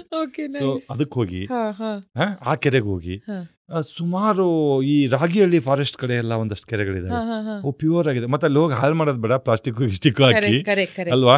ಹೋಗಿ ಮತ್ತೆ ಅಲ್ಲಿ ಜನಜಂಗುಳಿ ಆಗಿ ಅಲ್ಲಿ ಇರ್ತಕ್ಕಂಥ ಇಕೋ ಸಿಸ್ಟಮ್ ಅಲ್ಲ, ಪ್ರೀತಿಯಿಂದ ಹೋಗಿ ರೆಸ್ಪಾನ್ಸಿಬಲ್ ಆಗಿ ಎಂಜಾಯ್ ಮಾಡ್ಕೊಂಬನ್ನಿ. ಆ ಥರ ಇದಾವೆ. ಬಟ್ ಇನ್ನು ಮಿಕ್ಕಿದ್ದು ಸಿಟಿನಲ್ಲಿ ಹೋದ್ರೆ ನೋಡಿ, ಫಾರ್ ಎಕ್ಸಾಂಪಲ್ ಅಲ್ಸೂರ್ ಲೇಕ್ ಇದೆ, ಅದು ಯಾವುದಾದ್ರು ಸ್ಯಾಂಕಿ ಟ್ಯಾಂಕಿ ಲೇಕ್ ಇದೆ, ಲಾಲ್ಬಾಗ್ ಲೇಕ್ ಇದೆ. ಎಲ್ಲವೂ ಆಲ್ಮೋಸ್ಟ್ ಗ್ರೀನ್ ಕಲರ್ ವಾಟರ್ ಆ ಥರ ಇದಾವೆ. ಬಟ್ ಅವನು ಬದಲಾವಣೆ ಆಗಲಿ, ಯಡಿಯೂರು ಲೇಕ್ ಬದಲಾವಣೆ ಆಗಲಿ ಅಂತ ಮೋಸ್ಟ್ಲಿ BBMP ಮಾಡೋದ್ರಲ್ಲಿ ಒಂದು ಸ್ವಲ್ಪ ಸಾರಕ್ಕಿ ಲೇಕ್ ಇರೋದ್ರಲ್ಲಿ ಚೆನ್ನಾಗಿದೆ. ಸಾರಕ್ಕಿ ಲೇಕ್ ಹೋಗ್ಬೋದು ಆ ಥರ. ಬಟ್ ನಂದು ಹಾನೆಸ್ಟ್ ಆಗಿ ಒಂದು 35 ಲೇಕಲ್ಲಿ ಒಂದು 20 ಲೇಕನ್ನು ನೀವು ಧಾರಾಳವಾಗಿ ಎಂಜಾಯ್ ಮಾಡ್ಬೋದು. ಬಿಂಗಿಪುರ ಲೇಕ್ ಅಂತಿದೆ, ನಂಜಾಪುರ ಅಂತಿದೆ. ನಂಜಾಪುರದಲ್ಲಿ ಪಿಕಾಕ್ಗಳು ಕೂಗೋ ಸೌಂಡ್ ಕೇಳಿಸ್ತದೆ ನಿಮಗೆ. ನಂಜಾಪುರ ಲೇಕ್ ಅಂತಿದೆ. ಅಲ್ಲಿ ನೀವು ಮಣ್ಣು ಕಲರ್ ನೀರು, ನಮ್ಮ ಹಳ್ಳಿ ನೀರು ಹೆಂಗಿದೆ ಹಂಗೆ ಇದೆ, ಒಂದು ಡ್ರಾಪ್ ಸುವೇಜ್ ಇಲ್ಲ. ಆಮೇಲೆ ನೀವು ಮಾರ್ಗೋನ್ನಲ್ಲಿ ಅಂತ ಹೋಗ್ಬೋದು, ನ್ಯೂ ಟೌನ್ ಹತ್ರ ಎಲೆಕ್ಟ್ರಾನಿಕ್ ಸಿಟಿನಲ್ಲಿ. ಬಟ್ ಅಲ್ಲೇನಾಗಿದೆ, ಸಿಟಿ ಎಲ್ಲ ಮೋರಿ ನೀರು ಬರ್ತದೆ, ಅದು ಸಪ್ರೇಟ್ ಮಾಡಿದ್ದೀವಿ. ಮಳೆ ನೀರು ಸಪ್ರೇಟ್ ಮಾಡಿದ್ದೀವಿ. ಲೋಟಸ್ ಎಲ್ಲ ಬೆಳ್ಕೊಂಡು ತುಂಬ ಗ್ರೀನಾಗಿ ರಿಚ್ ಆಗಿ ಚೆನ್ನಾಗಿದೆ. ಬಟ್ ನನಗೆ ನಂದು ಅಂತ ಅಹಂಕಾರದಿಂದ ಹೇಳ್ತಾ ಇಲ್ಲ, ನಾನೇ ಮಾಡಿದ್ದೀನಿ ಅಂತ ಆ ಕುರುಡು ಪ್ರೀತಿಯಿಂದ ಹೇಳ್ತಾ ಇಲ್ಲ. ಬಟ್ ನನ್ನ ಕೆರೆಗಳು ಬೇರೆ ಕೆರೆಗಳಿಗಿಂತ ತುಂಬ ಚೆನ್ನಾಗಿದೆ. ನೋಡಿ ಎಂಜಾಯ್ ಮಾಡಿ. ಇವತ್ತು ಎಷ್ಟು ಚೆನ್ನಾಗಿ ನನ್ನ ಕೆರೆಗಳು ಅಂತಿರಲ್ಲ, ಅದೇ ತುಂಬ ಖುಷಿ ಆಗುತ್ತೆ. ಭಾಳ ಚೆನ್ನಾಗಿ ಪ್ರೀತಿಯಿಂದ ಮುದ್ದಾಗಿ ಸಾಕಿದ್ದೀವಿ. ಆಮೇಲೆ ಆ ಕೆರೆಗಳು ನಾವೇ ಮೇಂಟೈನ್ ಮಾಡ್ತೀವಿ, ನಾವೇ ಕ್ಲೀನ್ ಮಾಡಿ. ಅಲ್ಲಿ ಏನಂದ್ರೆ ನಿಮಗೆ ಒಳ್ಳೆ ನ್ಯಾಚುರಲ್ ಗ್ರಾಸ್ಗಳು, ಏನೇನು ವೆರೈಟಿ ಲೋಕಲ್ ಬೆಳಿತಾವೆ ಅದು ಇದ್ದಾವೆ. ಒಳ್ಳೆ ಗಿಡಗಳಿದ್ದಾವೆ, ಒಳ್ಳೆ ನೀರಿದೆ, ಪಕ್ಷಿಗಳು ಚೆನ್ನಾಗಿ ಆಟ ಆಡ್ತಾ ಇರ್ತವೆ, ಮೀನುಗಳಿದೆ, ಲೋಟಸು. ನನಗೆ ಅದು ಒಂದು ಖುಷಿ. ಬಟ್ ಬೇರೆ ಕೆರೆಗಳು ನಾನು ಓಡಾಡಿದ್ದೀನಿ, ಬಟ್ ನನಗೆ ಅಷ್ಟೊಂದು ಸ್ಯಾಟಿಸ್ಫ್ಯಾಕ್ಷನ್ ಆಗಿಲ್ಲ. ಅವ್ರು ಕೋಟ್ಯಾಂತರ ರೂಪಾಯಿ ಬಂಡವಾಳ ಹಾಕಿರ್ಬೋದು, ಎಲ್ಲ ಮಾಡಿರ್ಬೋದು. ಬಟ್ ನೀರು ಕ್ವಾಲಿಟಿ ಚೇಂಜ್ ಆದರೆ ಆ ಕೆರೆಗಳು ನನಗಿಂತ ಸಮೃದ್ಧವಾಗಿರ್ತವೆ. ನೀರು ಕ್ವಾಲಿಟಿ ಚೇಂಜ್ ಆಗುತ್ತೆ. ಆ ಮೋರಿ ನೀರು ಹಸಿರು ಪಾಚಿ ಹೋಯ್ತು ಅಂದರೆ ಅವು ನನಗಿಂತ ಬಂಗಾರದಂಥ ಕೆರೆಗಳಾಗ್ತವೆ. ಈ ಸ್ಯಾಂಕಿ ಟ್ಯಾಂಕಿ ಇರ್ಬೋದು, ಅಲ್ಸೂರ್ ಲೇಕ್ ಇರ್ಬೋದು, ಈ ಲಾಲ್ಬಾಗ್ ಕೆರೆಗಳಿರ್ಬೋದು, ಇವೆಲ್ಲ ಈ ನಮ್ಮದು ಯಾವುದಾದ್ರು ಇಲ್ಲಿ ಕಾಯ್ಕೊಂಡ್ರಳ್ಳಿ ಲೇಕ್ ಇರ್ಬೋದು, ಅಗ್ರಾ ಲೇಕ್ ಇರ್ಬೋದು, ಅವೆಲ್ಲ ಏನು ಕಮ್ಮಿ ಏನು ಮಾಡಿಲ್ಲ, ಇಂಟರ್ನ್ಯಾಷನಲ್ ಸ್ಟ್ಯಾಂಡರ್ಡಿಗೆ ಮಾಡಿದ್ದಾರೆ. ನೀರು ಕ್ವಾಲಿಟಿ ಒಂದು ಏನಾದರೂ ಚೇಂಜ್ ಆಗಿಬಿಟ್ರೆ ಮತ್ತೆ ನಮ್ಮ ಬೆಂಗಳೂರು ಮತ್ತೆ ವಾಪಸ್ಸು ನಮ್ದು ಗತವೈಭವ ಸಾರ್ಥಕ. ಎಸ್ ನಿಮ್ಮ ಲೆಗಸಿ ಅಂತೂ ಖಂಡಿತ ಕಂಟಿನ್ಯೂ ಆಗುತ್ತೆ. ಯಾಕಂದ್ರೆ ಅಫ್ಕೋರ್ಸ್ ಆನಂದ್ ಅವ್ರನ್ನ ನೋಡಿದಾಗ ಒಂದು ಪುಟ್ಟ ಮಗು ಇರ್ಬೋದು ಇವ್ರಿಗೆ ಅಂತ ಅನ್ಕೊಂಡಿದ್ರೆ ನೀವು ತಪ್ಪು. ಇಂಜಿನಿಯರಿಂಗ್ ಓದೋ ಮಗಳಿದ್ದಾಳೆ ಅವ್ರಿಗೆ. ಅಂಡ್ ಆಲ್ರೆಡಿ ಅವ್ರ ಪ್ಲಾನು ಹೇಳ್ಬಿಟ್ರು, ನನ್ನ ಮಗಳು ಇದೇ ಫೀಲ್ಡ್ಗೆ ಬರ್ತಾಳೆ, ಅವಳು ನಾನು ಮಾಡಿರೋದನ್ನ ಕಂಟಿನ್ಯೂ ಮಾಡ್ತಾಳೆ ಅಂತ. Which is amazing sir, amazing. ನನ್ನ ಹೆಂಡತಿ ಕೂಡ ಇವತ್ತಿಗೂ ಬ್ಯಾಕ್ ಎಂಡ್ ಅಲ್ಲಿ ಕಂಟಿನ್ಯೂಸ್ ಸಪೋರ್ಟ್ ಮಾಡ್ತಾ ಇದ್ದಾಳೆ. ಅವಳಿಗೆ ನನಗೆ ಎಷ್ಟು ನಾಲೆಜ್ ಇದೆ, ಅಟ್ಲೀಸ್ಟ್ 50% ಪಕ್ಕ ಅವಳಿಗೆ ನಾಲೆಜ್ ಇದೆ ಕೆರೆಗಳ ಬಗ್ಗೆ. ಜೊತೆಗೆ ಇದ್ದೂನೇ ಅರ್ಧ ಬಂದ್ಬಿಟ್ಟಿದೆ. ನನ್ನ ಮಗಳಿಗೆ ಎಲ್ಲೋ ಒಂದ್ ಕಡೆ ನಿಸರ್ಗ, ಪ್ರೀತಿ, ವಿಶ್ವಾಸ ಅದ್ರ ಬಗ್ಗೆ ಭಯಂಕರ ಕಾಳಜಿ ಇದೆ. ಅದಕ್ಕೆ ಒಂದು ಇಂಜಿನಿಯರಿಂಗ್ ಬೇಸಿಕ್ ಕ್ವಾಲಿಫಿಕೇಶನ್ ಇವತ್ತಿನ ದಿವಸದಲ್ಲಿ ಬೇಕಾಗತ್ತೆ. ಯಾಕಂದ್ರೆ ವಿತೌಟ್ ಕ್ವಾಲಿಫಿಕೇಶನ್ ನೀವು ಎಂಟರ್ ಆದ್ರೆ ಬೆಲೆನೇ ಇರೋದಿಲ್ಲ. ಯಾಕಂದ್ರೆ ಆ ಮಾರ್ಕ್ಸು, ಆ ಪರ್ಸೆಂಟೇಜು, ಆ ಡಿಗ್ರಿಗೆ ಇದೆ ಹೊರತು ಒಳಗಡೆ ತಲೆನಲ್ಲಿ ಇದೆ ಅಂತ ಬೆಲೆ ಇಲ್ಲ ಅಲ್ವಾ. ಹೀಗಾಗಿ ನಾವು ಕಾಲದ ಜೊತೆಗೆ ಹೋಗ್ಬೇಕಾಗತ್ತೆ. ಹಿಂಗೆ ಒಂದು ಇಂಜಿನಿಯರಿಂಗ್ ಮಾಡ್ತಾ ಇದ್ದಾರೆ. ಮುಗಿದ್ಮೇಲೆ ನಂದು ಆಸೆ ಏನಂದ್ರೆ ಅವಳು ನನಗಿಂತ ಚೆನ್ನಾಗಿ ಇಂಥ ಒಂದು water, forest, wild life, ecosystem ಬಗ್ಗೆ ವರ್ಕ್ ಮಾಡ್ತಾರೆ ಅಂದ್ಕೊಂಡಿದ್ದೀನಿ. ಅಂದರೆ ನಾನೇನು ಭಾರ ಆಗ್ತಾ ಇಲ್ಲ ಅವಳಿಗೆ. ನಾನು ಅವಳಿಗೆ ನಂದೇ ನೀನು ಮಾಡಬೇಕು ಅಂತ ನಾನು ಪ್ರೆಷರ್ ಆಗ್ತಾ ಇಲ್ಲ. Always I given Har freedom. ನಿನಗೇನು ಬೇಕೋ ಮಾಡಮ್ಮ ಅಂತ. ಬಟ್ ಒಂದು ಸತ್ಯ ಹೇಳ್ತೀನಿ, ಅವಳು ನಮ್ಗೆ ಹೇಳಿಲ್ಲ ಕೇಳಿಲ್ಲ. ನನ್ನ ಹೆಂಡತಿಗೂ ನನಗೂ ಗೊತ್ತಿಲ್ಲ. ಅವಳು ಮಾಡಿರೋ ಪ್ರಾಜೆಕ್ಟ್ ಎಲ್ಲ LKG ಇಂದ ಹಿಡಿದ್ಬಿಟ್ಟು 10th ಸ್ಟ್ಯಾಂಡರ್ಡ್ ಮೊನ್ನೆ ಯಾವುದೋ ಒಂದು ಚೆಕ್ ಮಾಡಿದರೆ ಅವಳು ಫುಲ್ ವಾಟರ್ ಮೇಲೆ ಮಾಡಿಬಿಟ್ಟಿದ್ದಾಳೆ. ನಮ್ಗೆ ಹೇಳಿಲ್ಲ ಅವಳು, ಆ್ಯಕ್ಚುಲಿ ನಮ್ಮ ಹತ್ರ ಬಂದು ಹೇಳಿಲ್ಲ ಈ ಥರ ಹಿಂಗೆ ಮಾಡ್ತಾ ಇದ್ದೀನಿ ಅಂತ. ಅವ್ರು ಏನೇನು ಪ್ರಾಜೆಕ್ಟ್ ತೊಗೊಂಡ್ರು ಎಲ್ಲ ಅದರ ಇವನ್ AI ಆರ್ಟಿಫಿಷಿಯಲ್ ಇಂಟೆಲಿಜೆನ್ಸಲ್ಲಿ ಅವಳು 100 ತೆಗೆದಿದ್ದಾಳೆ ನೋಡಿ. ಆ AI ಹುಚ್ಚು ಏನಕ್ಕಂದರೆ ಕೆರೆಗಳಿಗೆಲ್ಲ ಈ ವಾಟರ್ ಬಾಡೀಸ್ಗೆ ಈ ಇಕೋಸಿಸ್ಟಮಲ್ಲಿ AI ತಂದ್ಬಿಟ್ಟು ಅದರಿಂದ ಏನಾದರೂ ಮಾನಿಟರ್ ಮಾಡೋಕ್ಕಾಗತ್ತಾ ಆ ಥರ ಒಂದು ಮೈಂಡ್ ಸೆಟ್ ಇದೆ ಅವಳಿಗೆ. ಅದಕ್ಕೆ ನಾನೇನಂತೀನಿ, ನಮ್ಮ ತಾತ ಆ ಆತ್ಮ ಇಲ್ಲಿ ಬಂತು, ಅದು ಕಂಟಿನ್ಯೂ ಆಗಲಿ ಅಂತ. ಯಾಕಂದರೆ ಯಾವುದು ಕೆಟ್ಟ ಕೆಲಸ ಮಾಡ್ತಾ ಇಲ್ಲ ನಾವು, ಆಮೇಲೆ ನಮ್ಮ ಸ್ವಾರ್ಥಕ್ಕೋಸ್ಕರ ಮಾಡ್ತಾ ಇಲ್ಲ. ಈಗ ಇಷ್ಟೊಂದು 35 ಕೆರೆ ಮಾಡಿದ್ದೀನಿ. ನಾನು ಯಾವ ಕೆರೆಯಲ್ಲಿ ಒಂದು ಹೂ ಹರ್ಕೊಂಬರಲಿಲ್ಲ ಮನೆಗೆ, ಒಂದು ಮೀನು ಹಿಡಿಲಿಲ್ಲ ನಾನು, ಒಂದು ಹಣ್ಣು ತಿನ್ನಲಿಲ್ಲ ನಾನು. ಇವತ್ತಿನವ್ರಿಗೂ ವಾಕರ್ಸ್ ಜಾಗರ್ಸ್ ಎಲ್ಲ ಓಡಾಡ್ತಾ ಇರ್ತಾರೆ, ನನ್ನ ಹೆಸರು ಎಲ್ಲಿ ಇರಲ್ಲ. ಆ ವಾಕರ್ಸ್ ಜಾಗರ್ಸ್ ಗೊತ್ತೇ ಇಲ್ಲ ನಾನೇ ಮಾಡಿರ್ತೀನಿ ಅಂತ, ಅವ್ರ ಜೊತೆ ನಾನು ವಾಕ್ ಮಾಡ್ತಾ ಇರ್ತೀನಿ. ಬಟ್ ಏನು ಗೊತ್ತಾ ಸರ್, ಪ್ರತಿ ಸಲ ನಿಮ್ಮ ಒಂದು ಕೆರೆ ಅಂದರೆ ನೀವು ರಿಜುವಿನೇಟ್ ಮಾಡಿರುವಂಥ ಯಾವುದೇ ಒಂದು ಕೆರೆ ಅಲ್ಲಿ ಜನ ಓಡಾಡ್ತಾ ಎಷ್ಟು ಚೆನ್ನಾಗಿದೆ ಅಲ್ವಾ ಈ ಜಾಗ ಅಂದಾಗ ಅದು ಬ್ಲೆಸ್ಸಿಂಗ್ ಆಗಿ ಕನ್ವರ್ಟ್ ಆಗಿ ಅದೇ ಬ್ಲೆಸ್ಸಿಂಗಲ್ಲಿ ಇವತ್ತು ಕುಂತಿರೋದು. ಸತ್ಯ ನಾನು ಹೇಳ್ತೀನಿ, ಅದೇ ಬ್ಲೆಸ್ಸಿಂಗ್ಗೆ ಇವತ್ತು ನೋಡಿ ಎಷ್ಟೋ ಚಾಲೆಂಜಸ್ ಇರುತ್ತೆ. ಒಂದು 30-40 ಸೈಟ್ ತೊಗೊಂಡು ನೀವು ಒಂದು ಮನೆ ಕಟ್ಟಬೇಕಾದ್ರೆ ಎಷ್ಟು ಲಿಟಿಗೇಷನ್ಸು, ಎಷ್ಟು ಅಬ್ಜೆಕ್ಷನ್ಸು, ಅಪ್ರೂವಲ್ಲು, ಹಾಳು ಮೂಳು ಫಂಡು. 35 ಕೆರೆ ಬರೀ ಕೈಯಲ್ಲಿ ಮಾಡಿರೋದು. ನಾನು ಬಂಡವಾಳ ಹಾಕಲಿಲ್ಲ, ನನ್ನ ಮನೆಯಿಂದ ತಂದು ಹಾಕಲಿಲ್ಲ. ಯಾರೋ ದಾನಿಗಳು ಬಂದರು, ಈಗ ಸಿದ್ಧಗಂಗಾ ಮಠದ ಥರ ಯಾರೋ ಬರ್ತಾರೆ ಅಕ್ಕಿ ಕೊಡ್ತಾರೆ, ಯಾರೋ ಬರ್ತಾರೆ ಬೇಳೆ ಕೊಡ್ತಾರೆ. 50,000 ಗಂಟಲೆ ಮಕ್ಕಳುಗಳು ಓದ್ತವೆ. ಸೇಮ್ ನಾನು ಮಾಡಿರೋದು ಅಲ್ವಾ. ಅದು ಅದೇ ಬ್ಲೆಸ್ಸಿಂಗು. ಅದು ಮೀನುಗಳ ಆಶೀರ್ವಾದ ಇರ್ಬೋದು, ಆ ಪಕ್ಷಿಗಳ ಆಶೀರ್ವಾದ ಇರ್ಬೋದು, ಆಮೇಲೆ ಅಜ್ಜಿಗಳು ಮಕ್ಕಳು ಅಲ್ಲಿ ಆರಾಮಾಗಿ ಸುಖವಾಗಿ ಕುಂತ್ಕೊಂಡು ಹಿಂಗೆ ಆರಾಮಾಗಿ ಅವ್ರು ನೋಡಿ ಅವರು ಫ್ರೆಶ್ ಆಗಿರೋದು ನನಗೆ ಖುಷಿ ಆಗ್ತದೆ. ಐ ಗೆಟ್ ಮೋರ್ ಎನರ್ಜಿ ಅಲ್ವಾ. ಅಂಥದ್ದೆಲ್ಲ ಆಶೀರ್ವಾದದಿಂದನೇ ಇವತ್ತಾಗ್ತದೆ. ಆಮೇಲೆ ನಾನು ಮಾಡಿದ್ದೀನಿ ಅಂದರೆ ಇದು ಸಿಂಗಲ್ ಮ್ಯಾನ್ ಇದಲ್ಲ, ಎಫರ್ಟ್ ಅಲ್ಲ. ಇದರಿಂದ ಒಂದು ದೊಡ್ಡ ಟೀಮ್ ಇದೆ ನನ್ನಿಂದೆ, 100 ಜನ ಟೀಮ್ ಇದೆ. ಆ ಟೀಮಲ್ಲಿ ಅರ್ತ್ ಮೋರ್ ಆಪ್ರೇಟರ್ಸ್ ಇರ್ಬೋದು, ಟ್ರಕ್ ಡ್ರೈವರ್ಸ್ ಇರ್ಬೋದು, JCB ಆಪ್ರೇಟ್ರು, ರೋಲರ್ ಆಪ್ರೇಟ್ರು, ಸೂಪರ್ವೈಸರ್ಗಳು, ಇಂಜಿನಿಯರ್ಗಳು, ಡೀಸೆಲ್ ಸಪ್ಲೈ ಮಾಡೋನು, ಗಿಡ ಹಾಕೋನು, ಡೈಲಿ ಲೇಬರ್ಗಳು. ಇದರಿಂದ ಒಂದು ಬರೀ ಕೆರೆ ಮಾಡೋದ್ರಿಂದ ನಾನು ಕೆರೆ ಆಗ್ತಾ ಇಲ್ಲ, ಅಲ್ಲೊಂದು ದೊಡ್ಡ ಎಂಪ್ಲಾಯ್ಮೆಂಟ್ ಕ್ರಿಯೇಟ್ ಆಗಿದೆ. ಒಂದಷ್ಟು ಜನರು ಬದುಕು ನಡೀತಾ ಇದೆ, ಹೊಟ್ಟೆಪಾಡು ನಡೀತಾ ಇದೆ.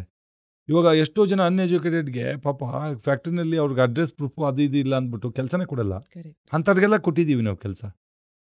ಆಮೇಲೆ ಅವ್ರು ನಿಸರ್ಗದಲ್ಲಿ ಕುಂತ್ಕೊಂಡು ಕೆಲಸ ಮಾಡಿದ್ರೆ ಅವ್ರ ಆರೋಗ್ಯ ಚೆನ್ನಾಗಿರುತ್ತೆ, ಅವ್ರ ಮನಸ್ಸು ಚೆನ್ನಾಗಿರುತ್ತೆ ಅಲ್ವಾ. AC ಮಧ್ಯೆ ಕುಂತು ಕೆಲಸ ಮಾಡ್ರು, ನಾನು ಕೆರೆನಲ್ಲಿ ಕೆಲಸ ಮಾಡ್ರು, ಇಬ್ಬರು ನೀವು ಆ ಹೆಲ್ತ್ ಚೆಕಪ್ ಮಾಡಿದ್ರೆ ನಮ್ಮವ್ರು ತುಂಬ ಹೆಲ್ತಿ ಆಗಿರುತ್ತೆ. 100% ನಿಜ. ಸೊ ಕೆರೆಗಳನ್ನು ಹೇಗೆ ರಿಜುವಿನೇಟ್ ಮಾಡೋದು ಅಷ್ಟೇ ಅಲ್ಲದೆ ಹಸಿರಿನ ಮೇಲೆ ಎಷ್ಟು ನೀವು ಒತ್ತು ಕೊಟ್ಟು ತುಂಬಾ ಸ್ಟ್ರಾಟಜಿಕಲಿ ಮಿಯಾವಾಕಿ ಫಾರೆಸ್ಟ್ ನ ಕೂಡ ಕ್ರಿಯೇಟ್ ಮಾಡಿದ್ದೀರಾ ಸಾಕಷ್ಟು ಕಡೆ. ಹೌ ಇಸ್ ಇಟ್ ಡಿಫ್ರೆಂಟ್ ಅಂತ ಅಂದ್ರೆ ಸುಮ್ಮನೆ ಒಂದು ಸಸಿ ನೆಟ್ಟು ಅದನ್ನ ಗಿಡ ಮಾಡಿ ಮರ ಮಾಡಿಸೋದಕ್ಕೂ ಮಿಯಾವಾಕಿ ಫಾರೆಸ್ಟ್ಗೂ what is the difference? Miyawaki ಅಂದ್ರೆ ಏನು ಅಂತ ಅಲ್ವಾ.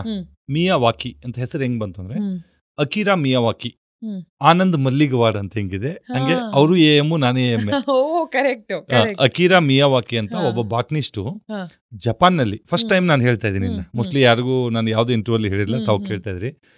ಜಪಾನ್ ಅಲ್ಲಿ ಲಾಸ್ಟ್ ಟೈಮ್ ಸುನಾಮಿ ಆಯ್ತಲ್ಲ, ಸುಮಾತ್ರಾದಿಂದ ಜಪಾನ್ ಅಲ್ಲಿ ಸುಮಾರು ಡ್ಯಾಮೇಜ್ ಆಯ್ತು ಅಲ್ವಾ. ಹಿಂಗೋಗಿ ನೀರು ಹಿಂಗ್ ಪಾಸ್ ಆಗ್ಬಿಡ್ತು. ಅವಾಗ ಏನಾಯ್ತು ಅಂದ್ರೆ ಅವರು ಹೈಯೆಸ್ಟ್ ಬೆಳೆಸಿದ್ದು ಸರ್ವೆ ಮರಗಳು, ಲೋ ರೂಟೆಡ್ ಕಮ್ಮಿ ರೂಟೆಡ್ ಮರಗಳು ಬೆಳೆಸಿದ್ರು, ಸಿಲ್ವರ್ ಓಕು ಸರ್ವೆ ಮರ ಅಂತದ್ದು. ಆಮೇಲೆ ಅಲ್ಲಿನೂ ಒಂದಷ್ಟು ಇಂಡಿಜಿನಿಯಸ್ ಪ್ಲಾಂಟ್ಸ್ ಇತ್ತು, ಲೈಕ್ ಪೀಪಲು, ಬ್ಯಾನಿಯನ್ನು ಅಂತ ಟ್ರೀಸು ಇತ್ತು ಅಲ್ವ. ಆವಾಗ ನೀರು ಹಿಂಗ್ ಪಾಸ್ ಆಗಿ ಹಿಂಗ್ ವಾಪಸ್ ಬಂದಾಗ ಏನಾಗೋಯ್ತು, ಈ ಲೋ ರೂಟೆಡ್ ನೀರುಗಳಲ್ಲಿ ಎದ್ಬಿಟ್ಟು ಅವು ಏನಾದ್ರು ಸುಮಾರು ಡ್ಯಾಮೇಜ್ಗಳು ಬಿಲ್ಡಿಂಗ್ ಮಾಡಿದ್ರೆ ಅದೇ ಗಿಡಗಳು ಹಿಂಗೆ ಹೋಗಿದ್ವು, ಹಿಂಗೆ ಅಡ್ಡ ಹಾರಿಜೆಂಟಲ್ ಆಗಿ ಸುಮಾರು ಡ್ಯಾಮೇಜ್ಗಳು ಮಾಡಿದ್ವು. ಹಾಗಾಗಿ ಅಲ್ಲಿ ಹೋಯ್ತಲ್ಲ, ನೀವು ಸುನಾಮಿ ಅಂಥದನ್ನೆಲ್ಲ ತಡೆಯೋದಕ್ಕೆ ಇದೇನಿರುತ್ತೆ ಹೇಳ್ತೀವಲ್ಲ, ಈ ಸಮುದ್ರ ಪಕ್ಕ ಮರಗಳೇನು ಬೆಳೆದಿರ್ತಾವಲ್ಲ ಆ ಮರಗಳೇನೆ ಸುಮಾರು ಹೆಲ್ಪ್ ಮಾಡ್ತವೆ ಆ ವೇವ್ಸ್ನ ಪ್ರೆಜರ್. ಅದಕ್ಕೆ ಇವತ್ತು ಎಲ್ಲ ಕಡೆನೂ ಅವರು ಮ್ಯಾನ್ಗ್ರೂವ್ಸ್ ಅಂತ ಬೆಳೀತಾ ಇದ್ದಾರೆ, ಅದಕ್ಕೆ ಮ್ಯಾನ್ಗ್ರೂವ್ಸ್ ಅಂತ ಕರೀತಾರೆ. ಅದ್ರದ್ದೊಂದು 30-35 ವೆರೈಟಿ ಪ್ಲಾಂಟ್ಸ್ ಇದೆ, ಟ್ರೀಸು. ಅದೆಲ್ಲ ನಾಶ ಆಗಿ ಒಂದು 3-4 ವೆರೈಟಿ ಇದೆ. ಇವಾಗ ಅದನ್ನೂ ಒಂದು ನಾವು ತಗೊತಾ ಇದೀವಿ. ಈಗ ಎಲ್ಲ ಸಮುದ್ರ ಪಕ್ಕ ಮ್ಯಾನ್ಗ್ರೂವ್ಸ್ ಬೆಳೆಯೋದು. ಮ್ಯಾನ್ಗ್ರೂವ್ಸು ಸುನಾಮಿ ಅಂತ ತಡೀತದೆ, ಇಕೋಸಿಸ್ಟಮ್ ಹೆಲ್ಪ್ ಮಾಡ್ತದೆ, ಏರ್ ಪ್ಯೂರಿಫೈ ಮಾಡ್ತದೆ, ಆಮೇಲೆ ಸಮುದ್ರದಕ್ಕಿಂತ ಬರ್ತಾ ಹಾಟ್ ವೇವ್ಸ್ ಅನ್ನ ಕಮ್ಮಿ ಮಾಡಿ ಹ್ಯೂಮಿಡಿಟಿ ಕಮ್ಮಿ ಮಾಡ್ತದೆ. ಆ ಥರ ಬಾಟ್ನಿಸ್ಟ್ ಇವರು ಅಕಿರಾ ಮಿಯಾವಾಕಿ ಅವ್ರನ್ನ ಅಲ್ಲಿ ಡೆಪ್ಯೂಟ್ ಮಾಡಿದಾಗ ಅತಿ ಫಾಸ್ಟ್ ಆಗಿ ದೇ ವಾಂಟ್ ಟು ಗ್ರೋ. ಯಾಕಂದ್ರೆ ನೆಕ್ಸ್ಟ್ ಸುನಾಮಿ ಬರೋಷ್ಟೊತ್ತಿಗೆ ಅವ್ರಿಗೆ ಫಾರೆಸ್ಟ್ ಬೇಕು, ಅಲ್ಲೊಂದು ಸಿಸ್ಟಮ್ ಕ್ರಿಯೇಟ್ ಆಗಬೇಕು. ಒಂದು ಮರ ಬೆಳೆಯಕ್ಕೆ ಎಷ್ಟೋ ವರ್ಷಗಳು ಹಿಡಿದ್ರೆ ತಡ ಆಗ್ಬಿಡುತ್ತೆ. ಅದಕ್ಕೆ ಆ ಮನುಷ್ಯ ಏನ್ ಮಾಡಿದ್ರು, ರಿಸರ್ಚ್ ಮಾಡಿದ್ರು, ಏನ್ ಮೆಥಡ್ ಅಲ್ಲಿ ಹಾಕಿದ್ರೆ ಗಿಡಗಳು ಫಾಸ್ಟ್ ಆಗಿ ಬೆಳಿತವೆ ಅಂತ. ಇವ್ರು ಹಾಕಿರೋದು ಹೆಂಗಂದ್ರೆ ಫುಲ್ ಡೆನ್ಸ್ ಫಾರೆಸ್ಟ್ ತರ, ಅಂದ್ರೆ ನಿಮ್ಗೆ ಹಬ್ಸ್ ಅಂತೀವಿ ನೆಲಕ್ಕೆ ಅಂಟ್ಕೊಂಡಿರೋದು, ಶ್ರಬ್ಸ್ ಅಂತ ಕರಿತೀವಿ, ನೆಲಕಂಠ ಹಬ್ಸ್ ಅಂದ್ರೆ, ಮತ್ತೆ ಮೀಡಿಯಂ ಕೆನಪಿ, ಹೈಯರ್ ಕೆನಪಿ ಅಂತ ಇರ್ತದೆ ಅಲ್ವಾ. ಈ ಎಲ್ಲಾ ಗಿಡಗಳನ್ನ ತಗೊಂಡವರು ಟ್ರಯಲ್ ಮಾಡ್ತಾ ಹೋದ್ರು. ಅದರಲ್ಲಿ ಫಾಸ್ಟೆಸ್ಟ್ ಬಂದಿರೋದು ಈ ಫಾರೆಸ್ಟ್. ಅದು ಹೆಂಗ್ ಮಾಡ್ತೀವಿ ಅಂದ್ರೆ 1 ಮೀಟರ್ ಭೂಮಿನ ಲೂಸ್ ಮಾಡ್ಬಿಡ್ತೀವಿ, ಫುಲ್ಲು ಮಣ್ಣನ್ನು ಲೂಸ್ ಮಾಡ್ಬಿಡ್ತೀವಿ. ಅದಕ್ಕೆ ನಿಮ್ಗೆ ಪ್ರಪೋರ್ಷನೇಟ್ ಆಗಿ ಗೊಬ್ಬರ ಹಾಕ್ತಿವಿ, ಸಗಣಿ ಗೊಬ್ಬರ, ಭತ್ತದ ಹೊಟ್ಟು ಸಗಣಿ ಎಲ್ಲ ಮಿಕ್ಸ್ ಮಾಡಿ ಅದನ್ನ ಒಂಥರ ಸ್ಪಾಂಜ್ ಟೈಪ್ ಬೆಡ್ ಮಾಡ್ಬಿಡ್ತೀವಿ. ಬೆಡ್ ಮಾಡಿ ನಿಮ್ಗೆ 1 ಸ್ಕ್ವೇರ್ ಯಾರ್ಡ್ಗೆ ಇಷ್ಟು ಹಬ್ಸು, ಇಷ್ಟು ಶ್ರಬ್ಸು, ಇಷ್ಟು ಮಿಡ್ಲ್ ಕೆನೋಪಿ ಅಂತ ಪ್ಲಾಂಟ್ ಮಾಡ್ಬಿಡ್ತೀವಿ. ಪ್ಲಾಂಟ್ ಮಾಡಿದ್ರೆ ಅದು 10 ಟೈಮ್ಸ್ ಫಾಸ್ಟರು, 30 ಟೈಮ್ಸ್ ಡೆನ್ಸ್ ಬೆಳೀತದೆ. ಇವಾಗ ನನ್ನ ಕೆಲಸನಳ್ಳಿನಲ್ಲಿ ಸುತ್ತಮುತ್ತ ಒಂದು 25-30 ಫಾರೆಸ್ಟ್ ಮಾಡಿದೀವಿ. ನೀವು ಅದನ್ನ ನೋಡಿದ್ರೆ ನೀವು ಒಂದು 50 ವರ್ಷದ ಫಾರೆಸ್ಟ್ ಅನ್ಸುತ್ತೆ ನಿಮ್ಗೆ. Because it goes 10 times fast, 30 times denser, ವರ್ಷ ಪೂರ್ತಿ ಹೆಸರಿರುತ್ತೆ. ಬಿಕಾಸ್ ಅಲ್ಲಿ ಇಂಡಿಯಾದ ಏನ್ ಸ್ಪೀಷಿಯಸ್ ಇದೆ, ಇಂಡಿಜಿನಸ್ ಸ್ಪೀಷಿಯಸ್, ಎಲ್ಲ ಸ್ಪೀಷಿಯಸ್ ಯೂಸ್ ಮಾಡಿದೀವಿ. ಅದು ಏನಂದ್ರೆ ಮ್ಯಾಮ್, ಆ ಬೆಡ್ ಆಗುತ್ತಲ್ಲ, ಫಸ್ಟ್ 3 ಮಂತ್ಸ್ ಆ ಫಾರೆಸ್ಟ್ ಬೆಳೆಯೋದು ಗೊತ್ತಾಗೋದಿಲ್ಲ ನಿಮ್ಗೆ. ಯಾಕಂದ್ರೆ ಲೂಸ್ ಇರುತ್ತಲ್ಲ ಪೋರಸ್, ಆ ಪೋರಸ್ ಅಲ್ಲಿ ನೀವು ಆಮೇಲೆ ಭತ್ತದ ಹುಲ್ಲಾಕಿ ಮಲ್ಚ್ ಮಾಡ್ಬಿಡ್ತೀವಿ. ಭತ್ತದ ಹುಲ್ಲು ಇರುತ್ತಲ್ಲ ಅದನ್ನ ಕವರ್ ಮಾಡ್ಬಿಡ್ತೀವಿ. ಕವರ್ ಮಾಡಿದಾಗ ವೀಡ್ಸ್ ಬೆಳೆಯಲ್ಲ, ಕಸ ಬೆಳೆಯಲ್ಲ. ಆ ಸೂರ್ಯನ ಬಿಸಿಲಿಗೆ ಆ ಮಾಯ್ಶ್ಚರ್ ಎವಾಪ್ರೇಟ್ ಆಗೋದಿಲ್ಲ, ಅದು ಅಲ್ಲೇ ಇರುತ್ತೆ. ಪ್ಲಸ್ ಮೈಕ್ರೋ ಆರ್ಗನಿಸಮ್ಸ್ ಬೆಳೀತದೆ ಒಳಗಡೆ. Roots full ಬಿಟ್ಕೊಂಡ್ಬಿಡುತ್ತೆ. 3 ತಿಂಗಳು ರೂಟ್ಸ್ ಬಿಟ್ಕೊಂಡಿರುತ್ತೆ. ರೂಟ್ ಬಿಟ್ಕೊಂಡಾಗ ಏನಾಗುತ್ತೆ, ಆ ಮಾಯ್ಶ್ಚರು ನ್ಯೂಟ್ರಿಯೆಂಟ್ಸ್ ತಗೊಂಡು ಫೋಟೋಸಿಂಥಸಿಸ್ ಶುರು ಮಾಡುತ್ತಲ್ಲ, ಅವಾಗ ಅದಕ್ಕೆ ಸನ್ಲೈಟ್ ಬೇಕು. ಅವಾಗ ಏನು ಮಾಡುತ್ತೆ, hubs ಇಷ್ಟಿರುತ್ತೆ, shrubs ಇಷ್ಟಿರುತ್ತೆ, middle canopy ಇಷ್ಟಿರುತ್ತೆ, higher canopy ಇಷ್ಟಿರುತ್ತೆ ಅನ್ಕೊಳ್ಳಿ. ಒಂದಕ್ಕೊಂದು ಕಾಂಪಿಟೇಷನ್ ಸನ್ಲೈಟ್ ಬೇಕಾಗುತ್ತೆ ಅದಕ್ಕೆ. ಆ ಸನ್ಲೈಟ್ ಹುಡ್ಕೊಂಡು ಹೈ ಸ್ಪೀಡಲ್ಲಿ ಹೋಗಕ್ಕೆ ಸ್ಟಾರ್ಟ್ ಆಗುತ್ತೆ. ಅದು ಆಕ್ಚುಲಿ ಅದರಲ್ಲಿ ಬರೋ ಮರಗಳು ಬುಷಿ ಇರೋದಿಲ್ಲ, ಅದು ಬಿಡೋದು ಟಾಲ್ ಲೆಂತ್ ಬೆಳೀತದೆ. ಓಕೆ, ಹಂಗೆ ಬೆಳ್ಕೊಂಡು ಫಾಸ್ಟ್ ಆಗಿ. ಆಮೇಲೆ ಅದರಲ್ಲಿ ವೆರೈಟಿ, ಒಂದಷ್ಟು ಎಲೆ ಲೂಸ್ ಮಾಡ್ಕೊಳುತ್ತೆ, ಒಂದಷ್ಟು ಎಲೆ ಚಿಗುರು ಬರ್ತಾ ಇರುತ್ತೆ, ಒಂದಷ್ಟು ಹೂ ಬಂದಿರುತ್ತೆ, ಒಂದಷ್ಟು ಕಾಯಿ ಬಂದಿರುತ್ತೆ, ಒಂದಷ್ಟು ಮತ್ತೆ ಜರ್ಮಿನೇಟ್ ಆಗಿ ಬರ್ತಾ ಇರುತ್ತೆ. ಅಂದರೆ ನಿಮಗೆ ಒಂದು 6 ಮಂತ್ ಆ ಫಾರೆಸ್ಟ್ಗೆ ನೀರು ಹಾಕ್ಬಿಟ್ರೆ ಆಮೇಲಿಂದ ಅದು ಕೆನೋಪಿ ಹೆಂಗೆ ಕವರ್ ಮಾಡ್ಬಿಡುತ್ತೆ ಅಂದ್ರೆ ಸೂರ್ಯನ ಬಿಸಿಲೇ ರೀಚ್ ಆಗೋದಿಲ್ಲ. ಸೂರ್ಯನ ಬೀಚಲ್ಲಿ ರೀಚ್ ಆಗಿಲ್ಲ ಅಂದರೆ ಅದಕ್ಕೆ ಮಾಯ್ಶ್ಚರೇ ಬೇಕಾಗಿಲ್ಲ, ಮಳೆ ನೀರೇ ಹಿಡಿದಿಟ್ಕೊಂಡಿರುತ್ತೆ ಅದು. ಆಮೇಲೆ ಅದು ಅಷ್ಟು ಏರಿಯಾದಲ್ಲಿ ಒಂದಕ್ಕೊಂದು ಸಪೋರ್ಟಿವ್. ಫಾರ್ ಎಕ್ಸಾಂಪಲ್, ನೀವು ಒಂದು ಮ್ಯಾಂಗೋದ ಆರ್ಚಿಡ್ ಅಂತ ಮಾಡ್ಬಿಟ್ರೆ, ಒಂದು ನೀಮೆ ಹಾಕ್ಬಿಟ್ರೆ, ಹಾಗೆ ಅದು ಆ ಥರ ಮೋನೋ ಥರ ಹಾಕ್ಬಿಟ್ರೆ ನೀವು, ಅದು ಒಂದೇ ಪರ್ಟಿಕ್ಯುಲರ್ ನ್ಯೂಟ್ರಿಯನ್ಸ್ ಎಳಿತಾ ಇರುತ್ತೆ, ಒಂದೇ ಬಿಡ್ತಾ ಇರುತ್ತೆ. ಇದೇನಾಗುತ್ತೆ, ಒಂದು ಎಳ್ಕೊತಾ ಇರುತ್ತೆ, ಒಂದು ಬಿಡ್ತಾ ಇರುತ್ತೆ, ಒಂದು ಎಳ್ಕೊತಾ ಇರುತ್ತೆ, ಒಂದು ಬಿಡ್ತಾ ಇರುತ್ತೆ. ಒಂದು ಎ ನ್ಯೂಟ್ರಿಯೆಂಟ್ ತೊಗೊಂಡ್ರೆ ಒಂದು ಬಿ ನ್ಯೂಟ್ರಿಯೆಂಟ್ ಎಲೆಯಿಂದ ಬಂದಿರುತ್ತೆ, ಆ ಬಿ ಇನ್ನೊಂದಕ್ಕೆ ಯೂಸ್ ಆಗುತ್ತೆ. ಆಮೇಲೆ ಅವು ಎಲ್ಲಾನು ನೆಟ್ವರ್ಕ್ ಬಿಲ್ಡ್ ಮಾಡ್ಕೊತವೆ.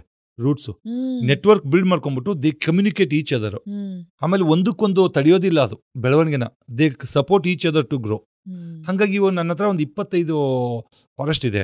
ಅದಕ್ಕೆ ಒನ್ ಆಫ್ ದಿ NGO ಜೊತೆಗೆ ನಾನು ಕಲಿತೆ, ಅವ್ರಿಗೂ ಸಪೋರ್ಟ್ ಮಾಡಿ ಬೆಳೆದ್ವಿ. ಇವಾಗ ನೀವು ಬೆಟ್ಟದಾಸನ್ಪುರದಲ್ಲಿ ಡಂಪ್ ಯಾರ್ಡ್ ಅಂತ ಇತ್ತು ನಿಮ್ಗೆ, ಅವಾಗ ಬಹಳ ಫೇಮಸ್ ಬೆಟ್ಟದಾಸನ್ಪುರ ಡಂಪ್ ಯಾರ್ಡು ಮತ್ತೆ ಮಂಡೂರ್ ಡಂಪ್ ಯಾರ್ಡು, ಕರೆಕ್ಟಾ? ಅದು ಬೆಟ್ಟದಾಸನ್ಪುರ ಅಂದ್ರೆ ಯಾವ್ದು ಗೊತ್ತಾ, ಶಂಕರ್ನಾಗಿದಾರಲ್ಲ, ಅವ್ರು ಮಾಲ್ಗುಡಿ ಡೇಸ್ ಶೂಟಿಂಗ್ ತೆಗೆದಿರೋದೇ ಬೆಟ್ಟದಾಸನ್ಪುರದಲ್ಲಿ. ಶಂಕರ ಅನ್ನೊಂದು ಶಂಕರ್ನಾಗ್ ಆಗಿರೋದೇ ಅಲ್ಲಿಂದ ಅಂತ ಹೇಳ್ತಾರೆ. ಅಲ್ಲೊಂದು ದೇವ್ರ ಗುಡಿ ಇದೆ, ಅಲ್ಲೇ ಅವ್ರು ಇರ್ತಿದ್ರು ಅಂತ ಹೇಳ್ತಾರೆ. ಅದ್ರ ಪಕ್ಕನೇ ಈ ಡಂಪ್ ಯಾರ್ಡ್ ಒಂದು ಗುಡ್ಡ ಇತ್ತು. ಆ ಗುಡ್ಡ ಎಲ್ಲ ಬ್ಲಾಸ್ಟ್ ಮಾಡಿ ಒಂದು 100 ಫೀಟ್ ಕಲ್ಲು ತೆಗೆದಿದ್ರು. BBMP BD ಎಲ್ಲ ಅದನ್ನ ಅಷ್ಟು ವರ್ಷನ ಒಂದು 20 ವರ್ಷ ಸಿಟಿ ವೇಸ್ಟ್ ಹಾಕಿ ಅಂತ ತುಂಬಿಸಿದ್ರು. ಅದು ಏನಾಗುತ್ತೆ, ಅದು ಫುಲ್ ಲೂಸ್ ಇರೋದ್ರಿಂದ ಅಲ್ಲಿ ಏನು ಬಿಲ್ಡಿಂಗ್ ಕಟ್ಟಕ್ಕಾಗಲ್ಲ. ನಾವೇನ್ ಮಾಡಿದ್ವಿ, ಒಂದು ಶಿಕಾರಿಪಾಳ್ಯ ಅಂತ ಒಂದು ಲೇಕ್ದು ಡೀಸಿಲ್ಟ್ ಮಾಡಿ ಅದ್ರ ಕ್ಲೇ ರಿಚ್ ತಂದು 1.5 ಮೀಟರ್ ಇದಕ್ಕೆ ಹಾಕಿ ಒಂದು 85,000 ಗಿಡ ಬೆಳೆದಿದ್ವಿ madam. You will not believe, it is just 3 years forest. 1.5 feet ಒಂದು 20-30 ಸಾವಿರ ಸಿಟಿ ಜನ ಎಲ್ಲ ಮಕ್ಕಳು ಕರ್ಕೊಂಬಂದು ಗಿಡ ಹಾಕಿದ್ವಿ. ಇವತ್ತದು 20-30 ಅಡಿ ಇದೆ. ಆಮೇಲೆ ಒಂದು ಅರ್ಧ ಇಂಚ್ 1/4 ಇಂಚ್ ಗರ್ತಿರೋದು ಇವತ್ತು 3 ಇಂಚ್ ಗರ್ತಾಗಿದೆ. ಏನು ಪಕ್ಷಿಗಳು. ಮತ್ತೆ ನಿಮಗೆ ಸಮ್ಮರಲ್ಲಿ ಅದರಿಂದ ಪಾಸ್ ಆಗುತ್ತೆ layer. 3 degree temperature I can show you difference. So dump ಯಾರ್ಡನ್ನು ಈ ಫಾರೆಸ್ಟಾಗಿ ಕ್ರಿಯೇಟ್ ಮಾಡ್ಬೇಕಾದ್ರೆ ಸುಮಾರು ಜನ ಹೇಳಿದ್ರು, ಕೆಳಗಡೆ ಬೇಸ್ ಇಲ್ಲ, ಏನಿಲ್ಲ, ಪ್ಲಾಸ್ಟಿಕ್ಕು ಕಚಡ ಇದೆ, ಗಿಡಗಳು ಗ್ರಿಪ್ ಇರಲ್ಲ, ಅದೆಲ್ಲ ಜೋರು ಗಾಳಿ ಬಿಟ್ಟರೆ ಬಿದ್ದೋಗುತ್ತೆ ಅಂತ. ನೋಡಿ ಎಷ್ಟು ಗಾಳಿ ಬಂತು, ಎಷ್ಟು ಮಳೆ ಬಂತು 3 ವರ್ಷದಲ್ಲಿ. ಇವತ್ತಿಗೂ ಫಾರೆಸ್ಟ್ ಸ್ಟೆಬಿಲೈಸ್ ಆಗಿ ಸಖತ್ತಾಗಿದೆ. 3 ಡಿಗ್ರಿ ಟೆಂಪರೇಚರ್ ಡಿಫರೆನ್ಸ್ ಹೇಳಿದ್ರಿ. ನಿಮ್ಮದೇ ಪುಸ್ತಕದಲ್ಲಿ ಸಾಕಷ್ಟು ವಿಷಯಗಳು ಓದಿ ನಾನು ತಿಳ್ಕೊಂಡೆ. 1800 ಇಂದ ಇವತ್ತಿನವರೆಗೂ ಅಂತ ತಗೊಂಡಾಗ 1.5 ಡಿಗ್ರಿ ಅಷ್ಟು ಟೆಂಪರೇಚರ್ ರೈಸ್ ಇದೆ ಅಂತ. ಮೇಲ್ನೋಟಕ್ಕೆ 1.5 ತಾನೇ, ಅದು ಎವರೇಜು. ಆವರೇಜ್ ಬೆಂಗಳೂರು ಅಂತಾನೆ ತಗೊಳ್ಳಿ ನೀವು ಬೇಕಾದ್ರೆ 3 to 4 ಡಿಗ್ರಿ ಡಿಫ್ರೆನ್ಸ್ ಆಗಿದೆ. ಬೆಂಗಳೂರಲ್ಲಿ 21 to 23 ಕ್ರಾಸೇ ಆಗ್ತಾ ಇರಲಿಲ್ಲ, 29-30 ವರೆಗೂ ಹೊಡಿತಾ ಇದೆ. ಸರ್ ಅದೇ ನೀವು 23 ಏನು ಹೇಳಿದ್ರಿ, 23 ನಲ್ಲಿ ಮಳೆ ಬರ್ದಿರೋ ವರ್ಷ 42 ಡಿಗ್ರಿ 42 ಟಚ್ ಡಿಗ್ರಿ ಆಯ್ತು. ಟಚ್ ಆಗೋದು. ಕೆಂಗೇರಿನಲ್ಲಿ 42 ಡಿಗ್ರಿ ಹಾ, ಟಚ್ ಹಾ. ಆಗಿದ್ದು. ಅಂಡ್ ನನಗೆ ಇವನ್ ಮೋರ್ ಅಪ್ಸೆಟ್ ಆಗಿದ್ದು ನನ್ನ ಕಾರಣ ಏನಂದ್ರೆ ನಮ್ಮ ಮನೆ ಕೆಂಗೇರಿ ಹತ್ರನೇ ಇರೋದು. ಕರೆಕ್ಟ್. ಇಲ್ಲಿ 42 ಟಚ್ ಆಯ್ತಾ ನೋಡಿ. ಅಂತ. ನಾ ಹುಟ್ಟಿ ಬೆಳೆದಿದ್ದೆಲ್ಲ ಸೌತ್ ಬೆಂಗಳೂರಲ್ಲಿ. ಸೌತ್ ಬೆಂಗಳೂರಲ್ಲಿ ಎಷ್ಟು ಹಸಿರು, ಹಚ್ಚ ಹಸಿರು, ಅದ್ರ ಮಧ್ಯೆ ಬೆಳೆದವ್ರಿಗೆ ಅಂಡ್ ಬೆಂಗಳೂರ್ನ ಆಗಿನ ಬೆಂಗಳೂರ್ನ ನೋಡಿದವ್ರಿಗೆ ಇದೆಲ್ಲ ಎಷ್ಟು ಹೊಟ್ಟೆ ಉರಿಯುವಂಥ ವಿಷಯ ಅಲ್ವಾ ಇವತ್ತಿನ ಬೆಂಗಳೂರ್ನ ನಾವು ನೋಡಿದಾಗ. ಅಂಡ್ ಲೈಫ್ ವಿತ್ ಲೇಕ್ಸ್ ಬುಕ್ಕಲ್ಲಿ ಅಫ್ಕೋರ್ಸ್ ನೀವು ಬರೀ ಲೇಕ್ಸ್ನ ಬಗ್ಗೆ ಅಂದ್ರೆ ಬರೀ ಭಾರತದ ಬೆಂಗಳೂರಿನ ಲೇಕ್ಸ್ನ ಬಗ್ಗೆ ಮಾತ್ರನೇ ಮಾತಾಡದೆ ಸಾಕಷ್ಟು ವಿಷಯಗಳನ್ನ ತಿಳಿಸ್ಕೊಡ್ತೀರಾ. ಅಂದ್ರೆ ಲೇಕ್ನ ನಾವು ಹೇಗೆ ಉಳಿಸ್ಕೋಬಹುದು, ನಾವ್ ಹೇಗೆ ನಮ್ಮ ಕಾಂಟ್ರಿಬ್ಯೂಷನ್ ಮಾಡಬಹುದು ಅಂತ ಒಂದಷ್ಟು ಯುನೀಕ್ ಲೇಕ್ಸ್ಗಳ ಬಗ್ಗೆನೂ ಹೇಳ್ತೀರಾ. ಅಂದ್ರೆ ಅಮೆರಿಕಾದಲ್ಲಿರುವಂತಹ ಒಂದು ವಾಲ್ಕೆನೋ ಇದ್ದಂಥ ಒಂದು ಜಾಗ ಏನ್ ಲೇಕ್ ಆಗಿದೆ, ಈ ತರದ ಯುನೀಕ್ ಲೇಕ್ಸ್ಗಳ ಬಗ್ಗೆ ಎಲ್ಲ ಮಾತಾಡ್ತೀರಾ. ಸೊ ನಾನು ನಿಮ್ಮನ್ನ ಕೊನೆಯದಾಗ ಕೇಳಬೇಕಾಗಿರೋದು ಏನಂದ್ರೆ, ಎಲ್ಲರೂ ಆನ್ ಗ್ರೌಂಡ್ ಇಳಿದು ನಾನು ಕೈ ಹಾಕಿ ಕಸ ತೆಗಿತೀನಿ ಕೆರೆಯಿಂದ, ನಾನು ಅಲ್ಲಿ be a part of it ಅಂತ ಮಾಡೋದಕ್ಕಾಗದೇ ಇದ್ರು, ಮನಸ್ಸಿದೆ ಕಾಂಟ್ರಿಬ್ಯೂಟ್ ಮಾಡಬೇಕು ಅಂದ್ರೆ ಹೇಗೆಲ್ಲ ಕಾಂಟ್ರಿಬ್ಯೂಟ್ ಮಾಡಬಹುದು? ಅಫ್ಕೋರ್ಸ್ ನೀವು ಹೇಳಿದ್ರಿ ಮನೆಯಲ್ಲಿ ನಾವು ಕಸ ವಿಂಗಡಣೆ ಮಾಡೋದ್ರಿಂದ ಇದು ಪ್ರಾರಂಭವಾಗುತ್ತೆ ಅಂತ. ಇದನ್ನು ಹೊರತುಪಡಿಸಿ ಇನ್ನೂ ಏನೇನ್ ಮಾಡಬಹುದು ನಾವು? Rain water harvesting. Rain water harvesting ಎಲ್ಲೆಲ್ಲಿ ಪಾಸಿಬಿಲಿಟಿ ಇದೆ. ಸುಮಾರು ಜನಕ್ಕೆ ಜಾಗನೇ ಇಲ್ಲ, ಆಯ್ತಾ? ಅವ್ರಿಗೆ ನಾನು ಹೇಳ್ತಾ ಇಲ್ಲ, ಬಟ್ ಹಿಡಿಬೇಕು ಅಂದ್ರೆ ಏನ್ ಬೇಕಾದ್ರೆ ಹಿಡಿಬಹುದು. ನಾನು ಎಷ್ಟೋ ಕಡೆ ನೋಡಿದೀನಿ, ಛತ್ರಿ ಇರ್ತದಲ್ಲ, ಛತ್ರಿನ ರಿವರ್ಸ್ ಮಾಡಿ ನೀರು ಹಿಡಿದಿರೋದು ನಾನು ನೋಡಿದೀನಿ. ಇವಾಗ ನೀವು ಹಿಮಾಲಯದಲ್ಲಿ ಹೋದ್ರೆ, ನಾನು ನೈನಿತಾಲು, ತಲ್ಲಿತಾಲು, ಭೀಮ್ತಾಲು, ಆ ಕಡೆ ರಾಮ್ಗಢ್, ಕೌಸಾನಿ, ನಾನೆಲ್ಲ ಟ್ರಾವೆಲ್ ಮಾಡಿದ್ದೀನಿ. ಅಲ್ಲೆಲ್ಲ ಹೋದ್ರೆ, ಆಮೇಲೆ ನಿಮ್ಗೆ ನೀವು ಹೇಳ್ದಂಗೆ ಮೇಘಾಲಯಕ್ಕೆ ಹೋದ್ರೆ, ಮೇಘಾಲಯ ನಾರ್ತ್ ಕಾಶಿ ಹಿಲ್ಸು ಎಲ್ಲ ಓಡಾಡಿದ್ದೀನಿ ನಾನು, ಆಯ್ತಾ? ಅಲ್ಲಿ ಕಾಶ್ಮೀರ ಎಲ್ಲ ಕಡೆ ಹೋದ್ರೆ ನೀರು ಎಷ್ಟಿದೆಯೋ ಅಷ್ಟೇ ಅಭಾವ ಇದೆ ಅವ್ರಿಗೆ. ಟೆಂಪ್ರೇಚರ್ ಡ್ರಾಪ್ ಆದಾಗ ಫುಲ್ ಐಸ್ ಆಗ್ಬಿಟ್ಟು ಪೈಪ್ ಎಲ್ಲ ಕಟ್ಕೊಂಡ್ಬಿಟ್ಟಿರುತ್ತೆ. ಯು ವಿಲ್ ನಾಟ್ ಬಿಲೀವ್, ಸೂರ್ಯನ್ಗೋಸ್ಕರ ಕಾಯ್ತಾನೇ ಇರ್ತಾರೆ ಅವರು ಇಡೀ ದಿವಸ. ಅಲ್ಲಿಂದ ಬರೋ ಡ್ರಾಪ್ಲೆಟ್ಗಳು ಅವನ್ನೇ ಹಿಡ್ಕೊಂಡು ಒಂದು ಮಗ್ಗಲ್ಲಿ ಅಡುಗೆ ಮಾಡ್ಕೊಂಡು ಊಟ ಮಾಡಿರೋದನ್ನು ನಾನು ನೋಡಿದ್ದೀನಿ. ಎಷ್ಟೋ ಜನ ಐಸ್ ಹೊಡ್ಕೊಂಬಂದು ಅದನ್ನು ಕರಗಿಸ್ಬಿಟ್ಟು ಸ್ನಾನ ಮಾಡಿರೋದು ನಾನು ನೋಡಿದ್ದೀನಿ. ಸೊ ಮಾಡಬೇಕು ಅಂತ ಮನಸ್ಸು ಮಾಡಿದ್ರೆ ಸಾಧ್ಯ ಇದೆ. ಈ ನೋಡಿ, ನನ್ನಂತೂ ಒಬ್ಬ ಕಾಮನ್ನು ಇಲ್ಲಿಂದಾನೇ ಬಂದು ಏನೋ ಒಂದು ಮಾಡಿ 35 ಲೇಕ್ ಮಾಡಿದ್ದೀನಿ ಅಂದರೆ ಅದು ನಾನೇನು ದೊಡ್ಡ ಅತಿ ಪ್ರೇಕ್ಷೆ ಅಂತ ಹೇಳ್ತಾ ಇಲ್ಲ, ಸಾಧ್ಯ ಇದೆ. ಮಾಡಬೇಕು ಅಂತ ಮಾಡಿದ್ರೆ ಆಗುತ್ತೆ. ಪ್ರತಿಯೊಬ್ಬ ಬೆಂಗಳೂರಿನ 1.5 ಕೋಟಿ ಜನ ಇದ್ದಾರೆ, ಅಥವಾ ಇಡೀ ಇಂಡಿಯಾದಲ್ಲಿ 140 ಕೋಟಿ ಜನ ಇದ್ದಾರೆ. ಸೊ ನಾವು ಆ ಮಳೆ ನೀರು ಏನು ಬೀಳುತ್ತೆ ಅದನ್ನು ಹಿಡಿದು ಉಪಯೋಗಿಸ್ಕೋಬೇಕು. ಫಸ್ಟ್ ಥಿಂಗು, ನೆಲಕ್ಕೆ ಬಿದ್ದಿರೋದನ್ನ ಅಲ್ಲೇ ಹಿಂಗಂಗೆ ಮಾಡಬೇಕು. ಹೆಂಗಾರ ಮಾಡಿ, ಒಂದು ಗುಂಡಿ ಹೊಡಿತೀರೋ ಏನೋ ಮಾಡ್ತೀರೋ ಅಲ್ಲೇ ಹಿಂಗಂಗೆ ಮಾಡಿ. ಮೂರನೇದು, ನಿಮ್ದೊಂದು ಬೋರ್ವೆಲ್ ಇದೆ ಅಂದ್ಕೊಳ್ಳಿ, ಆ ಬೋರ್ವೆಲ್ ಸುತ್ತಾರ್ದ 1.5 ಮೀಟರ್ ರಿಂಗ್ ಸಿಗುತ್ತೆ. ಆ ರಿಂಗ್ಸ್ ತಗೊಂಡು ಅದರಲ್ಲಿ 30-40 ಅಂತ ಸೈಜಿನ ಕಲ್ಲು ಬರ್ತದೆ, ಅದಕ್ಕೆ 40 mm 30 mm 20 mm ಜಲ್ಲಿ ಅಂತಾರೆ, ಅದನ್ನ ಹಾಕಿ ಅದಕ್ಕೊಂದು ಟೆಕ್ಸ್ಚರ್ ಇದು ಬರುತ್ತೆ, ಫ್ಯಾಬ್ರಿಕ್ಕು, ಅದನ್ನು ಹಾಕ್ಬಿಟ್ಟು ನಿಮ್ದು ಬಿದ್ದಿರೋ ನೀರನ್ನ ಅಟ್ಲೀಸ್ಟ್ ಅಲ್ಲಿಗೆ ಬಿಟ್ಟುಬಿಟ್ರೆ ನಿಮ್ಮ ಬೋರ್ವೆಲ್ ನೀವು ಹಾಕೊಳ್ಳಿ. ಕೆರೆಗೆ ಬಿಟ್ಬಿಡಿ, ನದಿಗೆ ಬಿಟ್ಬಿಡಿ, ನಿಮ್ಮ ಬೋರ್ವೆಲ್ನ ನೀವು ರೀಚಾರ್ಜ್ ಮಾಡ್ಕೊಂಡ್ರೆ ಅಟ್ಲೀಸ್ಟ್ ನಿಮ್ಮ ಸಮ್ಮರಲ್ಲಿ ನೀರಿರುತ್ತೆ. ಅದನ್ನು ಮಾಡಿ ಅಲ್ವಾ? ಎಷ್ಟೋ ಜನ ಹೇಳ್ತಾರೆ ನನಗೆ, ಎಲ್ರಿ ಮನೆಗಳಲ್ಲಿ ನಾವು ಎಲ್ಲಿ ಮಾರಕ್ಕೆ ಜಾಗನೇ ಇಲ್ಲ ಅಂತ. ಜಾಗ ಮನಸ್ಸು ಮಾಡಿದ್ರೆ ಮಾಡೇ ಬಿಡ್ಬೋದು. ಏನು ಒಂದು 250 ರೂಪಾಯಿ ಕೊಟ್ಟರೆ 400 ರೂಪಾಯಿ ಕೊಟ್ಟರೆ ಒಂದು ಡ್ರಮ್ ಸಿಗುತ್ತೆ, ಬ್ಲೂ, ಹೌದಾ? ಡ್ರಮ್ ಸಿಗ್ತಾವಲ್ಲ, ಡ್ರಮ್ಮು, ಅದೊಂದು ಡ್ರಮ್ ಇಟ್ಕೊಳ್ಳಿ. ನಿಮ್ದು ಹಂಚೆ ಇದೆ ಅನ್ಕೊಳ್ಳಿ, ಆ ಹಂಚಿಗೆ ಏನು ಬೇಡ, ಈ ಪೈಪ್ ಒಡಕ್ ಪೈಪ್ ಇರ್ತಾವಲ್ಲ, ಆ ಒಡಕ್ ಪೈಪ್ ಸುಮ್ಮನೆ ಹಿಂಗೆ ಹಾಕ್ಬಿಟ್ಟು ಅದಕ್ಕೆ ಬಿಟ್ಬಿಟ್ರೆ ಅಲ್ಲೇ ಸ್ಟಾಕ್, ಅದನ್ನೇ ಯೂಸ್ ಮಾಡಿಬಿಡಿ ಸಾಕು. ನಾನೇನು ಲಕ್ಷಾಂತರ ರೂಪಾಯಿ ಹಾಕಿ ಅಂತ ಹೇಳ್ತಾ ಇಲ್ಲ. ಶ್ರೀಮಂತರು ಅಫ್ಕೋರ್ಸ್ ಈಗೆಲ್ಲ ಫಿಲ್ಟ್ರ್ ಹಾಕಿ ಎಲ್ಲ ಮಾಡಿ ಸಂಪಿ ಬಿಟ್ಕೊಂತಾರೆ, ಓಕೆ, ಅದನ್ನು ಹಿಂಗಂಗೆ ಮಾಡಿ. ಪ್ಲಸ್ ನಿಮ್ಮ ಮನೆ ಮುಂದಲ್ಲಿ ಮೋರಿ ಇರಲ್ವಾ, ಮೋರಿನ ನೀವು ಕ್ಲೀನ್ ಮಾಡೋದು ಬೇಡ, ಅಟ್ಲೀಸ್ಟ್ ಅವ್ರು ಕ್ಲೀನ್ ಮಾಡಿದ್ರೆ ಸಹಕಾರ ಮಾಡಿ ಒಂಚೂರು ಕ್ಲೀನ್ ಮಾಡಿಸ್ಕೊಳ್ಳಿ, ಒಂಚೂರು ಕ್ಲೀನ್ ಮಾಡಿ ಅಂತ ಅಲ್ವಾ? ಆಮೇಲೆ ನೀವು ಅದ್ರಲ್ಲಿ ಕಸ ಎಸೆಯೋದು ಬಿಡಿ ಅಲ್ವಾ, ನೀವು ಕಸ ಹಾಕ್ಬಿಡಿ ಅದರಲ್ಲಿ, ಆವಾಗಲೇ ಅದು ಅವ್ರು ಮಾಡಿ ಅಂದರಿಗೆ ಬೆಲೆ ಸಿಗುತ್ತೆ. ನೀವು ದಿನ ಕಸ ಹಾಕಿ ಅದನ್ನು ಮತ್ತೆ ಆಗಲ್ಲ ಅಲ್ವಾ? ಸೊ ಈ ಥರ ಮಾಡಿ. ಪ್ಲಸ್ ಸುತ್ತಮುತ್ತ ಕೆರೆಗಳಿರ್ತಾವಲ್ಲ, ನೀವೇನು ಕೆರೆ ಕ್ಲೀನ್ ಮಾಡೋದು ಗಲೀಜಲ್ಲಿ ಕೈ ಹಿಡಿ ಅಂತ ಹೇಳ್ತಾ ಇಲ್ಲ, ಅಟ್ಲೀಸ್ಟ್ ಕೆರೆಗಳು ಹೋಗಕ್ಕೆ ಸ್ಟಾರ್ಟ್ ಮಾಡಿ, ಒಂದಷ್ಟು ಸುತ್ತಿ, ಏನೋ ಒಂದು ಸಾಧ್ಯ ಒಂದು 50 ಜನ 20 ಜನ ಸೇರ್ಕೊಳ್ಳಿ, ಒಂದಿಷ್ಟು ಕಸ ಕಡ್ಡಿಗೆ ತೆಗೆದಾಕಿ, ಗುಡ್ಡೆ ಹಾಕಿ, ಯಾರೋ ಕೌನ್ಸಿಲರೋ ಪೌನ್ಸಿಲರ್ ಯಾರೋ ಒಬ್ಬರು ಅಧಿಕಾರಿಗಳಿಗೋ ಮಾತಾಡಿ ಅವ್ರಿಗೆ ಹೇಳಿ ಇದೊಂದು ಚೂರು ತೊಗೊಂಡೋಗ್ತಾರೆ ಅಲ್ವಾ? ಸೊ ನನ್ನ ಕೆರೆ, ನನ್ನ ಪರಿಸರ, ನನ್ನ ಗಿಡ ಮರ ಅಂತಂದರೆ ಅವು ನಮ್ಮ ನೀರು ಕೊಟ್ಟವೆ, ಗಾಳಿನೂ ಕೊಟ್ಟವೆ ಅಲ್ವಾ? ನಾವು ಯಾರೋ ಜಾಬ್ ಕೊಟ್ಟವನಿಗೆ ಬಾಸ್ ಅಂತೀವಿ, ಅವನಿಗೆ ಸೆಲ್ಯೂಟ್ ಹೊಡಿತೀವಿ, ನಮಸ್ಕಾರ ಹೊಡಿತೀವಿ, ಸಂಬಳ ಕೊಡೋನಿಗೆ, ಅವ್ನು ಯಾವಾಗ ಕಿತ್ತಾಗ್ತಾನೋ ಗೊತ್ತಿಲ್ಲ. ಬಟ್ ಇವು ನಾವು ಹುಟ್ಟಿದಾಗಿಂದ ಜೀವ ಹೋಗೋವರೆಗೂ ಅನ್ಕಂಡೀಷನಲ್ ಆಗಿ ಅವು ನಮ್ಮಿಂದ ಏನು ಎಕ್ಸ್ಪೆಕ್ಟ್ ಕೊಡ್ಲಾರ್ದವ್ರಿಗೆ ನಾವು ಬಾಸ್ ಅನ್ಬೇಕಾ, ಏನು ಅನ್ಬೇಕು ಹೇಳಿ ನೀವು ಅಲ್ವಾ? ಎಷ್ಟು ಅನ್ಕಂಡೀಷನಲ್ ಆಗಿ ಕೊಡ್ತಾವೆ ನೋಡಿ.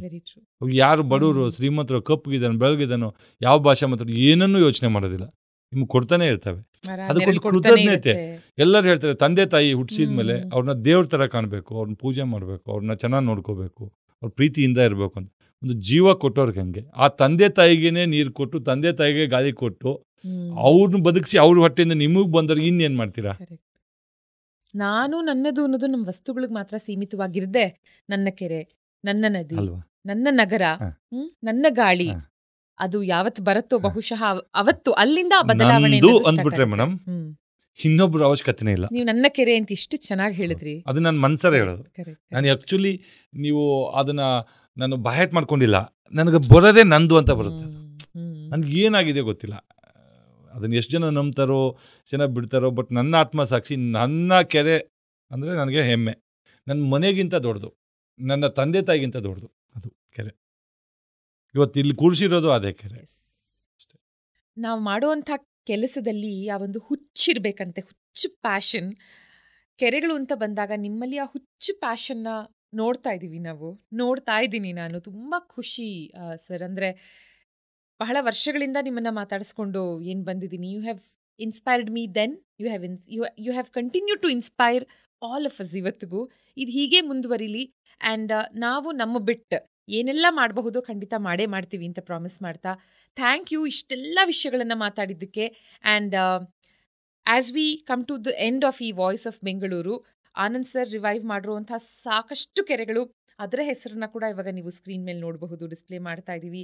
ಕೆರೆಗಳನ್ನು ರಿಜುವಿನೇಟ್ ಮಾಡೋದು, ರಿವೈವ್ ಮಾಡೋದು ಮಾತ್ರ ಅಲ್ಲದೆ ಅದರ ಸುತ್ತಲಿನ ಫಾನಾ ಫ್ಲಾರಾ ಈ ಎಲ್ಲದ್ರ ಬಗ್ಗೆ ಗಮನ ಕೊಡ್ತಾ, ಸೊ ಅವರ ಕನಸು ಇನ್ನೂ ಸಾಕಷ್ಟಿದೆ. ಬರೀ ಬೆಂಗಳೂರಿನ ಕೆರೆಗಳು ಮಾತ್ರ ಅಲ್ಲದೆ ಭಾರತದ ಸಾಕಷ್ಟು ಕೆರೆಗಳನ್ನು ರಿಜುವಿನೇಟ್ ಮಾಡ್ತಾ, ಅಂದರೆ 12 ರಾಜ್ಯಗಳಿಗೆ ಅಡ್ವೈಸರ್ ಆಗಿ, ಪ್ರಪಂಚದಾದ್ಯಂತ ಸಾಕಷ್ಟು ದೇಶಗಳಲ್ಲಿ ಅಡ್ವೈಸರ್ ಆಗಿ ನೀವು ಗೈಡ್ ಮಾಡ್ತಾ ಇದ್ದೀರಾ ಎಲ್ಲರನ್ನ, ಹೇಗೆ ಒಂದು ಕೆರೆಗೆ ಮರುಜೀವ ಕೊಡಬಹುದು ಅಂತ.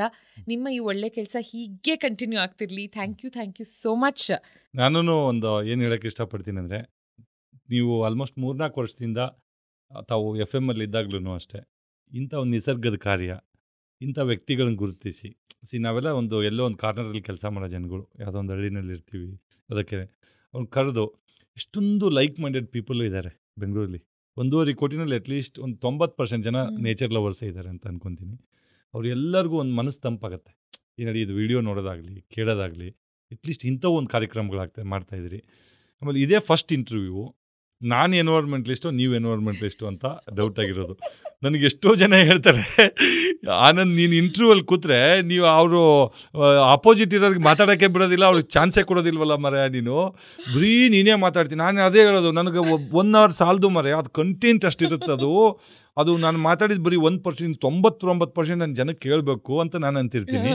ಬಟ್ ಇವತ್ತು ಸತ್ಯವಾಗ್ಲೂ ಹೇಳ್ತೀನಿ, ಈ ಇಂಟರ್ವ್ಯೂವಲ್ಲಿ ನನ್ನ ಮನಸರೇ ತಾವು ಎಷ್ಟೊಂದು ಸ್ಟಡಿ ಮಾಡಿ ಅದ್ರ ಬಗ್ಗೆ ತಿಳ್ಕೊಂಡು ಇವತ್ತು ಇಂಟರ್ವ್ಯೂ ಮಾಡಿದ್ದೀರಿ. ಅಂದರೆ ನನ್ನ ಜೀವನದಲ್ಲಿ 10 ವರ್ಷದಲ್ಲಿ ಇಷ್ಟೊಂದು ಇಂಟರ್ವ್ಯೂಗಳು ಕೊಟ್ಟಿದ್ದೀನಿ, ಇದೇ ಫಸ್ಟ್ ಇಂಟರ್ವ್ಯೂ.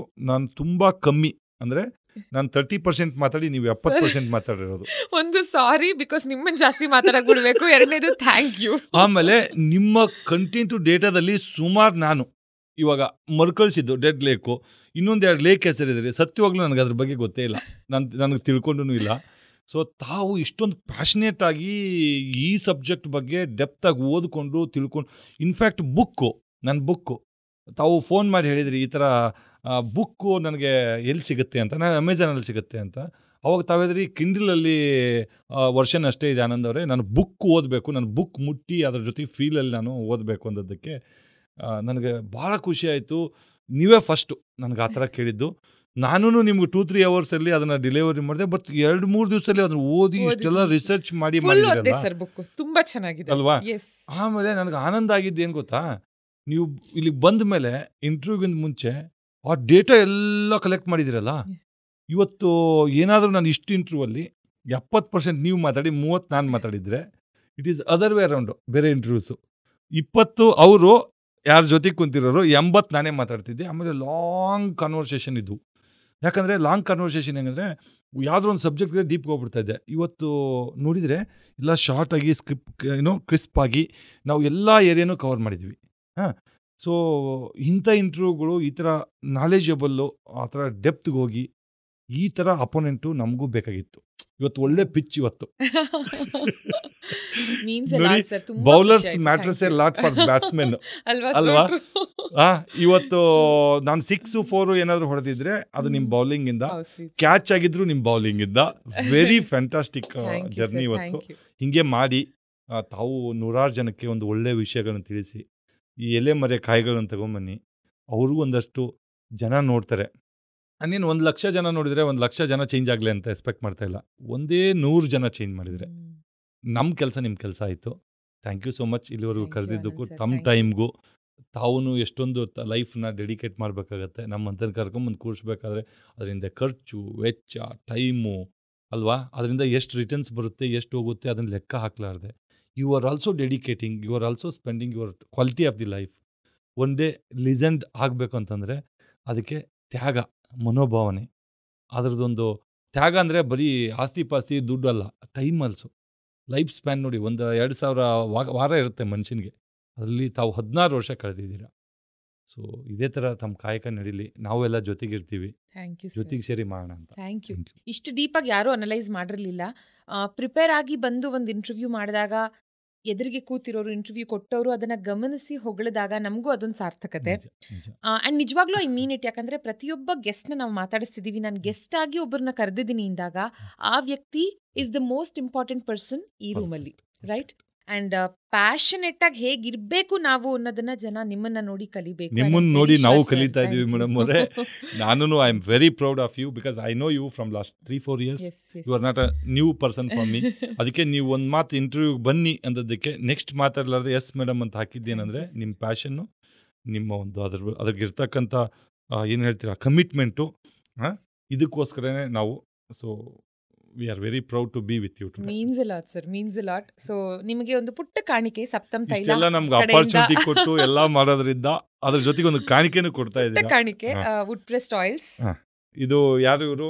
ಸಪ್ತಮ್ ತೈಲ. ಸಪ್ತಮ್ ತೈಲ ಅವರು. ಸಪ್ತಮ್ ತೈಲ ಅವರೇ ಇದೇ ಥರ ಸಪೋರ್ಟ್ ಮಾಡಿ ಮೇಡಮ್ ಅವ್ರಿಗೆ, ಅವ್ರು ಒಳ್ಳೆ ಕಾರ್ಯ ಮಾಡ್ತಾ ಇದ್ದಾರೆ. ಆಮೇಲೆ ಇನ್ನೂ ಯಾರಾದರೂ ಮುಂದೆ ಬಂದು ಸಪೋರ್ಟ್ ಮಾಡಿದ್ರೆ ಮಾಡಿ. ಅವ್ರೇನು ಕಮರ್ಷಿಯಲ್ಗೋ ಅಥವಾ ಯೂಟ್ಯೂಬರ್ ಆಗಿ ಅಂತ ಆ ಥರ ವ್ಯಕ್ತಿ ಅಲ್ಲ. ನನಗೆ ಗೊತ್ತಿರೋ ಪ್ರಕಾರ ಅವ್ರಿಗೊಂದು ಪ್ಯಾಷನ್ಗೆ ಹಸ್ಬೆಂಡ್ ಆ್ಯಂಡ್ ವೈಫ್ ಇಬ್ಬರೂ ಕೆಲಸ ಮಾಡ್ತಾಯಿದ್ದಾರೆ. ನಾನು ಅವ್ರ ಹಸ್ಬೆಂಡ್ ಹತ್ರ ಮಾತಾಡಿದೆ. ಸೊ ಇಂಥವ್ರೆಲ್ಲ ಸುಮಾರು ಜನ ಸಪೋರ್ಟ್ ಮಾಡಿ ಇಂಥ ಕಾರ್ಯಕ್ರಮ ಹೆಚ್ಚು ಬರಲಿ. ಈ ಬರೀ ನೆಗೆಟಿವ್ ಅದು ಇದು ಬರೀ ನಶ್ವರದ ಬಗ್ಗೆ ಮಾತಾಡೋದ್ರ ಬದಲು ಒಂದು ಈಶ್ವರಂದು ಕೆಲಸನೂ ಆಗಲಿ ಅಂತ ನಾನು ಹಾರೈಸ್ತೀನಿ madam. Thank you so much. Thank you sir, thank you.